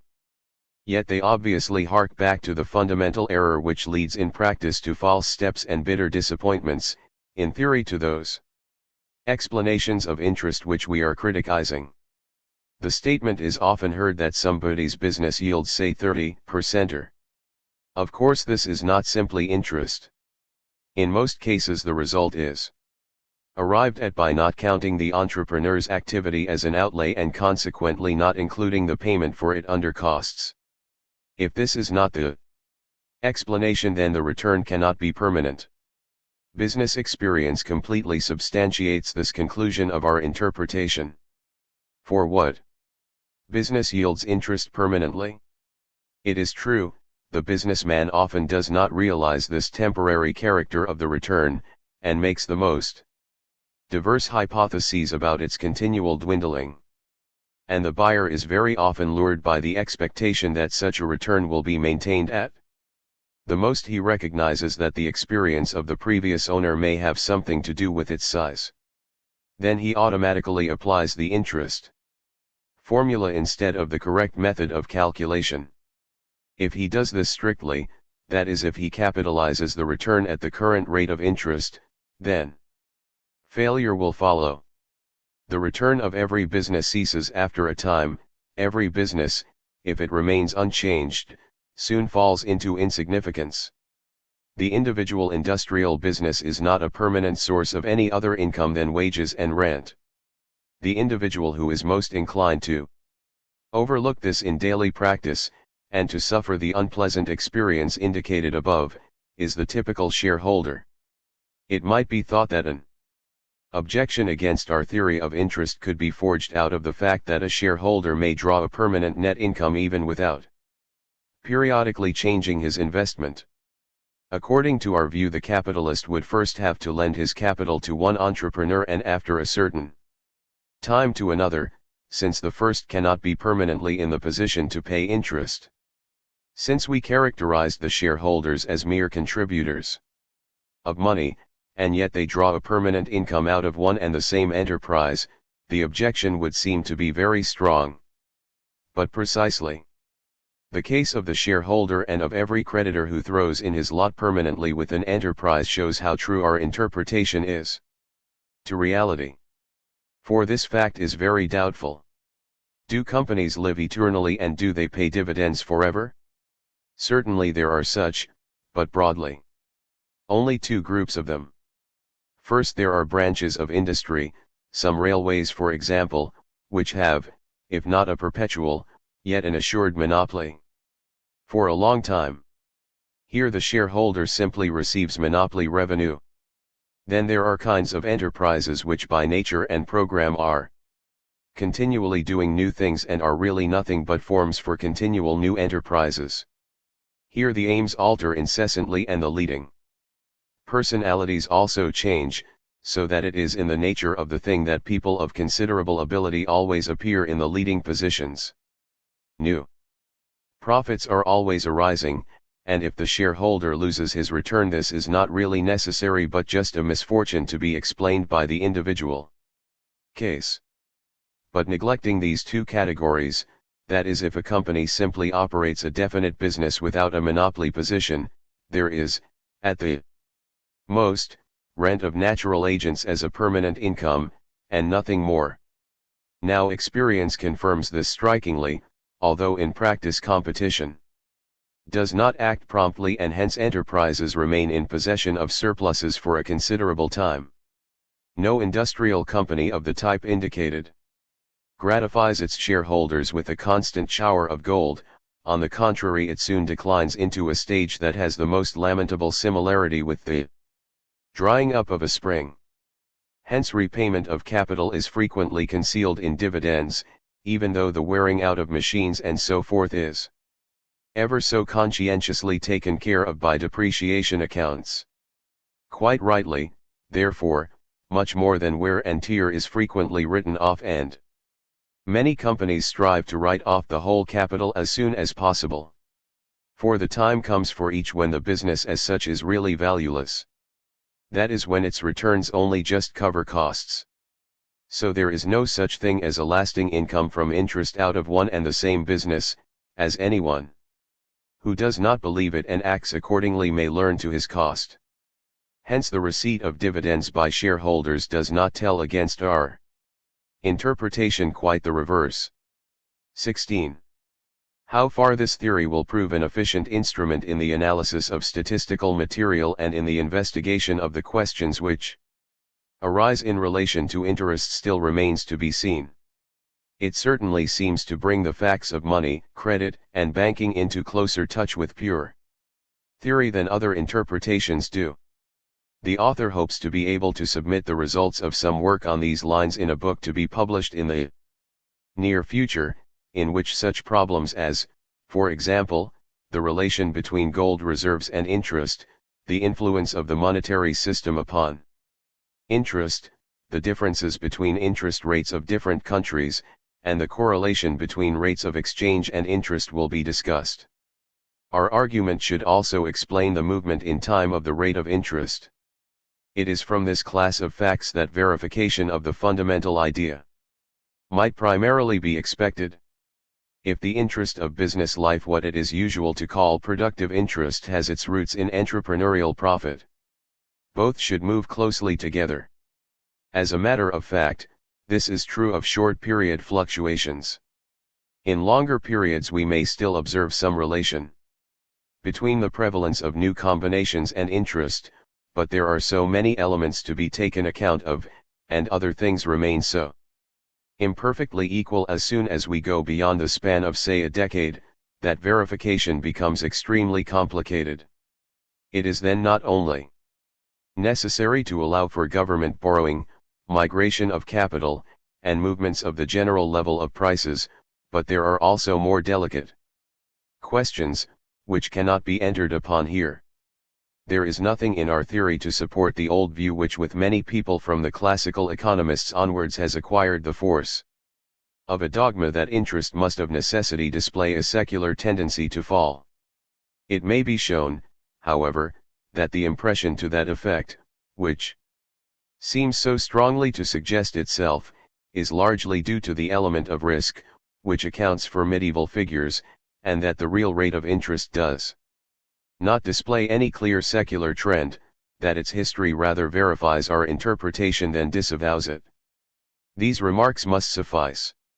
However incomplete our arguments may be, and however much more precise formulation and however much modification they may require, I believe the reader will nevertheless find in them some of the elements for understanding that part of economic phenomena which has hitherto presented most difficulties. I have only one thing to add. I wish to explain the interest phenomenon, but not to Justify it? Interest is not, like profit for example, a direct fruit of development in the sense of a prize for its achievements. It is on the contrary rather a break in an exchange economy, a necessary break on development, a kind of tax on entrepreneurial profit. Certainly this is not sufficient to condemn it, even if one includes condemnation or approbation of things in the tasks of our science. Against the condemnatory verdict we can assert the importance of the function of this effort of the economic system, and we may conclude that interest only takes away something from the entrepreneur which would otherwise accrue to him, and not from other classes, neglecting the cases of consumptive and of productive consumptive credit. Yet this fact, together with the fact that the interest phenomenon is not a necessary element in all economic organizations, will always result in the critic of social conditions finding more to object to in interest than in anything else. Therefore it is important to state that interest is only the consequence of a special method of carrying out new combinations, and that this method can be much more easily changed than the other fundamental institutions of the competitive system. Chapter 6. The Business Cycle. Preliminary remarks. The following theory of crises, more correctly of recurrent business fluctuations, has still less claim to be considered a satisfactory representation of its subject matter than the theories of the entrepreneurial function, of credit, capital, the money market, profit, and interest which have already been expounded. A satisfactory theory would require, today more than ever, a comprehensive treatment of the tremendously increased material, the working out of the numerous individual theories based upon different indices of business conditions and of their relation to one another. My work in this direction is a torso. The promise of exhaustive treatment has remained unfulfilled, one, and according to my program of work must long remain so. Nevertheless, I submit this chapter again without any alteration except in exposition, not only because it now has its place in the investigation of crises, but also because I still hold it to be true, not only because I believe that it contains the contribution of the argument of this book to the topic, but also because this contribution gives the essence of the matter. Hence I am ready to accept criticism on the basis of this chapter. The study of the objections which have come to my notice has confirmed me in my conviction. I shall mention only two. First, there is the criticism that my theory is merely a psychology of crises. This objection has been made so urbanely by a most competent authority, and one most highly esteemed by me, that I myself must formulate its true content more sharply if the reader is to see what it really means. Psychology of crises means something quite definite, and is different from psychology of value. For example, it means insisting on those tragicomic aberrations of the frightened business world which we notice and specially have noticed in the past in every crisis. As a theory of crises, therefore, it would mean the basing of a scientific explanation either upon obvious accompanying and consequent phenomena, panic, pessimism, and so on, or, only a degree less bad, upon previous bullish tendencies, promotion fever, and so forth. Such a theory is barren, such an explanation explains nothing. But this is not my position. Not only do I always discuss external conduct, so that psychology can only be found in my argument in the sense in which it would be implied in every statement, even the most objective, about economic events, but I explain the phenomenon of business fluctuations, whether actually occurring now or not, solely by an objective chain of causation which runs its course automatically, that is by the effect of the appearance of new enterprises upon the conditions of the existing ones, a chain of causation which follows from the facts explained in the second chapter. Then there is the objection formulated by Lowy: my theory does not explain the periodicity of crises. 2. I do not understand this. Two things may be meant by periodicity. First, the mere fact that every boom is followed by a depression, every depression by a boom. But this my theory explains. Or secondly, the actual length of the cycle may be meant. But this no theory can explain numerically because it obviously depends upon the concrete data of the individual case. Yet my theory gives a general answer: the boom ends and the depression begins after the passage of the time which must elapse before the products of the new enterprises can appear on the market. And a new boom succeeds the depression when the process of resorption of the innovations is ended. But Lowy means something else, which has been formulated as follows by Emil Lederer.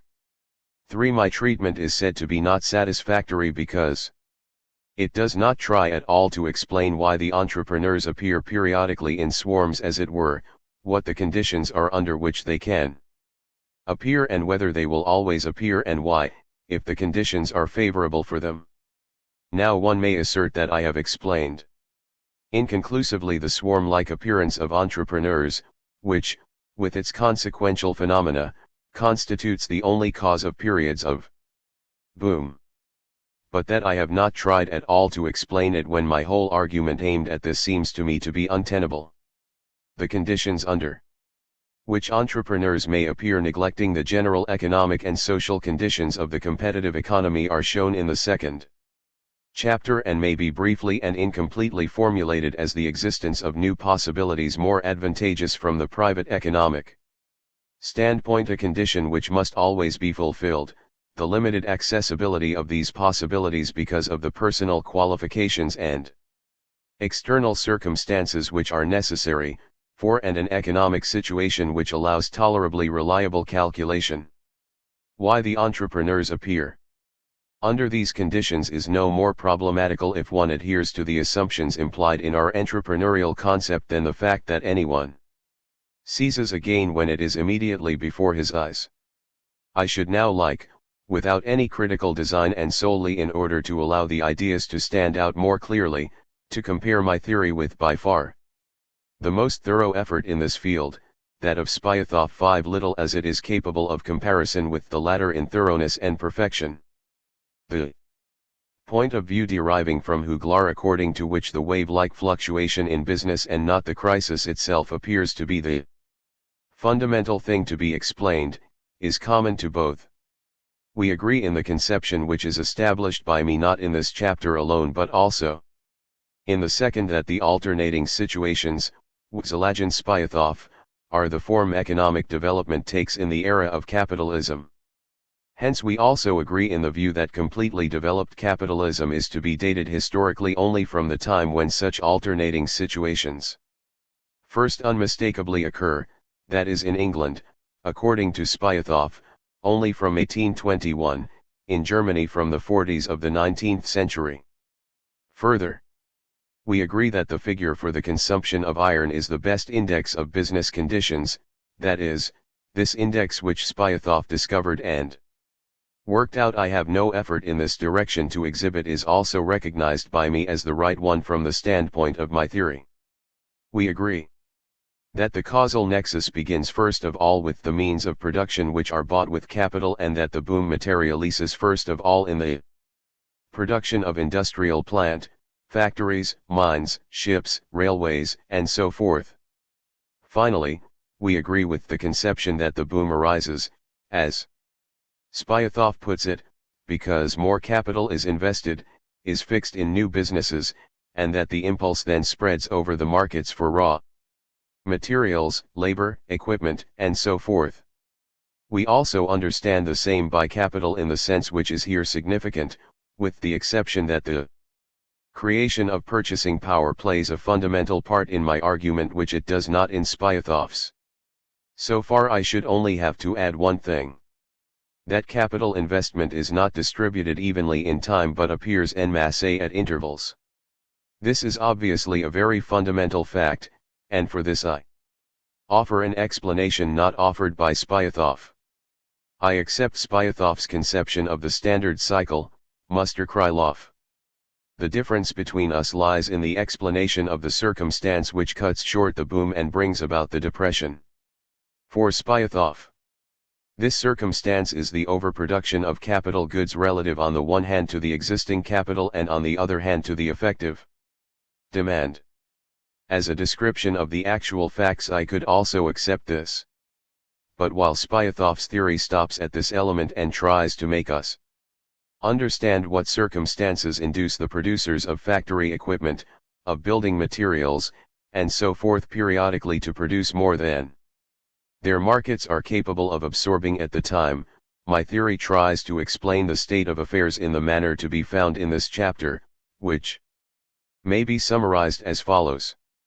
The effect of the appearance of new enterprises en masse upon the old firms and upon the established economic situation, having regard to the fact established in the second chapter that as a rule the new does not grow out of the old but appears alongside of it, and eliminates it competitively, is so to change all the conditions that a special process of adaptation becomes necessary.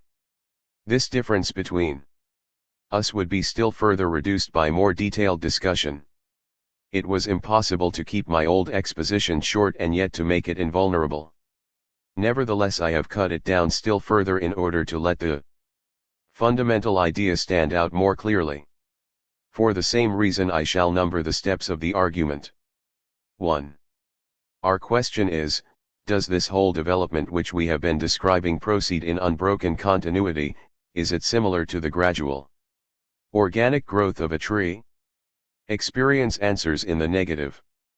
It is a fact that the economic system does not move along continually and smoothly.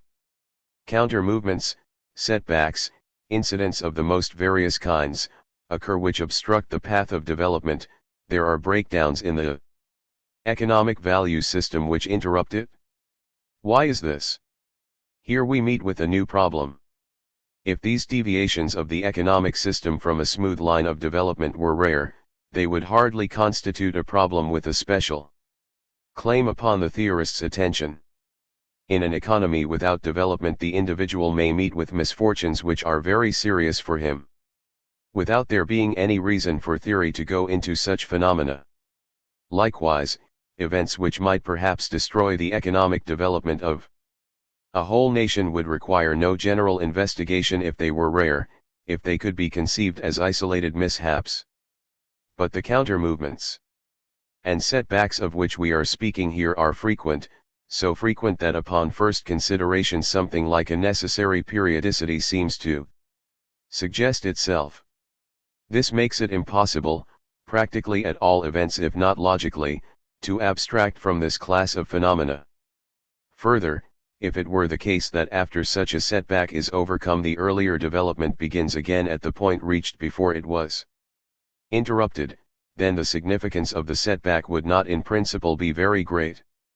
We might say that we had taken account of all the fundamental facts of development even if we could not explain these disturbing incidents themselves or had simply abstracted from them. However, this is not the case. The counter-movements do not merely obstruct development, they put an end to it. A great many values are annihilated, the fundamental conditions and presuppositions of the plans of the leading men in the economic system are changed. The economic system needs rallying before it can go forward again, its value system needs reorganizing. And the development which then starts again is a new one, not simply the continuation of the old. It is true, experience teaches that it will move more or less in a similar direction to the earlier, but the continuity of the plan is interrupted. 6. The new development proceeds from different conditions and in part from the action of different people. Many old hopes and values are buried forever, wholly new ones arise. Empirically it may happen that the main lines of all these partial developments, which lie between the setbacks, coincide with the broad outlines of the total development, but theoretically we cannot merely consider the contours of the total. Entrepreneurs cannot skip the setback phase and carry their plans over intact into the next phase of development, and scientific explanation cannot do so either without completely losing touch with the facts. We have now to investigate this class of phenomena, which stand out so sharply against, apparently in a certain opposition to, other phenomena of development. At the outset the following possibilities exist. First, crises may or may not be a uniform phenomenon. The peculiar breakdowns of development which we know from experience and describe as crises always appear even to the naive mind as forms of one and the same phenomenon. However, this homogeneity of crises certainly does not go far.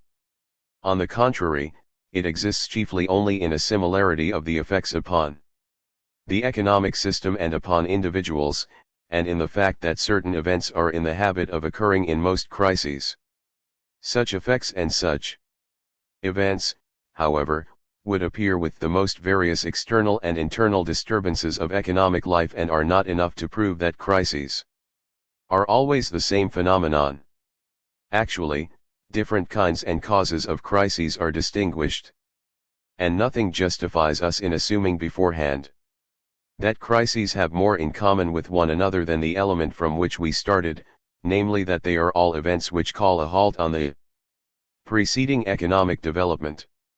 Secondly, whether homogeneous or heterogeneous phenomena, crises may or may not be capable of a purely economic explanation. Of course, it cannot be doubted that crises belong essentially in the economic sphere. But it is by no means certain that they belong to the nature of the economic system or even to any one kind of system in the sense that they would necessarily result from the operation of economic factors left to themselves. On the contrary, it would be quite possible for the real causes of crises to exist outside the purely economic sphere, that is for them to be consequences of disturbances which act upon the latter from outside. The frequency and even the often asserted regularity of crises would be in itself no conclusive argument, since it can be readily conceived that such disturbances must often occur in practical life. A crisis would then simply be the process by which economic life adapts itself to new conditions. As regards the first point, we can at the outset say one thing. If we speak of crises wherever large disturbances are met with, then there is no general attribute beyond the fact of disturbance. For the moment, it is as well to conceive of crises in this broad sense. Economic processes are accordingly divisible into three different classes: into the processes of the circular flow, into those of development, and into those which impede the latter's undisturbed course. This arrangement is by no means remote from reality. We can clearly keep all three classes separate in real life. Only more detailed analysis will show whether one of them comes under one of the other two. The absence of a general attribute in the disturbances is proved by the history of crises. Such disturbances have already broken out in every conceivable place in the economic body, and moreover in very different ways in different places. Sometimes they appear on the supply side, sometimes on the demand side, in the former case sometimes in technical production, sometimes in the market or in credit relations, in the latter case, sometimes through changes in the direction of demand, for example changes in fashion, sometimes through changes in the purchasing power of consumers. For the most part the various industrial groups do not suffer in the same way, but first one industry suffers more, then another. Sometimes the crisis is characterized by a breakdown of the credit system which especially affects capitalists, sometimes the workers or landowners suffer most. Entrepreneurs may also be involved in very different ways. At first sight the attempt to seek the common element in crises in the form of their appearance seems to be more promising. Actually it is this element that has led to the popular and scientific conviction that crises are always one and the same phenomenon. However, it is easy to see that these external characteristics which may be seized upon superficially are neither common to nor essential for all crises in so far as they go beyond the one element of the disturbance of development. The element of panic, for example, is very obvious. It was a striking feature of earlier crises. But there are also panics without a crisis. And further there are crises without real panics. The intensity of the panic does not in any case bear a necessary relation to the importance of the crisis.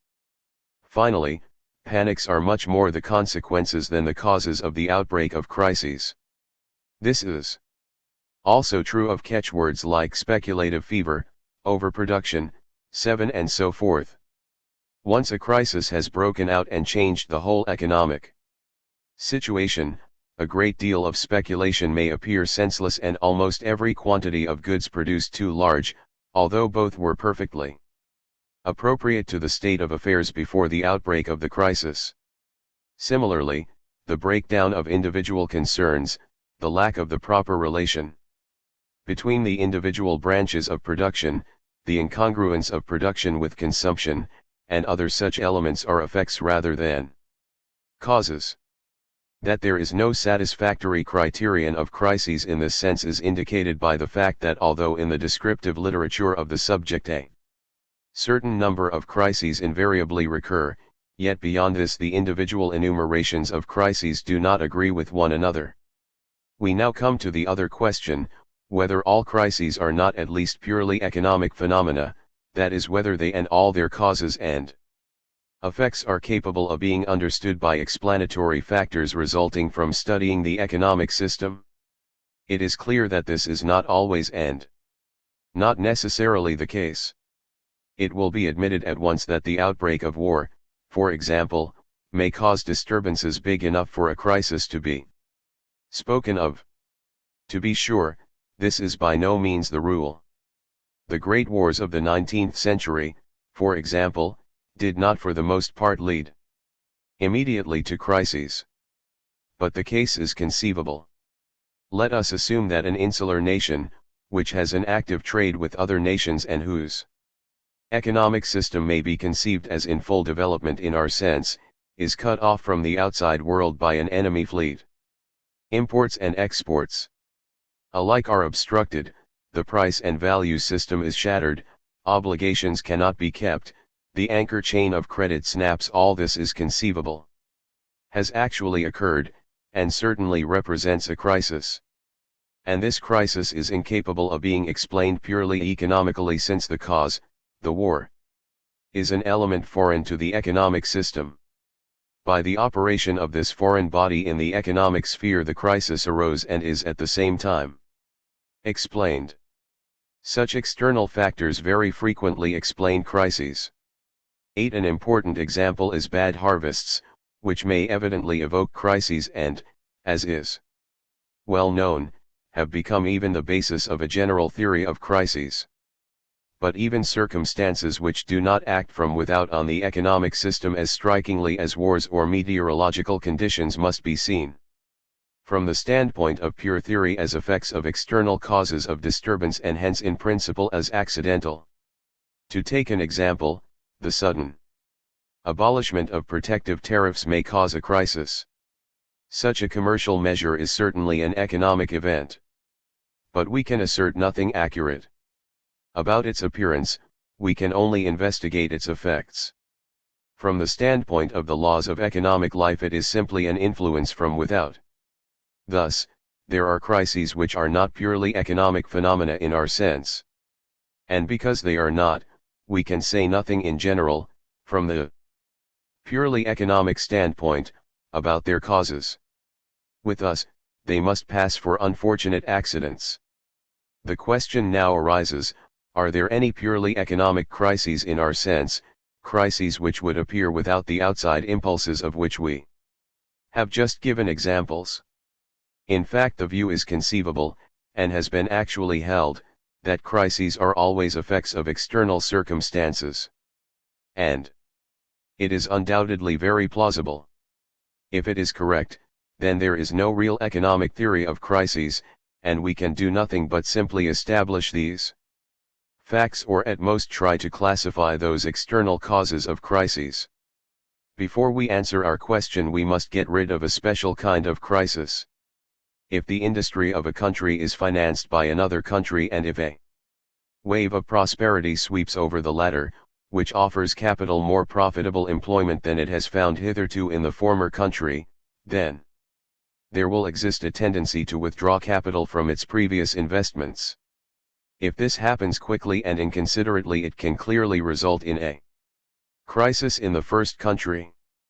This example should show that purely economic causes in one economic area may give rise to crises in another. The phenomenon is frequent and generally recognized. Obviously, this can happen not only between two different countries but also between different parts of one country, and finally, under certain circumstances, within one economic area between the different branches of industry. When a crisis has once broken out in one place, it usually involves other places. Now the question is, are such phenomena purely economic, of the kind we are seeking? The answer is in the negative.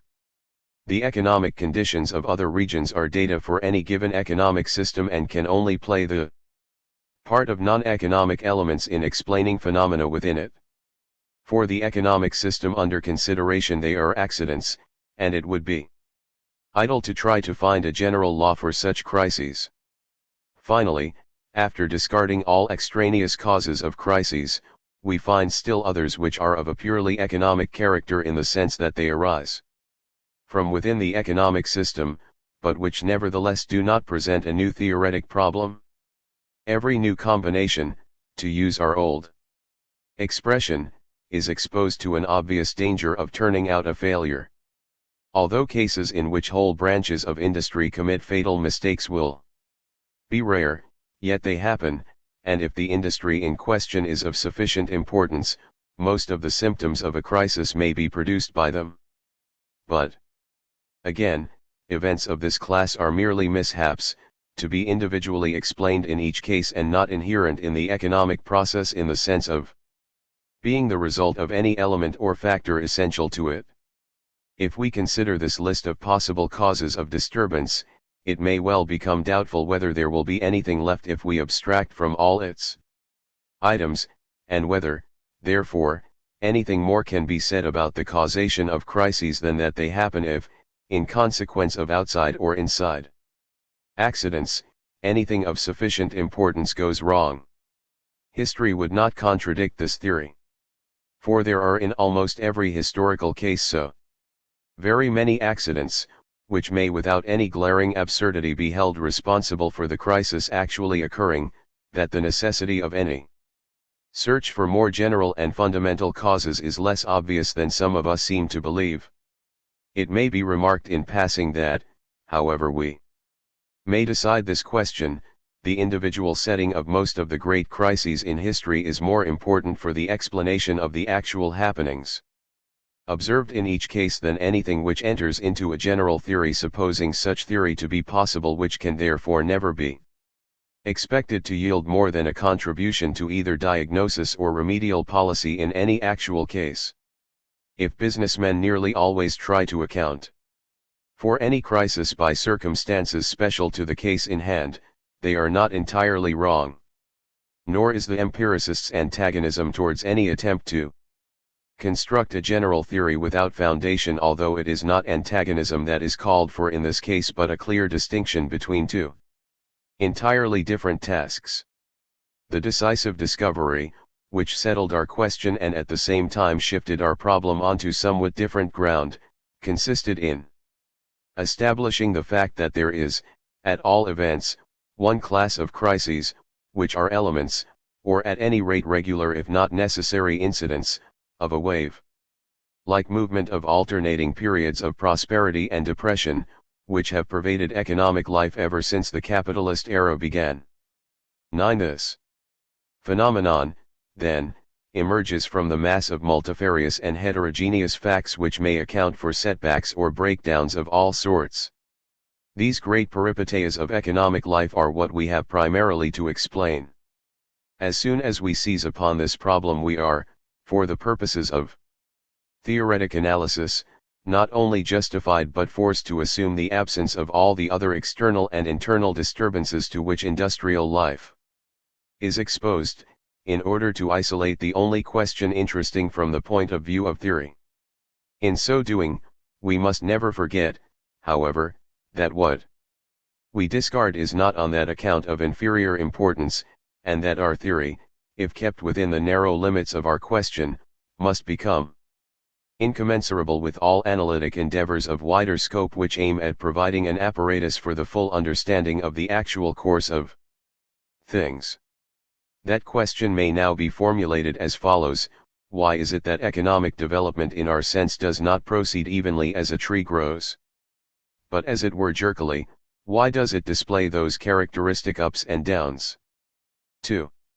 The answer cannot be short and precise enough, exclusively because the new combinations are not, as one would expect according to general principles of probability, evenly distributed through time in such a way that equal intervals of time could be chosen, in each of which the carrying out of one new combination would fall but appear, if at all, discontinuously in groups or swarms. This answer is now, a, to be interpreted.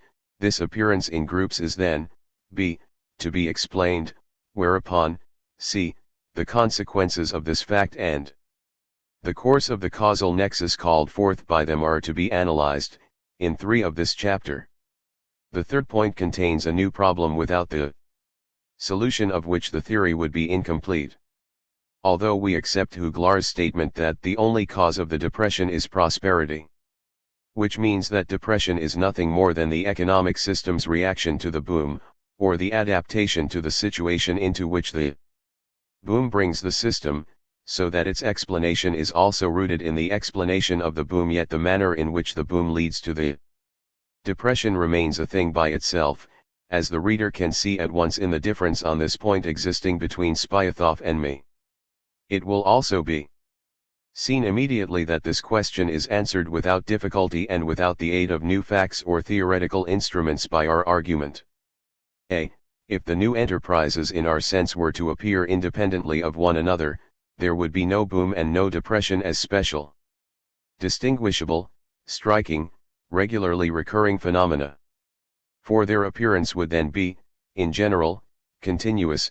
They would be evenly distributed in time, and the changes which would be effected by them in the circular flow would each of them be relatively small, hence the disturbances would be of only local importance and easily overcome for the economic system as a whole.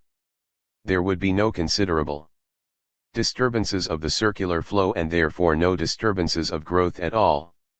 It should be noticed that this is true for any theory of crises with respect to that element which it considers as the cause. In particular, for all disproportionality theories, the phenomenon is never made intelligible if it is not explained why the cause, whatever it may be, cannot act in such a way as to allow the consequences to be continuously and currently absorbed. 10. Even then there would be good and bad times. Gold or other inflation would still hasten economic growth, deflation would obstruct it, political and social events and economic legislation would still exercise their influence. An event like the World War, for example, with the adjustment of the economic system to war requirements enforced by it, with the necessary liquidation after its conclusion, with its disturbance of all economic relations, its devastations and social upheavals, its destruction of important markets, its alteration of all data, would have taught men what crises and depressions are like, even if they had not already known. But there would not be the kind of prosperity and depression which are here under consideration. Such events would not be regular, or necessary in the sense that they emerge from the working of the economic system itself, but would have to be explained by special external causes, as has already been sufficiently emphasized. One favorable circumstance, which always facilitates and partly explains a boom, must be particularly remembered, namely the state of affairs created by every period of depression. As is well known, there are generally masses of unemployed, accumulated stocks of raw materials, machines, buildings, and so forth offered below cost of production, and there is as a rule an abnormally low rate of interest. Indeed, these facts play a part in nearly every investigation of the phenomenon, as for example with Spyathoff and Mitchell. But it is clear that we can never explain the phenomenon by these consequences of it if we wish to avoid first deriving the depression from the boom and then the latter from the depression. Therefore here, where it is only a question of the principle of the thing and not of an exhaustive statement of the circumstances, bad harvests, 11 war rumors, and so forth, concretely Operative in boom or crisis, we shall completely neglect these consequences.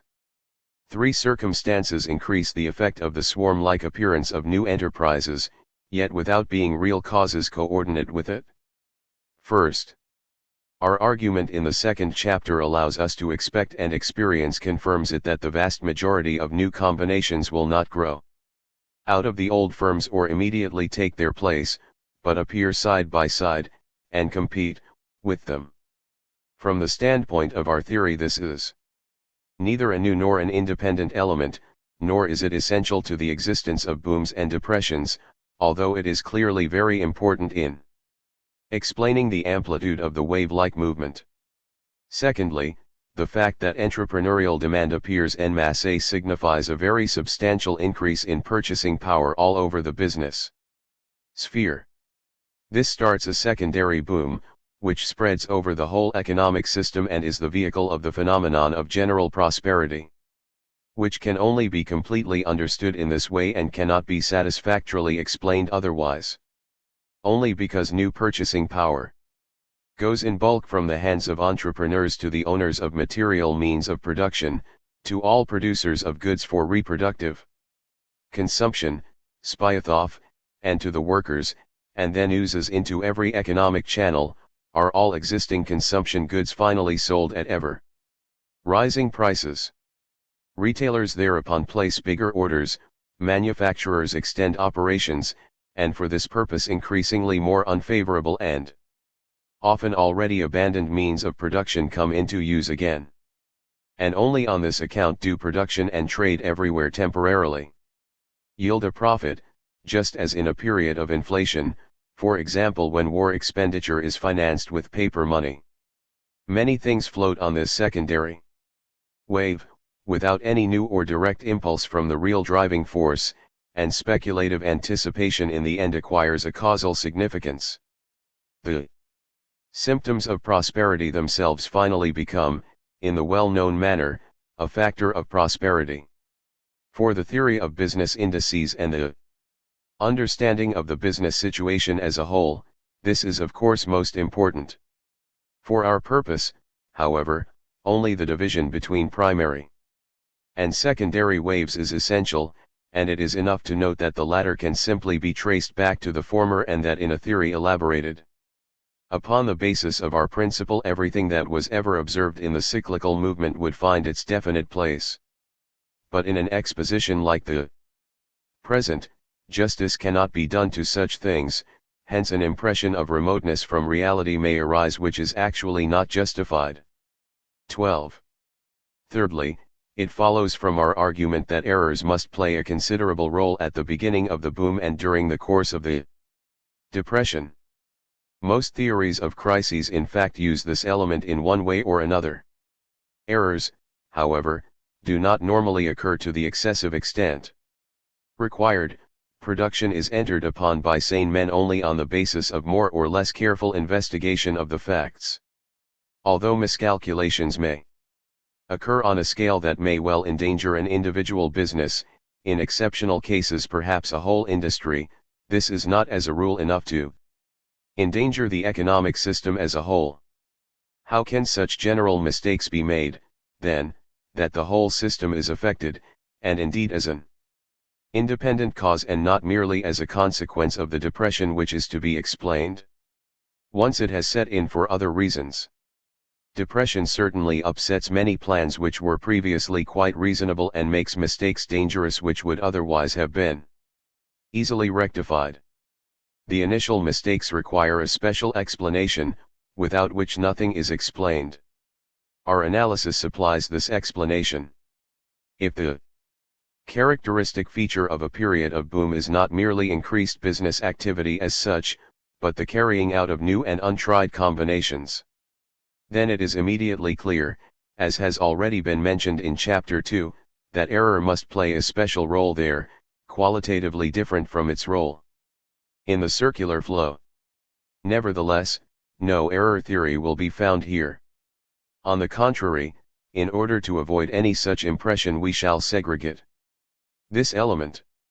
It is indeed a supporting and accentuating circumstance, but not a primary cause necessary to the understanding of the principle.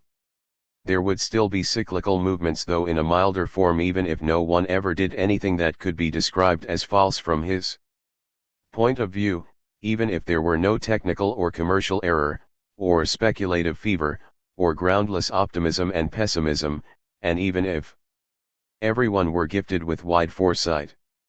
The objective situation which the boom necessarily creates explains exclusively the nature of the thing. 13. As will be seen. B. Why do entrepreneurs appear, not continuously, that is singly in every appropriately chosen interval, but in clusters?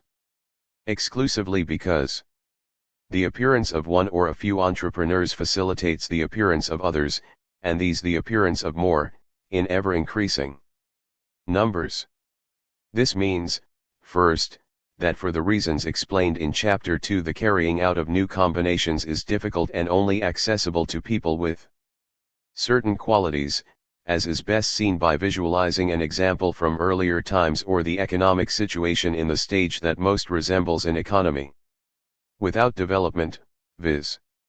the stage of advanced stagnation. Only a few people have these qualities of leadership, and only a few in such a situation. That is, a situation which is not itself already a boom, can succeed in this direction. However, if one or a few have advanced with success, many of the difficulties disappear. Others can then follow these pioneers, as they will clearly do under the stimulus of the success now attainable. Their success again makes it easier, through the increasingly complete removal of the obstacles analyzed in the second chapter, for more people to follow suit, until finally the innovation becomes familiar and the acceptance of it a matter of free choice. Secondly, since, as we have seen, the entrepreneurial qualification is something which, like many other qualities, is distributed in an ethnically homogeneous group according to the law of error, the number of individuals who satisfy progressively diminishing standards in this respect continually increases. Hence, neglecting exceptional cases, of which the existence of a few Europeans in a Negro population would be an example, with the progressive lightening of the task continually more people can and will become entrepreneurs, wherefore the successful appearance of an entrepreneur is followed by the appearance not simply of some others, but of ever greater numbers, though progressively less qualified. This is how it is in practice, the testimony of which we merely interpret. In industries in which there is still competition and a large number of independent people, we see first of all the single appearance of an innovation overwhelmingly in businesses created ad hoc, and then we see how the existing businesses grasp it with varying rapidity and completeness, first a few, then continually more. We have already come across this phenomenon in connection with the process of eliminating entrepreneurial profit. Here it comes into consideration again, though from another standpoint. 14. Thirdly, this explains the appearance of entrepreneurs in clusters, and indeed up to the point of eliminating entrepreneurial profit, first of all in the branch of industry in which the pioneers appear. Reality also discloses that every normal boom starts in one or a few branches of industry, railway, building, electrical, and chemical industries, and so forth, and that it derives its character from the innovations in the industry where it begins. But the pioneers remove the obstacles for the others not only in the branch of production in which they first appear, but, owing to the nature of these obstacles, ipso facto in other branches too. Many things may be copied by the latter, the example as such also acts upon them, and many achievements directly serve other branches too, as for example the opening up of a foreign market, quite apart from the circumstances of secondary importance which soon appear, rising prices and so on. Hence the first leaders are effective beyond their immediate sphere of action. And so the group of entrepreneurs increases still further, and the economic system is drawn more rapidly and more completely than would otherwise be the case into the process of technological and commercial reorganization which constitutes the meaning of periods of boom. Fourthly, the more the process of development becomes familiar and a mere matter of calculation to all concerned, and the weaker the obstacles become in the course of time, the less the leadership that will be needed to call forth innovations.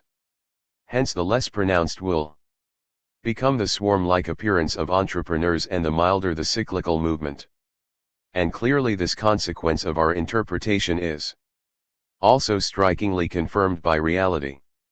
The progressive trustification of economic life acts in the same direction, even though today a great combine, with its sales and its financial requirements, is still so dependent upon the market situation, which is to a considerable extent determined competitively, that the universally advantageous postponement of its innovations, and especially of construction, to periods of depression as exemplified in the policy of American railways is only possible sporadically. In so far as it operates, however, this element also confirms our interpretation. Fifthly, the swarm-like appearance of new combinations easily and necessarily explains the fundamental features of periods of boom. It explains why increasing capital investment is the very first symptom of the coming boom, why industries producing means of production are the first to show supernormal stimulation, above all why the consumption of iron increases. It explains the appearance of new purchasing power in bulk. 15 Thereby the characteristic rise in prices during booms, which obviously no reference to increased need or increased costs alone can explain.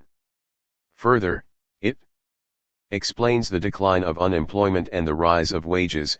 16 The rise in the interest rate, the increase in freight, the increasing strain on bank balances and bank reserves, and so forth, and, as we have said, the release of secondary waves, the spread of prosperity over the whole economic system. 3. C. The swarm-like appearance of entrepreneurs, which is the only cause of the boom, has a qualitatively different effect upon the economic system from that of a continuous appearance evenly distributed in time, in so far as it does not, like the latter, mean a continuous, and even imperceptible, disturbance of the equilibrium position, but a jerky disturbance, a disturbance of a different order of magnitude. While the disturbances caused by a continuous appearance of entrepreneurs could be continuously absorbed, the swarm-like appearance necessitates a special and distinguishable process of absorption, of incorporating the new things and of adapting the economic system to them, a process of liquidation or, as I used to say, an approach to a new static state, Statisierung. This process is the essence of periodic depressions, which may therefore be defined from our standpoint as the economic system struggling towards a new equilibrium position, its adaptation to the data as altered by the disturbance of the boom. The essence of the matter does not lie in the fact that the individual entrepreneur, interested only in planning his own enterprise, takes no account of the swarm-like following of others, and so comes to grief. It is certainly true that conduct which is correct from the standpoint of the individual business may be mulcted of its fruits by the general effect of the similar conduct of many. We recognized the most important example of this when we explained how producers, in their very striving for the maximum profit, set the mechanism in motion which tends to eliminate surplus value in the system. Similarly, here also the general effect may render false what was correct for the individual, and this element will actually play a part in most crises, for although the swarming after the entrepreneur is known beforehand to the latter and cannot take him unawares, the magnitude and tempo may frequently be estimated wrongly. However, the essence of the disturbance caused by the boom does not lie in the fact that it often upsets entrepreneurs' calculations, 17, but in the following three circumstances. First, the new entrepreneur's demand for means of production, which is based upon new purchasing power, the well-known race for means of production, letterer, in a period of prosperity drives up the prices of these. In reality, this tendency is weakened by the fact that at least some of the new enterprises do not appear side by side with the old, but grow out of them, and that the old businesses do not simply work without profit, but may still earn some quasi-rent. We can best elucidate the nature of the operation, however, if we assume that all innovations are embodied in newly established businesses, are financed solely by newly created purchasing power, and take their place beside businesses which belong strictly to the circular flow and work without profit, and which, therefore, in consequence of the increase in their costs, begin to produce at a loss. Reality contradicts this construction less than one would imagine. Actually, only the atmosphere which hangs over the period of boom hides the fact that very soon after its beginning, and as long as it is expressed simply in the increased demand, the boom means distress for many producers, although it is diminished again when the rise in the prices of their products sets in. This distress is a form of the process by which means of production are withdrawn from the old businesses and made available for the new purposes, as explained in Chapter 2. Secondly, the new products come on the market after a few years or sooner and compete with the old, the commodity complement of the previously created purchasing power theoretically more than counterbalancing the latter enters into the circular flow.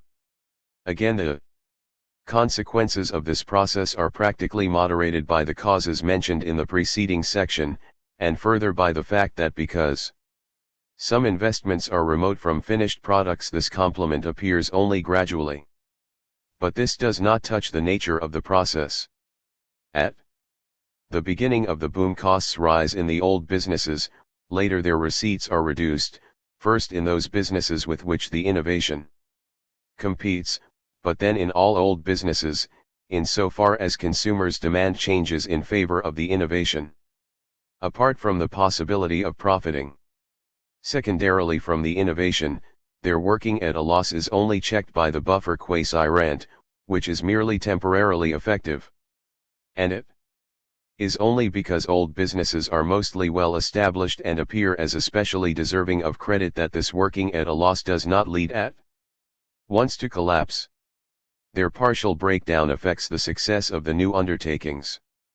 The breakdown is moderated by the fact, which fits so well into the framework of our interpretation, that the boom is never general at first, but centers in one branch or a few branches of industry, leaving the other areas undisturbed, and subsequently only affects the latter in a different, and secondary, manner. Just as entrepreneurs appear en masse, so do their products, because the former do not do different but very similar things, and hence their products appear on the market almost simultaneously. The average time 18 which must elapse before the new products appear, though of course actually dependent upon many other elements, fundamentally explains the length of the boom. This appearance of the new products causes the fall in prices, 19, which on its part terminates the boom, may lead to a crisis, must lead to a depression, and starts all the rest. Thirdly, the appearance of the results of the new enterprises leads to a credit deflation, because entrepreneurs are now in the position and have every incentive to pay off their debts, and since no other borrowers step into their place, this leads to a disappearance of the recently created purchasing power just when its complement in goods emerges, and which can henceforth be repeatedly produced in the manner of the circular flow. This thesis requires careful safeguarding. In the first place, this deflation must be distinguished from two other kinds.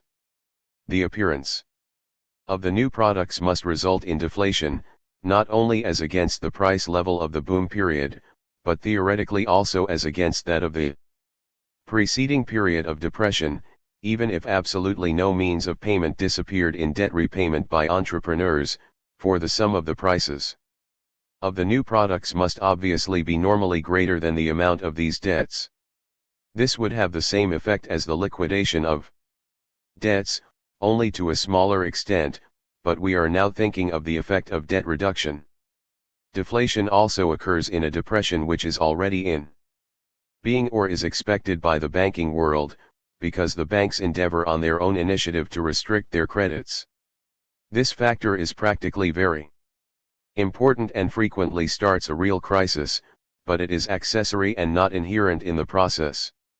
Here we are not thinking of this factor either, though. We deny neither its existence nor its importance, but only its primary causal role. 20 Then, further, our formulation contains two abstractions which will make the essentials stand out clearly, but which exclude moderating influences of great practical importance. First, it neglects the fact that the new products generally contain only small quotas for depreciation of the investments made in producing them, hence that only a part, mostly only a small part, of the total expenditure in the period of boom comes on the market in saleable form when the new enterprises are ready to produce. Therefore the newly created purchasing power only gradually goes out of circulation, in part only when later periods of boom have brought more credit seekers into the money market. The resorption of the new purchasing power by savings alters nothing in this deflationary process but the fact that many states, municipalities, and agricultural mortgage banks step into the place of the dwindling entrepreneurial demand does make a difference.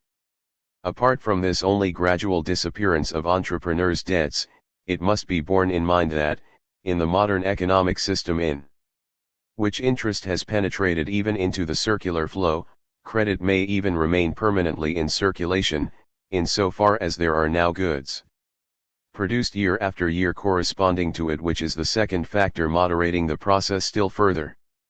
But the deflationary tendency is operative, for all that, and liquidation of debts by successful enterprises takes place, so that deflation, even though in ever so mild a form, must always appear automatically out of the logic of the objective situation, when the boom has gone on far enough. A noteworthy verification of this theory, which leads to the conclusion that in the course of development the secular price level must fall, is in fact given by the history of prices in the 19th century. The two periods which were not disturbed by revolutionary monetary changes, that is the period from the Napoleonic Wars to the Californian gold discoveries, and the period 1873 to 1895, actually exhibit the feature which we should expect from our theory, namely that every periodic trough is deeper than the preceding, and that a price curve eliminating cyclical fluctuations moves downwards. Finally, it must still be explained why other entrepreneurs seeking credit do not always step into the place of those liquidating their indebtedness. There are two reasons, to which in practice others are added, which can be described either as consequences of the elements which we call fundamental, or as accidental, or as influences operating from outside, and in this sense as secondary, unessential, or accessory.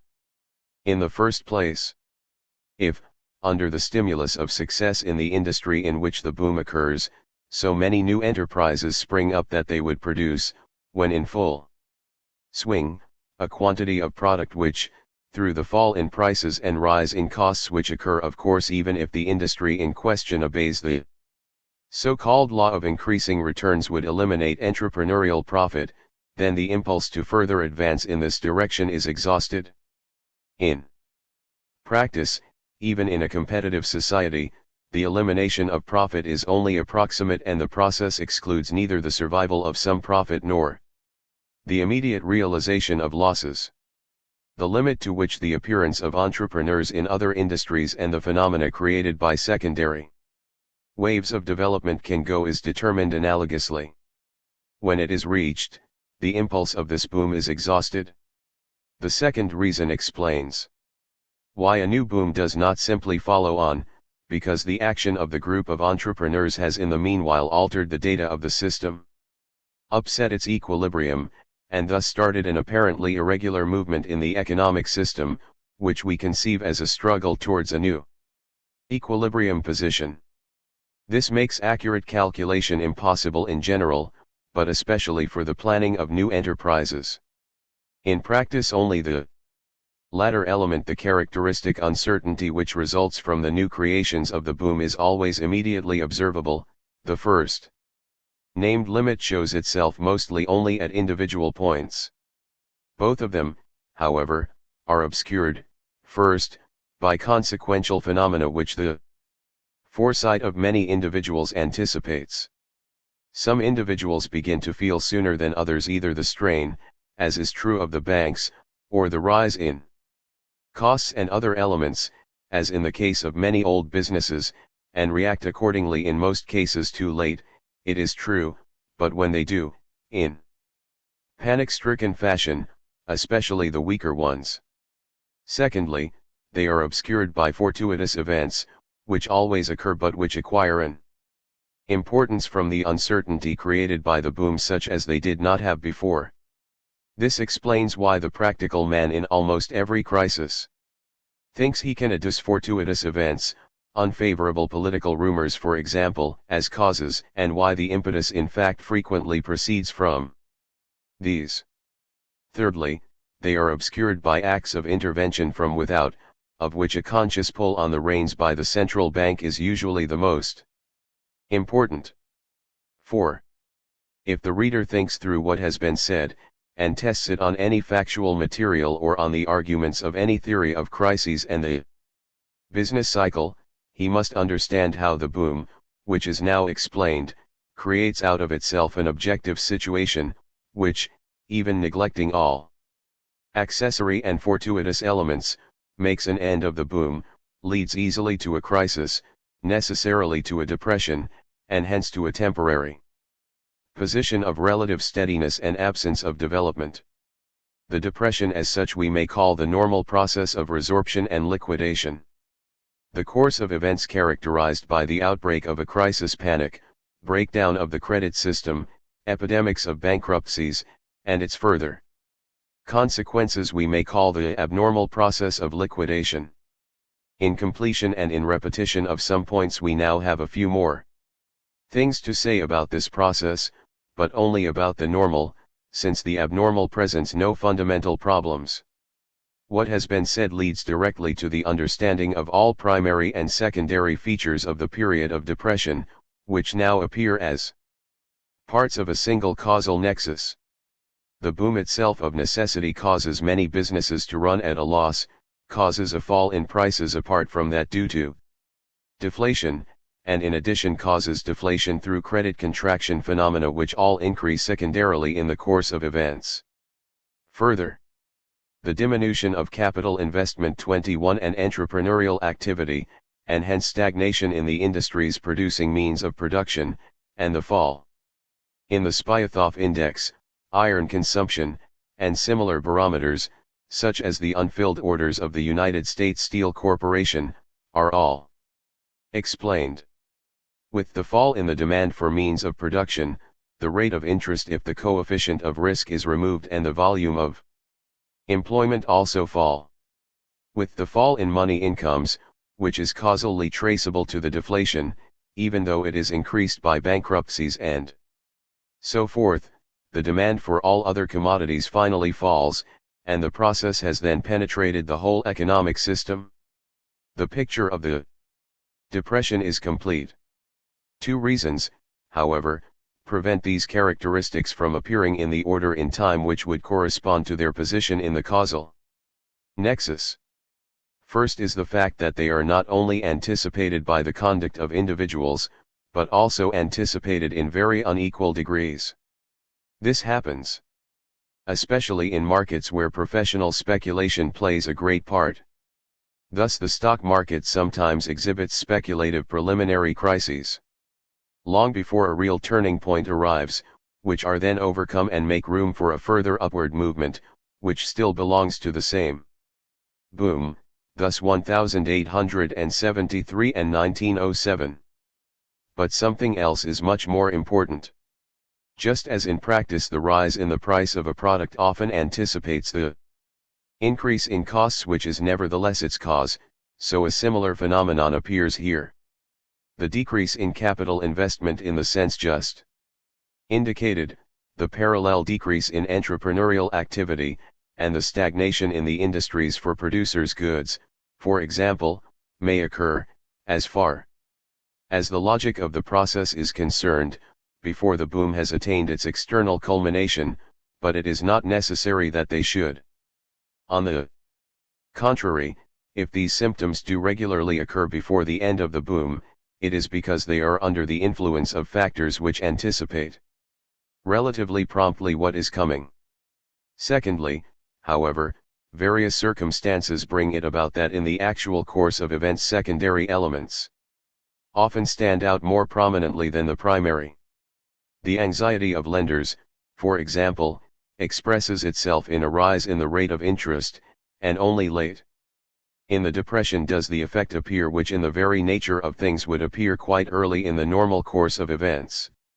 The reduction in the demand for labor should be a very early symptom of the change, but just as wages do not rise immediately in prosperity because as a rule there are unemployed workers, so wages and the amount of employment do not usually fall as promptly as one would expect because a series of well-known obstacles stands in the way. The business world tries to defend itself against a fall in prices, and where competition is not completely free, as is practically nowhere the case, and when the banks lend their support, it resists with temporary success, so that the maximum price level is often later than the turning point. It is a fundamental task of the investigation of crises to establish all these things. But here it is sufficient to state, without further substantiation, that all this no more alters the essence of the matter than the analogous phenomena in other fields, to which I referred above, support objections against the theory of prices. The course of events in periods of depression presents a picture of uncertainty and irregularity which we interpret from the point of view of a search for a new equilibrium, or of adaptation to a general situation which has been changed relatively quickly and considerably. The uncertainty and irregularity are quite comprehensible. The customary data are altered for every business. The extent and nature of the change, however, can only be learned from experience. There are new competitors, old customers and dealers fail to appear, the right attitude towards new economic facts has to be found, incalculable events, unsuspected refusals of credit may occur at any moment. The mere businessman faces problems which lie outside his routine, problems to which he is not accustomed and in the face of which he makes mistakes which then become an important secondary cause of further trouble. Speculation is a further cause, through the distress in which it involves speculators as well as through the fact that the latter anticipate a further fall in prices, so that all these well-known elements mutually increase one another. Nowhere is the final result clearly in sight. Weak points, which in themselves have nothing to do with the crisis, may come to light anywhere. Business contraction or business extension may finally prove to be the correct type of reaction without its being possible at the moment to advance trustworthy reasons for the one or the other. This complication and lack of clarity in the situation, of which theory in my opinion makes an unwarranted use in explaining the causes of depression, really becomes an important factor in the actual events. The uncertainty of the data and values involved in the new adjustment, the losses which apparently occur irregularly and incalculably, create the characteristic atmosphere of periods of depression. Those speculative elements which make up stock exchange opinion and are commercially and socially so noticeable in prosperity suffer especially. To many people, particularly the speculative class and the producers of luxury goods who are partly dependent on its demand, conditions appear essentially worse than they are to them. The end of all things seems to have come. Subjectively, the turning point appears to producers, especially if they resist the unavoidable fall in prices, as an outbreak of hitherto latent overproduction, and the depression as its consequence.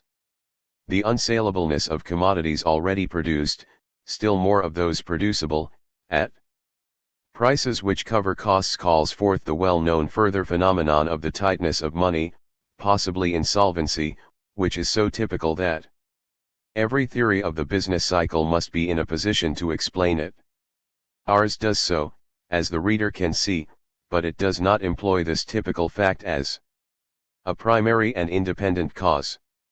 22. The overproduction is accentuated by that skewness of the boom which we have already noticed, and Explained.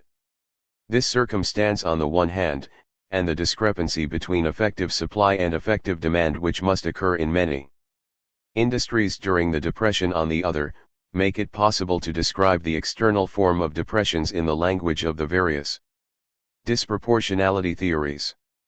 The gist of every such theory lies in the manner in which it tries to explain the appearance of the disproportionality, and in the particular quantities between which disproportionality is held to exist.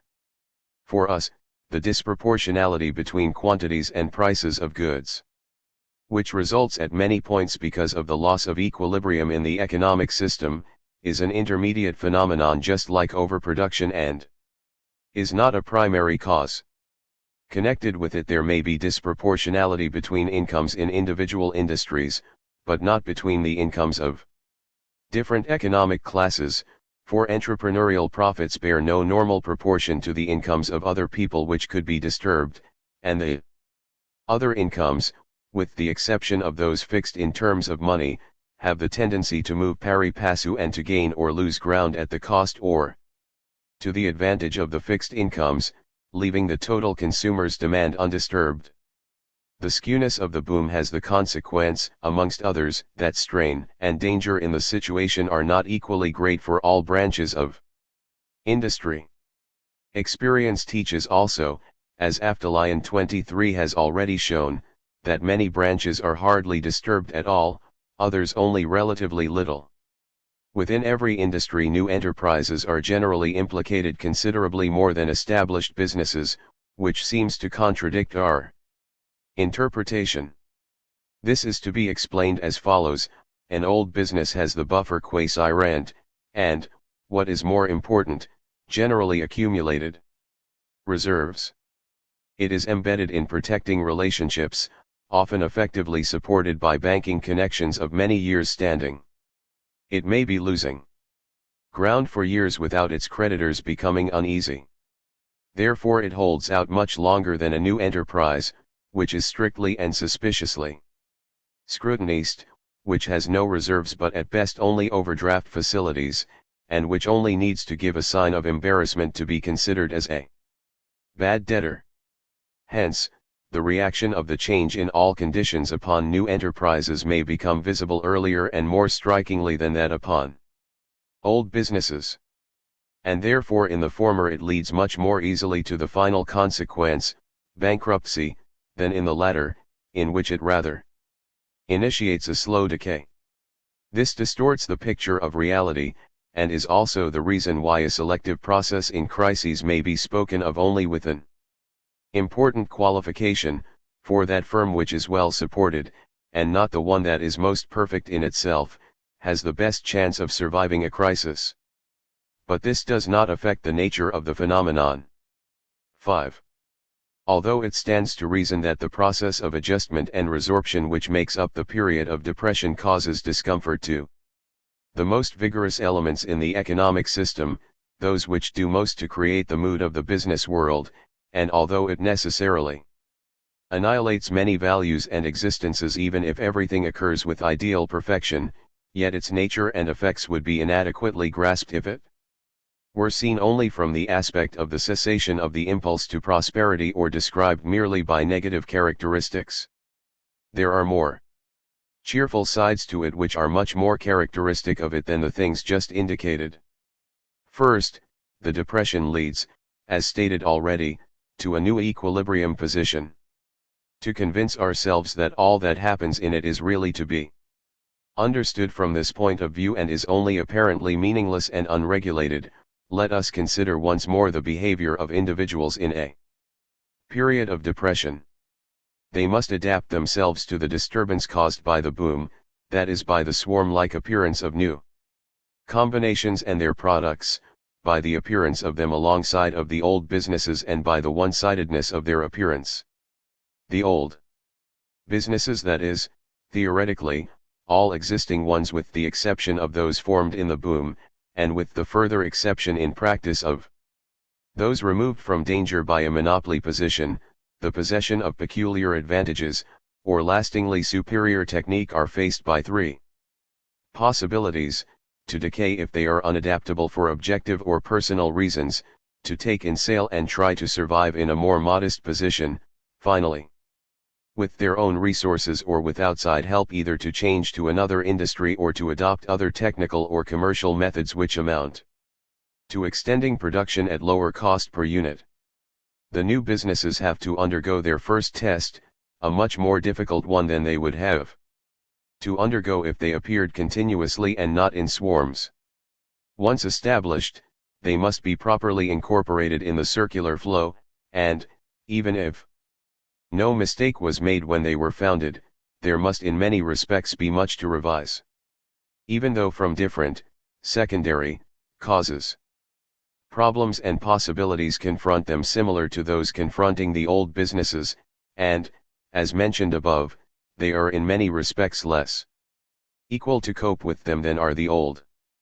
The characteristic conduct of businessmen in depression consists of measures, correction of measures, and further measures to solve this problem. All the phenomena, apart from panics unfounded in fact and the consequences of errors which characterize the abnormal course of events in a crisis, may be included in this conception of the situation created by the boom and of businessmen's conduct enforced by it, of the disturbance in equilibrium and the reaction to it, of the change in data and the successful or abortive adaptation to it. Just as the struggle towards a new equilibrium position, which will embody the innovations and give expression to their effects upon the old firms, is the real meaning of a period of depression as we know it from experience, so it may likewise be shown that this struggle must actually lead to a close approach to an equilibrium position. On the one hand, the driving impulse of the process of depression cannot theoretically stop until it has done its work, has really brought about the equilibrium position. On the other hand, no new disturbance in the form of a new boom can arise out of the economic system itself until then. Businessmen's conduct in the period of depression is clearly ruled by the element of actual or impending loss. But losses occur or are imminent not necessarily in the whole economic system but in the parts exposed to danger, as long as all businesses, and hence the system as a whole, are not in stable equilibrium, which is as much as to say in practice until they again produce at prices approximately covering costs. Consequently there is, theoretically, depression as long as no such equilibrium is approximately attained. Nor will this process be interrupted by a new boom before it has done its work in this sense. For until then, there is necessarily uncertainty about what the new data will be, which makes the calculation of new combinations impossible and makes it difficult to obtain the cooperation of the requisite factors. Both conclusions fit the facts if the following qualifications are kept in view. A knowledge of the cyclical movement and its mechanism, which is peculiar to the modern business world, allows businessmen, whenever the worst is over, to anticipate the coming boom and especially its secondary phenomena. The adaptation of many individuals and hence of many values to the new equilibrium is frequently retarded or prevented by the expectation that if they can only hold out, which it is often in the interest of their creditors to facilitate, they will be able to liquidate on favorable terms in the next boom, or will not find it necessary to liquidate at all, which is especially important in predominantly prosperous epochs, and saves many firms really not fit to live as well as many that are, but in any case retards or prevents the attainment of a settled equilibrium position. The progressive trustification of economic life facilitates the permanent continuance of maladjustments in the great combines themselves and hence outside of them, for practically there can only be complete equilibrium if there is free competition in all branches of production. Furthermore, in consequence of the financial strength of some firms, especially the older ones, the adjustment is not always very urgent, not an immediate question of life or death. There is also the practice of outside support being extended to firms or whole industries in difficulties, for example, government subsidies, given upon the bona or mala fide assumption that the difficulty is only a temporary one, created by extraneous circumstances. In times of depression there is also frequently an outcry for protective duties. All this acts in the same way as the financial strength of old businesses. Furthermore, there is the element of chance, for example a good harvest occurring at the right moment. Finally, abnormalities in the course of the depression sometimes have the effect of producing overcompensations, if, for example, an unjustified panic has unduly depreciated the shares of a business and in consequence a corrective upward movement in them begins. This upward movement may in its turn overshoot the mark, maintain the shares at a quotation which is inappropriately high, and lead to a small pseudo-boom which may last under certain circumstances until a real one begins. Of course the position reached in the end never completely corresponds to the theoretical picture of a system without development, in which there would no longer be income in the form of interest. The relatively short duration of depressions alone prevents this. Nevertheless, an approximation to a position without development always occurs, and this, being relatively steady, may again be a starting point for the carrying out of new combinations. In this sense, therefore, we come to the conclusion that according to our theory there must always be a process of absorption between two booms, ending in a position approaching equilibrium, the bringing about of which is its function. This is important for us, not only because such an intermediate position actually exists and the explanation of it is incumbent upon every theory of the cycle, but also because only the proof of the necessity of such a periodic quasi-equilibrium position completes our argument. For we started from such a position, out of which the wave of development first arises without regard to whether or when this was the case historically. We might even merely assume an initial static state in order to let the nature of the wave stand out clearly. But for our theory to explain the essence of the phenomenon, it is not enough that a trough actually follows every crest of the wave, it must do so necessarily, which cannot be simply assumed, nor may a proof be replaced by pointing to the fact. For this reason a certain amount of pedantry seemed to be required in this section. Secondly, apart from the digestion of the innovations which has just occupied our attention, the period of depression does something else, which indeed comes less to the fore than those phenomena to which it owes its name. It fulfills what the boom promised. And this effect is lasting, while the phenomena felt to be unpleasant are temporary. The stream of goods is enriched, production is partly reorganized, costs of production are diminished. 24 And what at first appears as entrepreneurial profit finally increases the permanent real incomes of other classes. This conclusion, which emerges from our theory, cf. also the fourth chapter, is justified, in spite of the various obstacles which these effects meet with at first, by the fact that the economic picture of a normal period of depression 25 is throughout not so black as the mood pervading it would lead one to suspect. Apart from the fact that a great part of economic life remains almost untouched as a rule, the physical volume of total transactions in most cases falls only insignificantly. How exaggerated the popular conceptions of the ravages caused by a depression are, is shown by any official investigation of crises.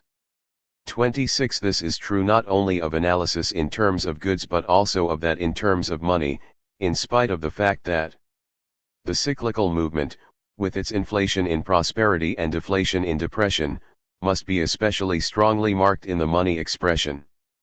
Total incomes rise in the boom and fall in the depression not more than 8 to 12% as compared with the figures for average years, even in America.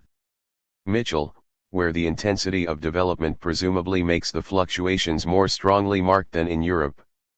Aftalion has already shown that the fall in prices during depression only constitutes a low percentage on the average, and that really great fluctuations have their causes in the special conditions of the individual articles and have little to do with the cyclical movement. The same thing may be shown for all really large general movements, as for example the post-war period, when the phenomena of the abnormal course of events, panics, epidemics of bankruptcies, and so forth, which are continually becoming weaker, and with them anxiety about incalculable danger, disappear, public opinion will also judge of depressions differently. We see the true character of a period of depression if we consider what it brings to and takes from different categories of individuals always. Abstracting from the phenomena of the abnormal course of events, which is of no concern here. From entrepreneurs and all their followers. Especially from those who fortuitously or speculatively enjoy the fruits of the rise in prices during the boom, it takes away the possibility of profit. Which especially in the case of speculation is only very imperfectly replaced by bare possibilities which appear in the slump. The entrepreneur has in the normal case made his profit and embodied it in the now established and adjusted business, but he makes no further profits, on the contrary he is threatened with losses. In the general case his entrepreneurial profit would dry up, his other entrepreneurial income would be at a minimum, even in the ideal course of events. In the real course of events many adverse influences supervene, although mitigated by some factors already mentioned. The existences connected with the old businesses, which are now being competitively vanquished, of course suffer. People with fixed money incomes or incomes only alterable after a long time, such as pensioners, rentiers, officials, and landlords who have rented their land for a long term, are the typical beneficiaries of the depression. The commodity content of their money incomes, which is compressed in prosperity, now expands, and indeed in principle it must expand more than it was compressed before, as has already been shown, cf. above. 3. Thirdly, capitalists with short-term investments gain from the increased purchasing power of the unit of income and capital, and lose by the lower interest rate. Theoretically, they must lose more than they gain, but numerous secondary circumstances, on the one hand danger of loss, on the other hand high-risk premiums and panic demand, deprive this theorem of its practical importance. Those landowners whose rents are not fixed in money by long-term contracts, hence above all the landowning farmer, are fundamentally in exactly the same position as workers, so that what is now to be argued of the workers is also true of them. The practically important, theoretically inconsiderable, differences are so generally familiar that we shall not go into them. 27. In the boom wages must rise. For the new demand, first of entrepreneurs and then of all those who extend operations as the secondary wave rises, is, directly and indirectly, chiefly a demand for labor. Therefore employment must first increase, and with it the sum total of wages of labor. Then the rate of pay, and with it the income of the individual worker. It is from this rise in wages that the increased demand for consumption goods proceeds, which results in the rise in the general price level. And because part of the incomes of landowners, who are theoretically coordinate, Chapter I, with the workers, does not rise with wages for the reasons mentioned, and fixed incomes do not increase at all, the rise in total wages is not merely nominal, but is equivalent to a greater real income of labor, and this again to a greater share in the social product which has not as yet increased. This is a special case of a general truth. No inflation can be immediately prejudicial to the workers' interests if, and in so far as, the newly created purchasing power must first operate upon wages before it can affect the prices of consumption goods. Only in so far as this is not the case, or as the rise in wages meets external obstacles, as for example in the World War, can wages lag behind 28 in the manner so frequently depicted. If, indeed, the inflation is the vehicle of an excess in consumption, as for example if a war is financed by inflation, the consequent impoverishment 29 of the economic system must also react upon the worker's position, even though not so severely as upon the position of other groups of individuals. But in our case clearly the opposite happens.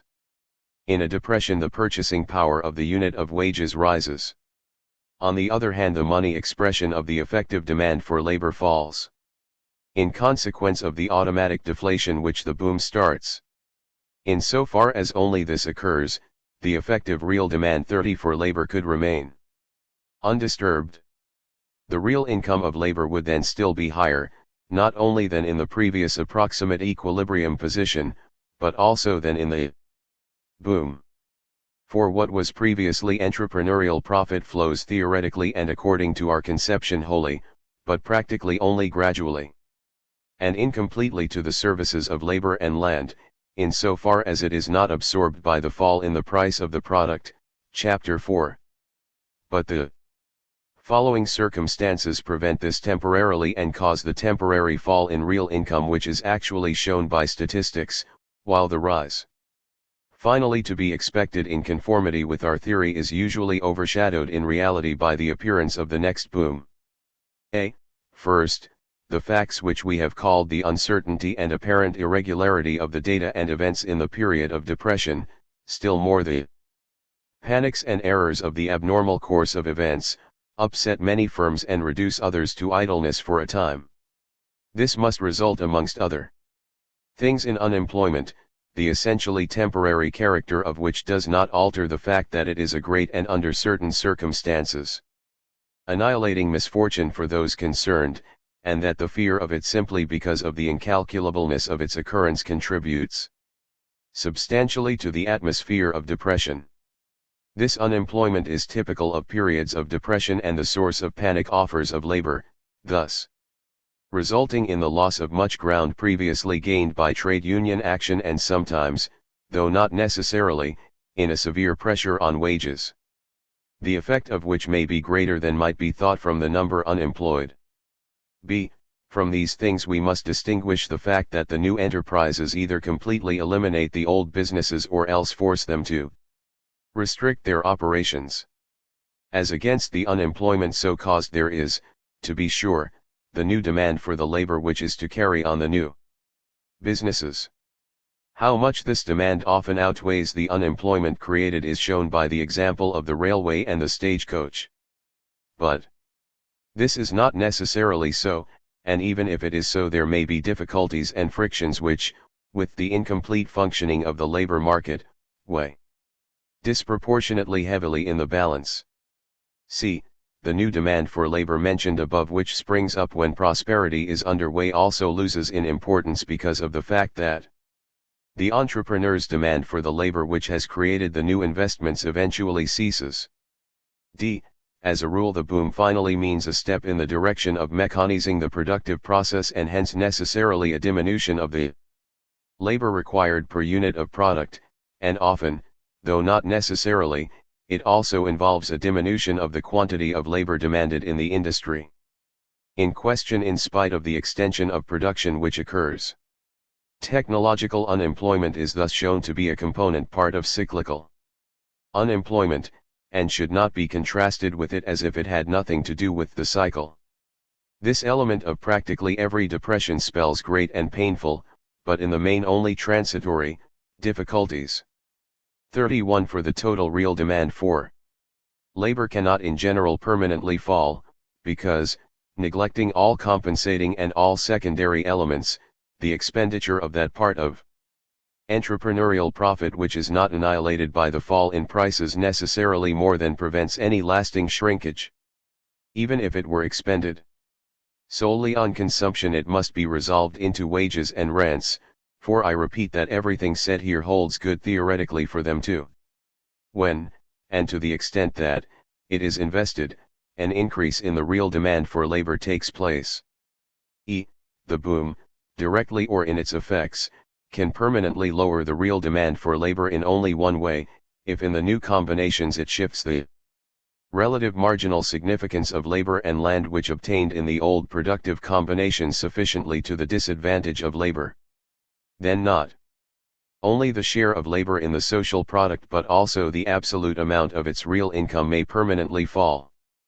Practically more important than this case, but again not necessarily of a permanent nature, is a shift in the demand in favor of produced means of production already in existence. With this qualification, then, we return to our conclusion that the economic nature of depression lies in the diffusion of the achievements of the boom over the whole economic system through the mechanism of the struggle for equilibrium, and that only temporary reactions, which are only in part necessary to the system, overshadow this fundamental feature and produce the atmosphere expressed in the word depression, as well as the repercussion which even those indices exhibit which do not, or not exclusively, appertain to the sphere of money, credit, and prices, and do not simply reflect the automatic deflation characteristic of periods of depression. 6. The outbreak of a crisis initiates an abnormal course of events, or that which is abnormal in the course of the events. As has been mentioned, it raises no new theoretical question. Our analysis shows us that panics, bankruptcies, breakdowns in the credit system, and so on need not but may easily appear at the point where prosperity turns into depression. The danger persists for some time, but it is smaller the more thoroughly the process of depression has done its work. 32. If panics occur, then errors, which are first made in such a situation or are merely thrown into relief by it, states of public opinion, and so forth, become independent causes, which they could not have been in the normal course of events. They become causes of a depression which exhibits different features and leads to different final results from the normal. The equilibrium that is finally established here is not the same as that which would otherwise have been established. The blunders and destruction cannot in general be corrected and repaired again, and they create situations which in turn have further effects, which must work themselves out. They mean new disturbances, and enforce processes of adaptation which would otherwise be superfluous. This distinction between the normal and abnormal course of events is very important, not only for the understanding of the nature of the thing, but also for the theoretical and practical questions connected with it. We have seen, in contrast to the doctrine which sees in the business cycle essentially a monetary phenomenon, or one which has its root in bank credit, and which is today especially associated with the names of Keynes, Fisher, and Hawtrey, and with the policy of the Federal Reserve Board, that neither profits in a boom nor losses in a depression are meaningless and functionless. On the contrary, where the private entrepreneur in competition with his equals still plays a part, they are essential elements of the mechanism of economic development and cannot be eliminated without crippling the latter. This economic system cannot do without the ultima ratio of the complete destruction of those existences which are irretrievably associated with the hopelessly unadapted. But the losses and destruction which accompany the abnormal course of events are really meaningless and functionless. Justification of the various proposals for a prophylaxis and therapy of crises chiefly rests with them. The other sound starting point for remedial policy is the fact that even the normal, still more the abnormal depression, implicates individuals who have nothing to do with the cause and the meaning of the cycle, above all the workers. The most important remedy all along, and the only one which is exposed to no objections, is the improvement of business cycle prognosis. The ever-increasing familiarity of businessmen with the cycle is, together with progressive trustification, the chief reason why the real crisis phenomena, events like the World War and times like the post-war period, do not belong here, are becoming weaker. 33. The postponement of new construction by government enterprises or by great combines to periods of depression appears from our standpoint as a moderation of the consequences of the swarm-like appearance of new combinations, and as an attenuation of the inflation of the boom and the deflation of the depression, hence as an effective means of alleviating the cyclical movement and the danger of crises. An indiscriminate and general increase in credit facilities means simply inflation, just as does a regime of government paper money. It may possibly obstruct completely the normal as well as the abnormal process. And it encounters not only the anti-inflationary argument in general, but also the argument that it destroys that measure of selection which can still be ascribed to the depression, and burdens the economic system with the unadapted and with those firms which are unfit to live. In contrast with this, credit restriction, which is usually undertaken by the banks unsystematically and without much foresight, appears in the light of a policy which is at least open to discussion, the policy of curing the evil by letting its acute consequences run their course. This procedure could be supplemented by other measures which would make it difficult for individual producers to resist the necessary fall in prices. But a credit policy is also conceivable on the part of the individual banks as such, but still more on the part of central banks with their influence upon the private banking world, which would differentiate between the phenomena of the normal process of the depression, which have an economic function, and the phenomena of the abnormal process, which destroy without function.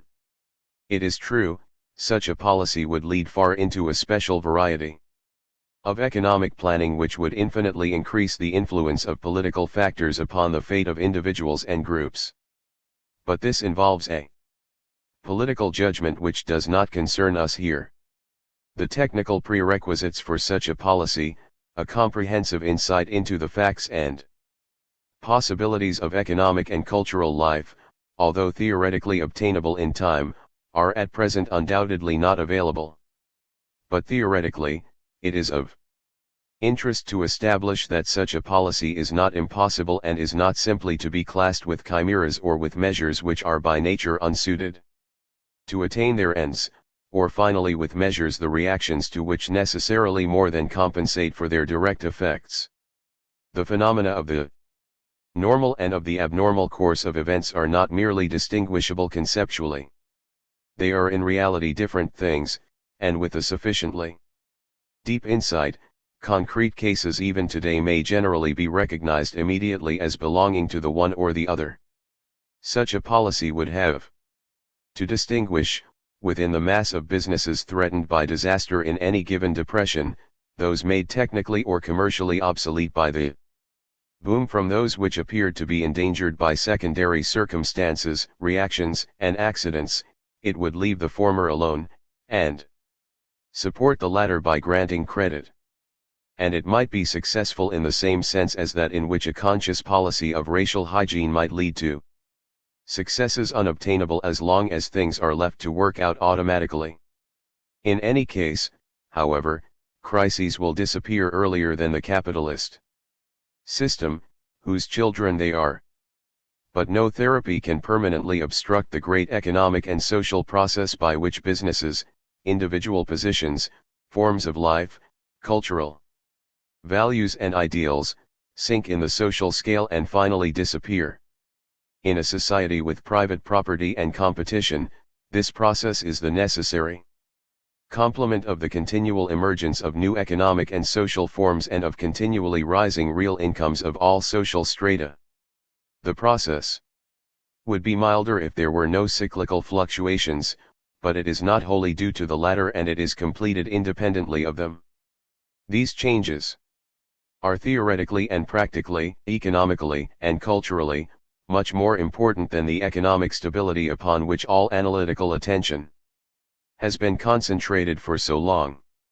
And in their special way both the rise and the fall of families and firms are much more characteristic of the capitalist economic system, of its culture and its results, than any of the things that can be observed in a society which is stationary in the sense that its processes reproduce themselves at a constant rate.